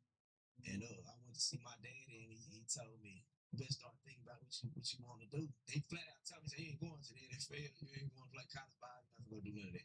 You 5'7", you probably 140 pounds. And right then and there, you know what I'm saying, I knew I wasn't even finna finish high school because I ain't give a damn about nothing but football. Now, I can give you these plays and shit, but I can't get on the field with you. You know what I'm saying? I can't come past that white line on the sideline. I can do all the coaching that I want. You know what I'm saying? I can do all the coaching from the sideline. But as directions start at home, I give the bitch knocks to where when she gets herself in a certain situation, she knows how to get out. Word on the street is you're a pretty good pimp and you can be making more money, but you're too nice with your hoes. Who said that? I don't know what I'm saying. Oh, like that's probably like a pimp. I don't know. That's probably a pimp biting that man rooster. Is it bad to treat them nice? Nah. I've never seen a woman love me like a prostitute has loved me. Man, a squirt bitch can tell me she loved me, bro. I don't believe that shit. But when that prostitute tell me she loved me, I believe that. Because the shit that she put herself through, the shit that she go through for me, and the shit that she does, that hoe love me. How much money do you can make in a month in this profession? Shit, one hoe, 30 days, 30 bands. That's what a lot of niggas believe. One hoe, if it's that kind of hoe. If she shaking shit up like she's supposed to, you know what I'm saying? Top notch hoe. Because some rappers will say like, we'll just talk about rap. Some rappers will say enormous numbers, but I'm like, I know you're not really making that. You know what I mean? What is a decent pimp? Because my question is, someone is so rich, why are they hanging out in the gas station parking lot all day? It's pimp. How much would you say roughly per hoe you invest per month to make sure she has a good quality of life? Shit, them bills, like it depends on the cap. It depends on that caliber of what she got going on. For me, it's hard not to look at a pimp situation and say a pimp is a parasite. Right. The woman's doing all the work. He's taking all the money. How is he not a parasite? A lot of people think he is, but like this is what I tried to explain to you that day. Okay, let's say for instance, let's say you down on my track, right? And I ain't gonna give too much game. Let's say you got this hoe, right? For one, she might see me and she might say, "Damn, I need him. I want to fuck with him." She approaches me. I don't approach her, and she wants to be with me. So just listen to me, because this is where we got jammed up. Let's say this bitch been playing Star Street right here. Let's say she's been playing right here on Star Street, right? She's making about $210 a night. The hell fucking sucks. You dig what I'm saying? She comes to me and I'm like, yeah, bitch, where you been playing at? Shit, I've been playing Star Street for like a year. Star Street. What the fuck? Hey, come on. I'm finna move you over here to Venus Street. Well, I've never been over there, Daddy. You trying to be with me, you gonna follow my instructions. You know what I'm saying? Because I don't agree with Star Street. A lot of girls get raped on Star Street. I don't care for it. A lot of girls get robbed on Star Street. Well, okay, I'm just gonna follow your lead. Now I have this woman on Venus Street. Her days turn into $1,300 nights. Her nights turn into $2,000 nights. She's safe. The tricks are standing on business. There's no kids riding through. There's nobody shooting her with BB guns. There's nobody. She got that for me. You guys are acting like you're providing some like grand, elevational, educational experience with this woman. Most people watching this video say you're out of your fucking mind. Yeah. What do you say to that? I'm out of my fucking mind to them. I'm not out of my mind to a real hoe. Because a hoe knows and believes that. But from the bottom of your heart, you feel like you're doing like the genuine good work. She gonna hold that. She gonna hold that. Like I told you last night, like, you know what I'm saying, like the famous slumber, pros who get toes. A lot of hoes, bro. I don't go at a lot of hoes. I don't hit up a lot of hoes first. Any hoe in this game will tell you that, man. He won't do a lot of talking first. As long as a hoe gonna hoe, them hoes gonna need pimps, man.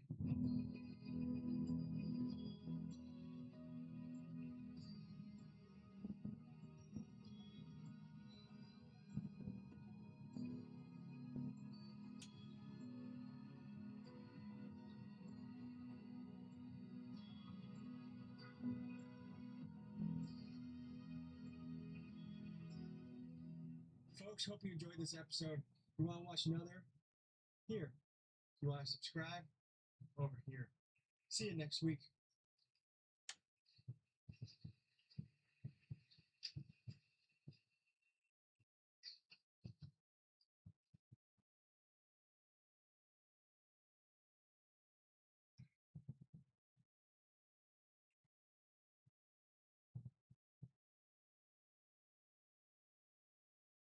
To the Sunday Showcase on a beautiful April Sunday afternoon in New York City. A sellout crowd on Easter Sunday at Madison Square Garden. It's a huge game for both the Knicks and the Bulls. Chicago trying to stay atop the Eastern Conference through battle with Miami down the stretch of the regular season. The Knicks, meanwhile, fighting for their playoff lives in one of the final spots in the Eastern Conference. With 2.5 weeks to go in the regular season. And what a wonderful sight for the Bulls and their fans. Derrick Rose is back. After missing the past 12 games with the strained groin, in uniform, in the starting lineup for Tom Thibodeau and the Chicago Bulls. Good afternoon, everyone. With Jeff Van Gundy, Mike Greenon, and Josh Buck with us as well. It is a great sight to see the reigning MVP back. And it's amazing what the Chicago Bulls have been able to accomplish without him. He's missed 22 games this year. Luol Deng, their all-star, he's missed 9. Bob Powell's missed over 30. Yet they have the best record in the NBA. How's he done? Well, it starts with discipline, defense, and depth. The Bulls have all of them to add into that. They're the best rebounding team in the NBA. And even though you missed Rose, you were able to hold the court without him. They need him back, though, to make a deep playoff run. Meanwhile, for the Knicks, their season has really been a roller coaster ride. But one thing has remained constant, slowly but surely, especially under Mike Woodson, they've become a gritty defensive team, Jeff. Arguably, in these last 13 games, they've become the best defensive team in the NBA. Statistically, it says it, and you watch them on the floor. They're working together. They're all being orchestrated in the back line by Tyson Chandler, who is doing a tremendous job in changing the culture of this team into a defensive-oriented group. Chandler has taken that championship defense from Dallas to his first year in New York, and what a difference he has made. As we look at our starting lineups for this afternoon, brought to you by Taco Bell. This starting five, the expected starting five, it's only the 11th time this season they've started games together. So many injuries for the Chicago Bulls, yet still the great record. And for the Knicks, they've had certainly their share of injuries as well. Amari Stoudemire, Jeremy Lin still out. So Carmelo Anthony plays the power forward. Landry Fields the 3. The rookie Iman Shumpert the 2. And veteran Baron Davis now running the show for head coach Mike Woodson, who who is 10-3 since he has taken over as head coach. Our Spanish language version of today's game presented by ESPN Deportes. Use the SOS button on your television. Knicks have won 7 straight here at Madison Square Garden. We're a game over 500. It's still in that battle with Milwaukee for that final playoff spot. It's just nice to see this guy back on the court, Derrick Rose. I don't think it kills anybody more to sit on the bench than Derrick Rose did. No, I mean, he loves the game. But certainly, as David said, they were good without him, but the only chance they have to be great and be a championship team is for everyone. Hamilton, Dang, Rose, and their bigs to be playing at high level. The season was earlier this year here at the Garden, but in the last 6 games, averaging almost 28 a game, 8 rebounds a game. He's playing some of his best all-around basketball. Well, I think a couple things have been lost in the analyzation of Anthony. When he was playing as a starting 3 early in the year, they were playing without a point guard, a true point guard. And now he's moved to the 4. They've gotten better point guard play, and they're able to spread the floor more as he wants to. They're always cross now because he guards a big, but the Bulls want Dang on him. So in transition, there's a lot of confusion with this sort of thing, and that's how he's able to build those type of transition threes. You've been shooting under 40% for a good portion of the year. So low for him. But not least of the Knicks forced the turnover. They're number 1 in the NBA in forcing turnovers. Shumpert pretty move. And they got a start to Milwaukee. Tremendous ball pressure by the Knicks in the first couple minutes of this game. It was just a tough for this team start. As this defense continues to start this one.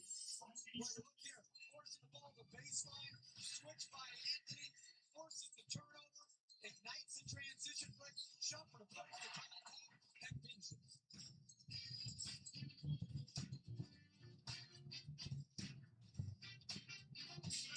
Knicks with a quick 7-0 start.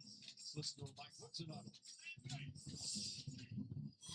look, nobody comes in this house and runs away from it. Nobody. We know our business. Let's go. Got a little Rudy action there. Nobody comes into our house like that. He's been very fiery, Jeff, since he's taken over. First had 6 years in Atlanta. Every year they got better. Last couple of years they lost in the second round. Didn't like that he was left over. Didn't finish a job themselves, and it's about forcing another trouble. Nice pass, Shumpert. Davis layup worked out. Good to the rebound.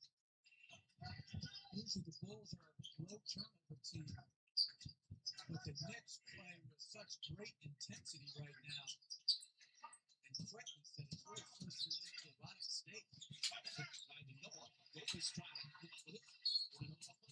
Scrambled. Gets the shot clock down to 6.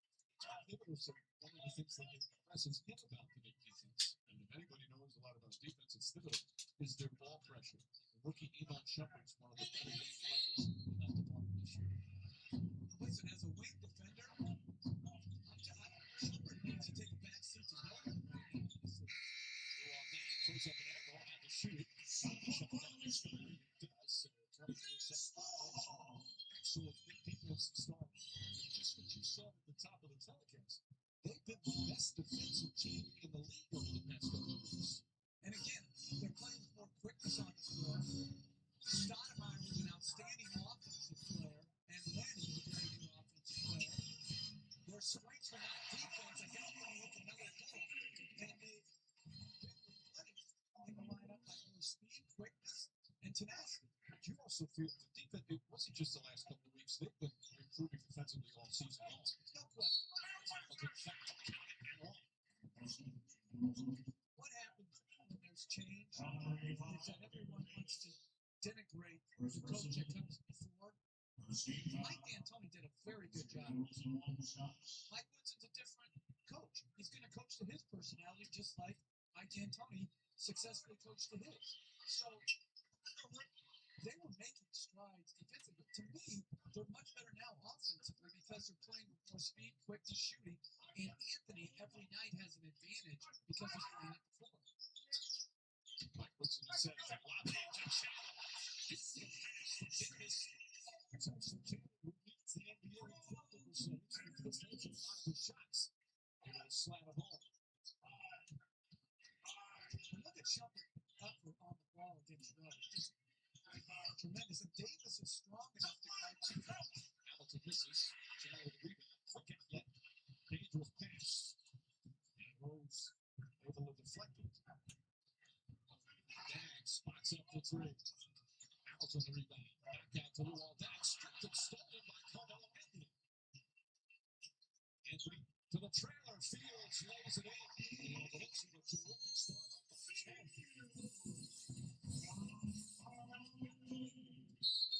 Second time already called on Tom Ball. Start for the next 6 of 7 from the field. And some excellent defense at the other end. Tremendous defensive play that led to a transition opportunity. Carmelo Anthony finds the cutting Landry Fields, and off the pick and roll, great lob, late rotation by the Bulls. It's rolling by 10.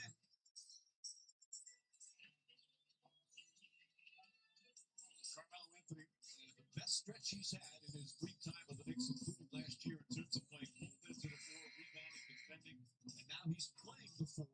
That has some benefits for the Knicks, Jeff. It does. He's guarding an inside player in Boozer, but they're cross-matched. The Bulls want Dang on Anthony, but here in transition, as he trails into the three, no one is close to him. They're leaving the best offensive player on the floor to the Knicks wide open, and this is the benefit when you're playing him at the four.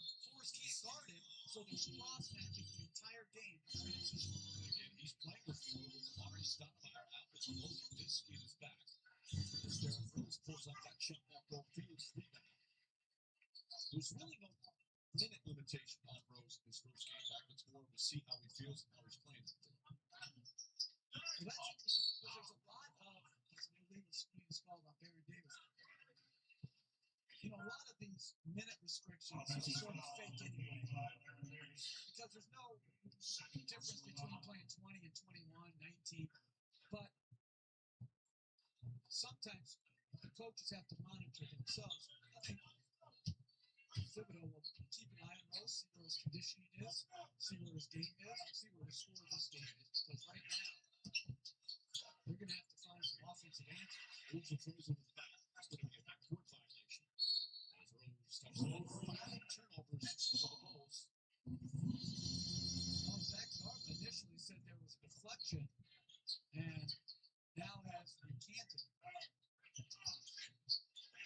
You see that? This defensive effort he's putting out there, that's what he's been doing last several weeks, which wasn't evident early in the season. He even said he wasn't defending with the proper energy. And the Knicks went through the 6-game losing streak. Anthony received a lot of criticism. He's now playing all over the ball as Baron Davis misses. Fields trying to get the rebound. Boozer able to control. Davis stays out there despite 2 personal fouls. And he's also guarding inside players, which doesn't require much energy. Separate with the steal. Nice pass to Fields up a little behind him, actually. And a turnover. Shumpert 5th in the league with steals. Boozer gets it, drives in, and misses the layup. And here comes Shumpert pushing.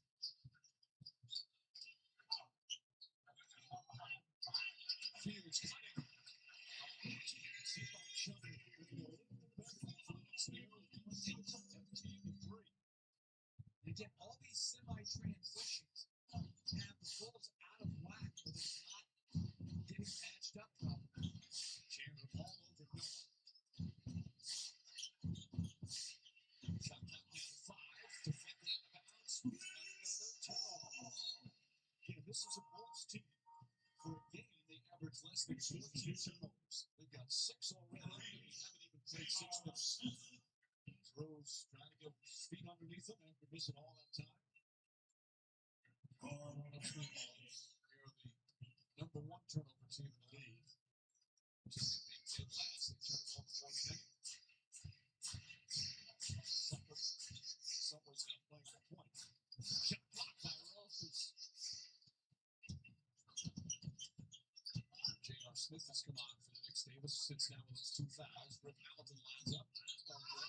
Chandler another rebound. Taylor's been in the top 10 in rebound for Bulls now. 1 of 10 from the field. Fields against Boozer. Draws the foul. It's the first foul. Boozer first team foul. First time we see out of Doris Burke. Hey, Mike. Well, one of the benchmarks that Chicago was looking for as Derrick Rose returned from this groin injury was whether or not he could go through a full practice and then feel no ill after effects the next day. As you see the coach get in there. He went through the workout yesterday, full contact, 3-on-3, 1-on-1. As they missed another opportunity there. No ill after effects today, Mike, and that was the key. Finishes it off at 17-30. Doris Burke last night broadcasting the game in Philadelphia. Takes the training today for an afternoon game. She's indefatigable. This start incredible. All season long, the potential if they defend because they've got the offense going. Well, again, another nice play by Chandler. And then an unselfish play by Anthony to hit Fields. Again, their good defense is translating into offense because they have more perimeter players on the floor. They've always got right now 4 perimeter players on the floor, and that speed, quickness, and skill.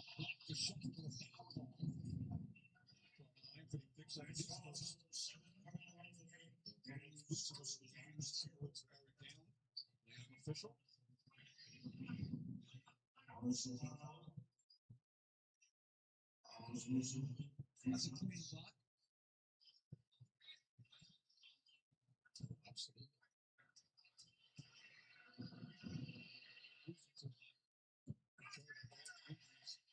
You've got a guy like Boozer. I'm thinking about every game he's played. Hasn't missed a practice.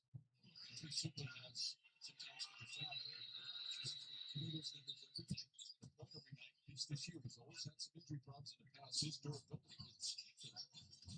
Boozer takes a lot of criticism. Some of it is warranted. Most of it is misguided in that this year in particular, he's been there every night. And while there's some things the Vikings do better, like Anthony Knox in another year, he has been solid and steady. If you always compare Mr. Buck's salary, it's never going to look good. Athlete 4 from the field.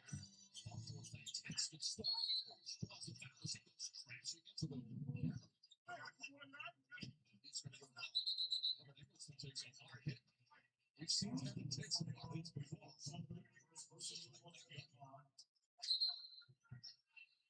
Chandler took a tee right there. Not sure why. Here Rose does a good job. Defense get it.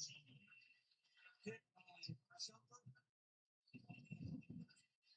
I'll tell you, Shumpert is very impressive. His defensive ability very strong.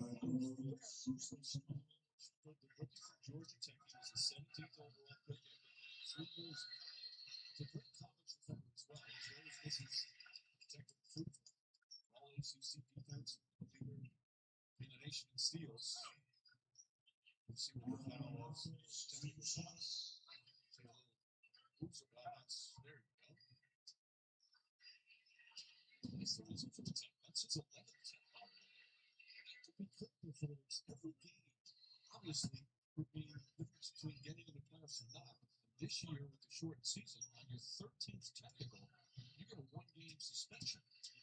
They can ill afford to lose him. He's missed 2 games this year. They've lost both those games, and they've given up an average of 118 points in those 2 games. Yeah, but Boozer can't run into a bumper like that either. And Chandler wouldn't be who he is defensively if he just allowed people to pump him like that.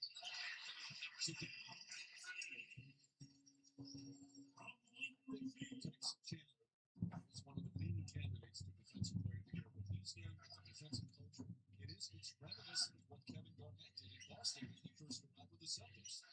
It didn't take hold early, but it certainly has taken hold now. And I think Shumpert deserves as much credit as Chandler. I look at Shumpert from early in the year when he was being forced to play out of his position as a point guard to how he's playing now, more within himself offensively and being a dominant game defender, he and Chandler together on the floor, they're outstanding. Foul against Chicago. Hamilton picks up his first. Our NBA National Television Big Board. Slate of games coming up. NBA TV time. Big game Boston and Philly. Houston and Sacramento. TNT on Thursday. The Bulls host the Heat. Another huge game. Dallas and Golden State next Sunday. We're back here in the Garden as they host the Heat. Dallas and Lakers. With over 2.5 weeks to go in the regular season. So many playoff spots. Team still jockeying for position. Meanwhile, what a start for the next year of the Garden. Despite the fact that they had so many injuries to the reigning MVP, the Bulls still the best record in the NBA. First it was the toe sprain, then the lower back, then the serious one, the right groin, which included internal bleeding. But he is back and trying to get himself back in the flow. And it's not going to be easy even for a great player like him. Yeah, obvious slow start, over 1-3 turnovers, but a lot of it is the defense of Shumpert. The quick hands, the strength, the tenacity. Here he works his way to the free throw line. But when your matchup is Shumpert, it's going to be a struggle. CJ Watson, who has done an excellent job as the backup and part-time starter. He's in the game. The Bulls have downsized with Bruiser at the 5, which I have never seen this year. And played zone out of the timeout. Steals, knocks in the baseline jumper. The Knicks are 11 of 15 from the field. They lead 24-6. Fields on down. Bruiser tries to this defense is nice. The way they switch, rotate, it has been the key. Mike Woodson said it to us over and over again before the game. That's the whole key to the stretch where they've gone 10-3. Watching them play tonight so far, I'm wondering how did they lose 3? Because they have just been swarming. Shumpert on the drive.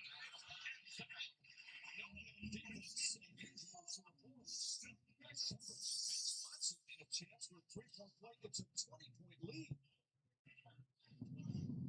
Well, again, they're running pick and roll with Carmelo Anthony. Shumpert drives away. Bruiser, no rotation. So that's the baseline.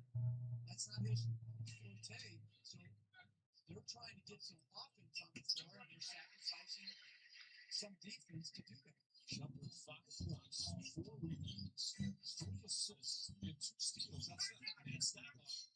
For the opening quarter, we still have 3:20 to play. Bruiser gets one to go.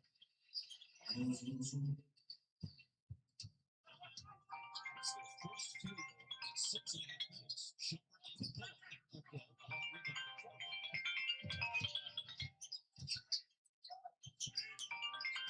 Inside to Bruiser. Shumpert on the rebound. It's a Watson. Coming to the basket. Then puts it up. Puts it in. We'll talk about playing with injuries. He's got this 12 points in his left wrist. Playing through it. And he's second in the NBA in minutes. And think about it. If he would have done the conventional thing, which is get surgery, sit out, they would have been without Dane and Rose. And before he in trouble. Nice pass. Fields to Chandler. And the Knicks score.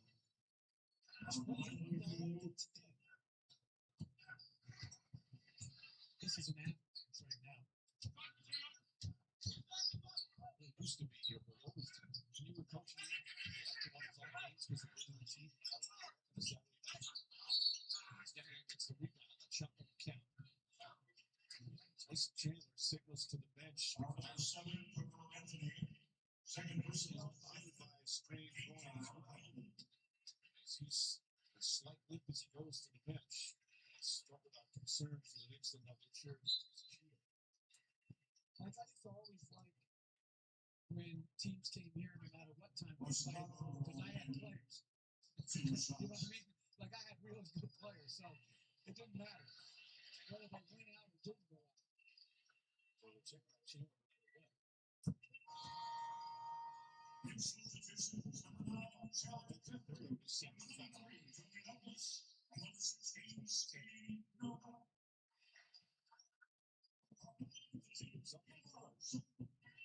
Dallas, you saw that little grimace there. He's got a left wrist problem, taking advantage to that. And so many teams backed up. And Dan, one of those guys, Chandler, one of those guys playing through it. Meanwhile, let's get Jared Jeffries back. Jeffries has been out with a left knee injury. He's missed the last 8 games. Chandler's going back to locker room with a win. J.R. Smith drives inside. Can't finish. Took by Jeffries. Watson has it. Under 2 to put here for Fuchs. Gets it inside the Dan. Back out Culver. Good open 3. Culver puts it in. Full short inside to right. They cut it to 14. And they're trailing by 21.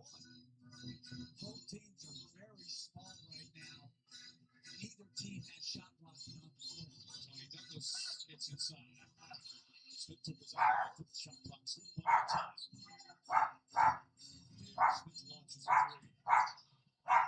And who's in the rebound? Fakes. Smith on him. Reaches inside.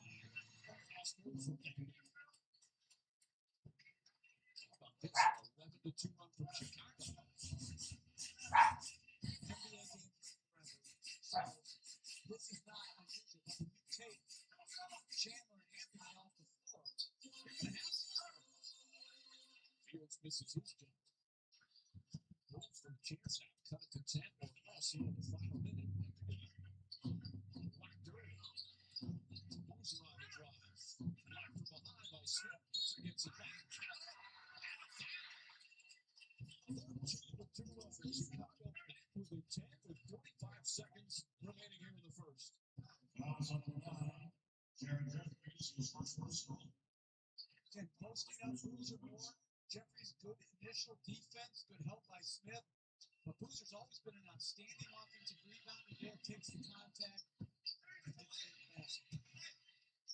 James just emerged from the locker room, which is a good sign for the Knicks. He's still grimacing over there on the bench. Jeffries drives. You rarely see Jeffries off the dribble. He's one of the top bench performers when he's the healthy. The first time Antonio now Mike Woodson. Excellent help defender. And if you're Boozer, that's a come on, man. You've got to move your feet. Carver can't connect. He's out of bounds. Final shot. Steve Nuttall's also on the bench. Anthony going on the working line chair.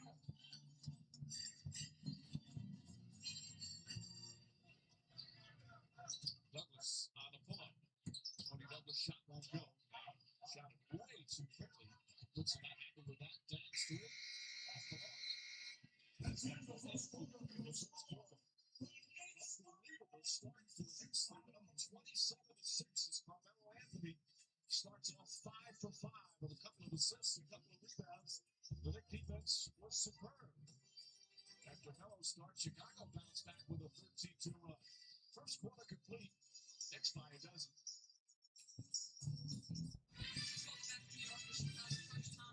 What aspect of your team start concerns you most? Look back on our heels, turning the ball over, not getting back in transition, giving them easy opportunities to score. What do you need from Derrick Rose as he comes back in this basketball game? What you're seeing from him? We expected a little bit of rust. He's got to settle down. He'll be fine. Coach, thanks. Mike. All right, Doris, talk about some big history here. No coach has ever won Coach of the Year back-to-back years. He's right there, the job he's done. Oh, exactly. I mean, if he doesn't win it, then it has to be Greg Popovich. But he's done it. I didn't think it was possible for him to do a better job this year than he did last year. But with all the things that have thrown his way, plus the second year, the honeymoon sort of over, and he still has his guys playing. Max every night. I'm just incredibly impressed by the job he's done. You mean when you coach the honeymoon is over? Yeah, about day 2. But he does have to, on Doris's question, which bothers you most? He listed then 7 things. Most means 1, not everything that bothers you. They won 62 games last year. If this was a full schedule, they're on pace to win 63. 43-13. They're struggling this afternoon against Nova. Takes it away from Clark. Nova, nice pass to Fields. Fields nowhere to go with it. Douglas off the dribble. A floater way off the mark. Fastest to 100 wins. It's just amazing what he has done. 105 and 33. Incredible. Sure is. Omero shoots. He's such a good defender. But down at the other end, he missed an easy layup against an overmatched Steve Novak size-wise. And then they switched and put Landry Fields on. They have to, if he wants to continue to carve out significant over time of Novak wants to get free, he's going to have to get better offensively. Jalen Smith misses Carver with a rebound. Sheik in his second year in the NBA. He's a monster defensively from Turkey. We walk past him. He's one of those guys you need to see him in person just to realize how big he is. As Taj Gibson comes up short, Fields with the rebound. Bulls just 25% from the field. Douglas fakes, finds Jeffries. They shouldn't even guard Douglas out there. You want him shooting the ball. He should be 32%. Douglas nice feed to Jeffries, blocked by Sheik. Jeffries tries it again, pushes back up. But it's picked up by 16. Tony Douglas now the backup point guard. Jeremy Lin now after having his knee surgery. Good enough defense there. Ball knocked loose. Gibson has it. Double team. Flips it up. Back goes Noah. Sheik stripped down all by Douglas, but a foul. Sheik with 3 twos. Tony Douglas picks up his first. The Knicks have the Bulls playing at a hyper frenzy where there's no flow or rhythm to their offensive game right now. Let's go to Luka. Skip for a little time. He's 25 years old. Had a good career in the EuroLeague. 5 years ago, in Turkey. He had a game over there. Now you're going to probably block the competition. But he had a game where he blocked 19 shots over there. Now, he's a great defender. 19 shots of clutching basketball IQ for people who are drivers in. He just can't resist. Sheik hits the first. It's even because of NBA Hoop Troop.com today. Teams and players. It's NBA Hoop Troop.com. Carmelo Anthony backhand. The word on Tyson Chandler. He just had a contusion on his elbow. He's fine and can play again. Rose sitting after his first stint. He started the game for the first 8 minutes. She misses. It's a good shooter. She's back and forth. Beating the makes it left. Just plays with so much energy. And who is Sheik going to guard? He's got Steve Novak at the 3-point line, which negates his greatest strength, which is his shot clock. Anthony contests the shot. Not a good one there. It's Gibson defended well. Taj Gibson, a superb defender. And he can move his feet and guard perimeter players as well as being a shot blocker. Very few can say that. Brewer on the draw foul. Novak the rebound. J.R. Smith. Smith has been a productive player off the bench for Mike Woodson. Novak for 3. Novak came into the game first in the NBA in 3-point percentage. Suffered reflects that out of bounds. Will check back in. Just over 3 minutes gone by in the second. Knicks still with a 15-point lead. Thank you, JP. Here's the Knicks' remaining schedule: 11 games, 6 on the road, 5 at home, including today. And these next 2 Tuesday on ESPN. Finish up the home and home of the Bulls, and then a huge one at Milwaukee. That's the team just 1 game back in the loss column for that final playoff spot. And right now, the Bucks own the season series. They won 2 of the first 3. So that game was just enormous implications. But I really don't think the Knicks are going to be fighting for 8th. I think they're going to be fighting for 6th. I really think they're going to move up. They've got a tough schedule. Chicago twice, Miami, Boston, Atlanta, Clippers, New Jersey, Cleveland. Come on. Charlotte's in there too, by the way. 3.5 gone 5 here in the second. Anthony, good defense from that. Anthony draws the foul. first. All right, let's take a look again at the Saints. Milwaukee has a much easier schedule. Well, but I'm saying I'm not saying Milwaukee's not going to make it. I'm saying New York's going to move up. Who's going to drop out? Well, I'm saying Philadelphia could drop down, Orlando could drop down. Two shots. Well, for Orlando, it's a lot of dropping to do with just 11 games to go. But they've got a lot of injuries right now. Dwight Howard, back hurting. Ryan Anderson out. Peter Turkoglu out. Quentin Richardson out. All right, you bring up Orlando. That's a fairly hot topic this week in the NBA. You've seen everything go for 1 week. Your thoughts on the whole Dwight Howard, your brother's situation in the Magic? Well, you always want to preface it. I have a horse in the race, so you have to take. I'm going to have a view that's going to be probably a little bit different, but I don't think Stan, I know his record doesn't mean defending. And how well he's coached there, that doesn't mean defending. And frankly, Howard's actions and play, as Dan scores.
now. Shumpert trying to get Rose, and there's the foul. That one was halfway down and spun out of the rim. Novak can't believe it. Not only did that happen, but then when they had a chance to foul Brewer, they let too much time run off the clock. Here, great play by Anthony to find Novak. Good hustle by Deng, but too much time ran off. I had that one in as it looked like it was going down as Rose misses a free throw. It doesn't get much closer to going in than this. What a great look he had. For the best three-point shooter. Oh, my goodness. Rose misses another. Smith has it. Knicks down 3. Should the Bulls foul? No. Anthony for 3. Bang! That one goes down, and the game is tied.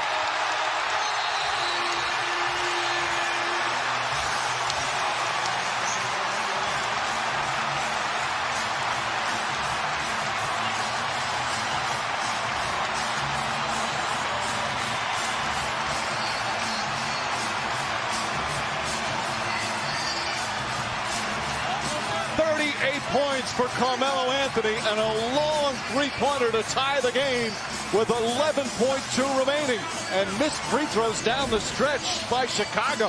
4 straight missed free throws, and this is why with this much time I wouldn't have fouled you. Not shot the free throw well. Taj Gibson's got to push up though and make him take a 2-point shot. That one rattled a little bit like Novak's, but this one went down. But he's 2 feet beyond the line. But time and score, Mike. You're at 11 seconds. Make him drive the ball to his left.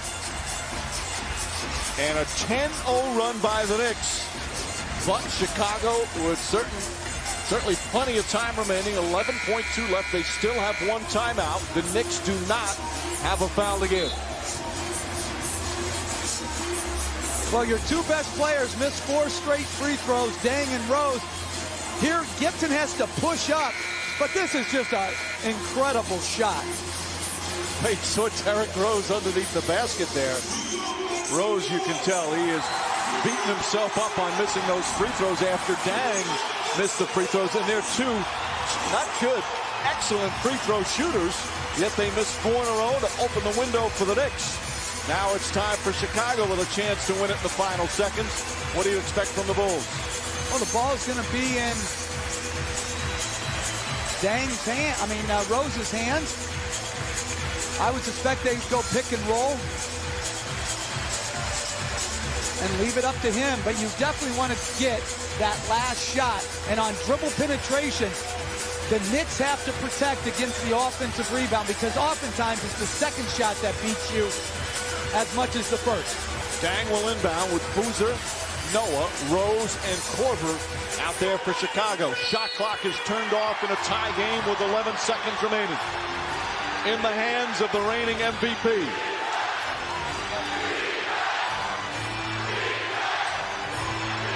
Rose pulls back, puts it up, off the mark, overtime at the Gardens. Knicks were down 10 with 3.5 remaining. Came back to tie it on Carmelo Anthony's three-pointer. And we put 5 minutes up on the clock. Iman Shumpert's defense on Rose, making him take a difficult shot, but still a pretty good look. Well, they ran a little slip, 1-3 pick and roll where Deng slipped out to give Rose an isolation. Step back. That's well defended. It's also a makeable shot. Carmelo Anthony a couple of feet beyond the 23-9 mark. Nails the 3 with just over 11 seconds remaining to tie it. Overtime, Knicks and Bulls at the Garden. Carmelo Anthony, 38 points, including the three-pointer with 11 seconds to go to tie it. Force the Knicks and Bulls into overtime. Well, people talk about him making the right play. Here, 3 defenders committed to him. Great cross-court pass to Smith, just misses. And then the play to Novak. Again, a second defender commits to him, and Taj Gibson puts it right in Novak's shooting pocket and misses. So what happens after Rose's missed free throws? He takes it upon himself, and he comes through in a big way. Now foul trouble. Tyson Chandler has 5 for the Knicks. Taj Gibson has 5 for Chicago. Gibson right now on the bench for the Bulls. Anthony looking, finding Novak. Novak fakes. Good defense from Noah. And then Novak falls out of bounds. Noah trying to take the ball out of his hands. Novak looking, how is that not a foul? Mike Woodson can't believe it either. And by the way, the Knicks, who are turned the ball over more than anybody in the league this year, I think they missed one. They didn't have a turnover in the fourth quarter, Joe. And that allows you to shoot poorly and still have a chance. Rose almost got a backdoor play, but Noah threw it behind him. Shot clock winding down. Rose looking for an opening. Pulls up for the jumper. Short. Noah, another offensive rebound, and misses the follow. That tip in won't count. That is the 18th offensive rebound for the Bulls. It's been their best offense today. But this is what gives them a chance in any playoff series. They consistently win the rebounding battle. And by creating more opportunities in hard-fought close games like the playoffs usually are, this is why they have a chance, even though they don't have a lot of individually great offensive players besides Rose. The free throws really hurting Chicago. They were 1 for 5 from the free throw line in the fourth quarter, including 4 straight misses in the final minute to open the door for the Knicks, and they missed their first free throw of the overtime.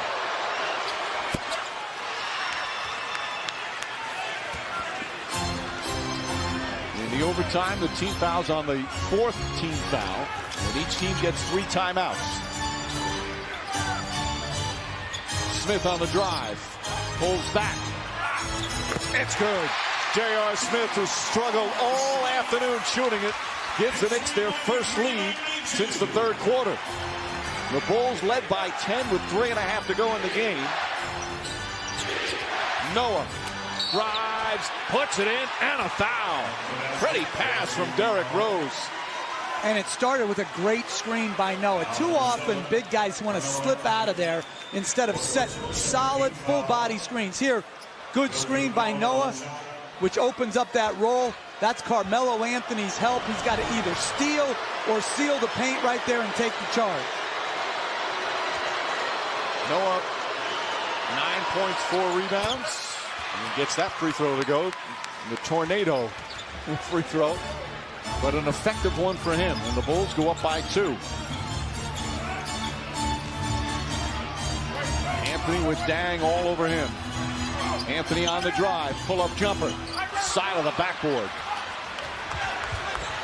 Tough shooting over. 6'9" length that Dang has. Rose to the basket. Flips it up and in. Oh, what a shot from Derrick Rose. And the Bulls go up by 4.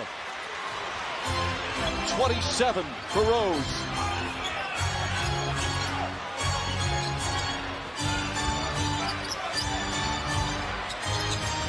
Smith again. Knocks it down. J.R. Smith, back-to-back jumpers. This guy's got the ultimate green light. I guess so. And he's rewarded his coach's confidence by making his last 3. Rose shooting over Chandler. That's good. Another great screen by Noah. Gets Shumpert off of Rose's body. He's able to attack Chandler, who has 5 fouls, and knocks in the short jump shot.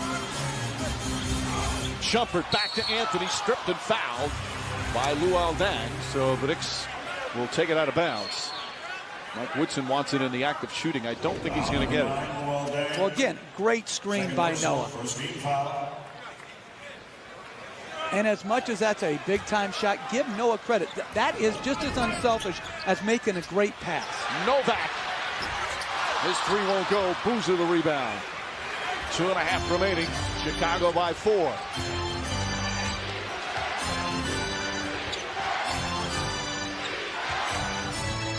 Rose now setting it up. Using Noah's screen again. Rose on the drive. Flips it back to Noah. Stripped down low. Picked up by Shumpert. Good help defense that time by New York. Shumpert Way off the mark. Not a good shot there. Very few players in this league should have the green light into the dribble up three. Very few players shoot that well. Rose the drive, flips it up. That's short. Rebound tipped and taken by J.R. Smith. Anthony drives on Dang. Tied up. Back to Smith. Smith for three. And no other rebound. Smith now 6 of 21. He hit a couple of two-pointers, but can't get the three to go. 2 for 10 from downtown. And a foul off the ball. It's going to be Carmelo Anthony. Knicks not in the penalty yet. And I thought Korver got away with an offensive foul along the baseline for J.R. Smith. And that's clearly a foul. 5 on Anthony. Next team foul, they're in the penalty. Which may be a help. The way Chicago's shooting the three. 4 straight missed free throws in the final minute of regulation helped the Knicks tie the game. Noah dribbling down the lane off the foot of Anthony, and the shot clock will go from 10 to 14. 1:20 in the game. Tom Thibodeau calling out a play from the Bulls bench. How many timeouts do I have? He just turned and asked.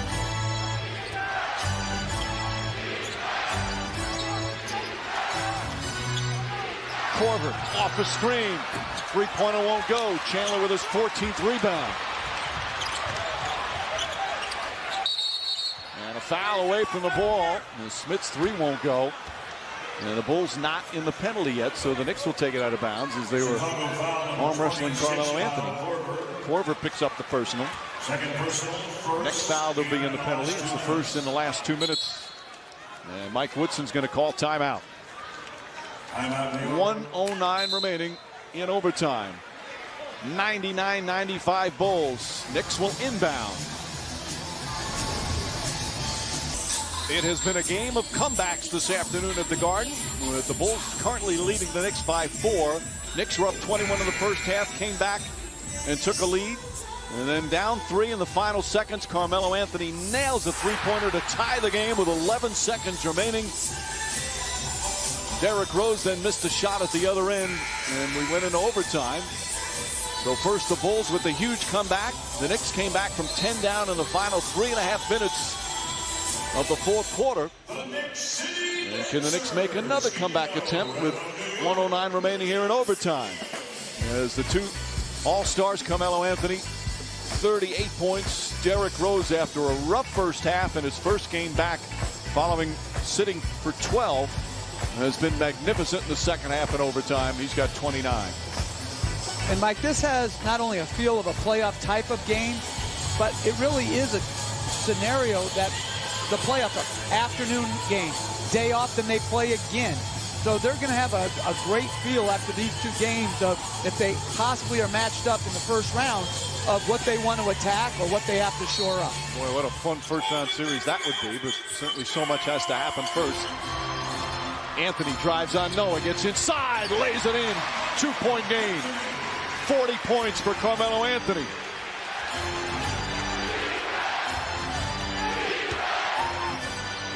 The Garden crowd has been begging for stops down the stretch.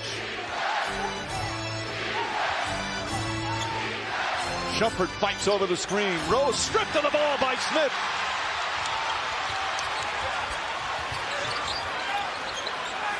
Anthony wants the ball, comes out, Gibson right all over him, drives past him, goes underneath, layup, misses, rebound, fought for, Anthony has it, puts it up, Chandler tips it out, Shumpert with the save, Shumpert on the drive, out to Anthony, Smith, a three-pointer, way off the mark, Chandler tips it out again, and the Knicks will reset down by 2. Mike Woodson not calling timeout. And I like that move. In the hands of Anthony. Anthony for 3, puts it in, Knicks by 1 with 8.2 remaining.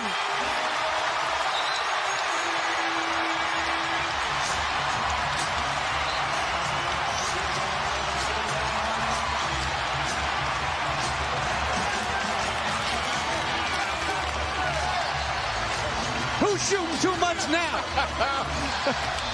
Bedlam at Madison Square Garden. Carmelo Anthony now with 43 and 2 huge three-pointers. But it all started with Tyson Chandler's effort to keep the ball alive multiple times. And again, you've got a 6'9" guy on you. He's a couple of feet again beyond the arc. Boy, both teams hitting such big shots, throwing some missed free throws. And now Chicago with a chance with 8.2 remaining. Anthony 4 of 5 from downtown. 43 points for Anthony.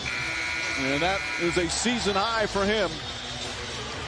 That's a well-defended. Look at Luol Deng, and he fouled him.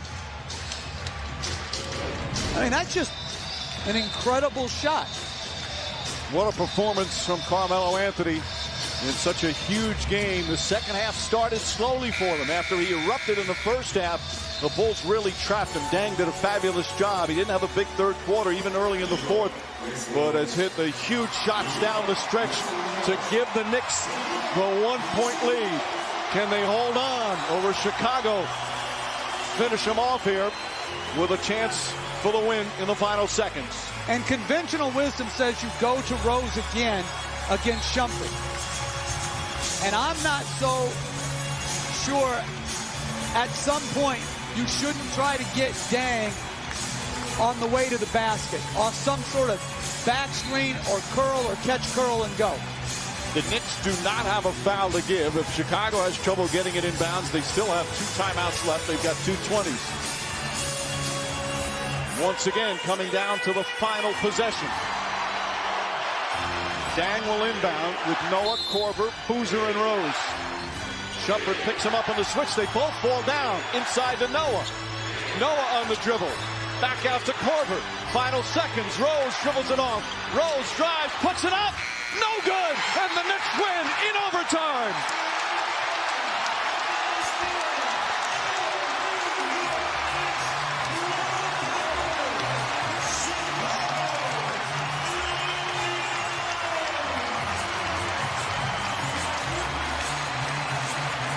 What a thriller at Madison Square Garden. Carmelo Anthony, perhaps his finest moment as a Knick.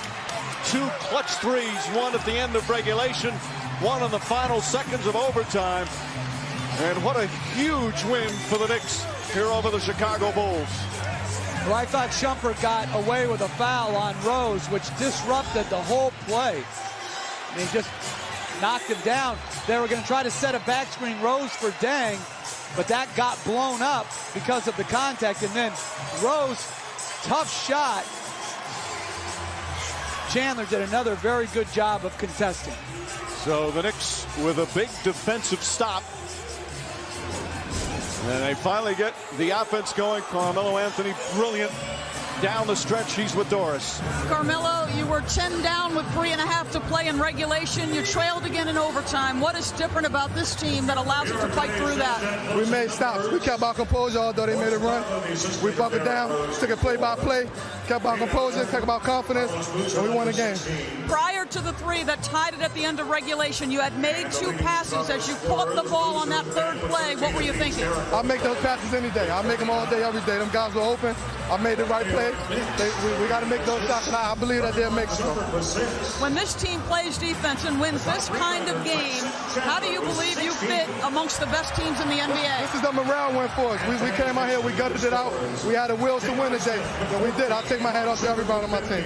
Carmelo, congratulations. Mike. And they get to do it again on Tuesday in Chicago. The game on ESPN. And who knows if they'll meet in the first round of the playoffs. But a thriller and a huge game for the Knicks.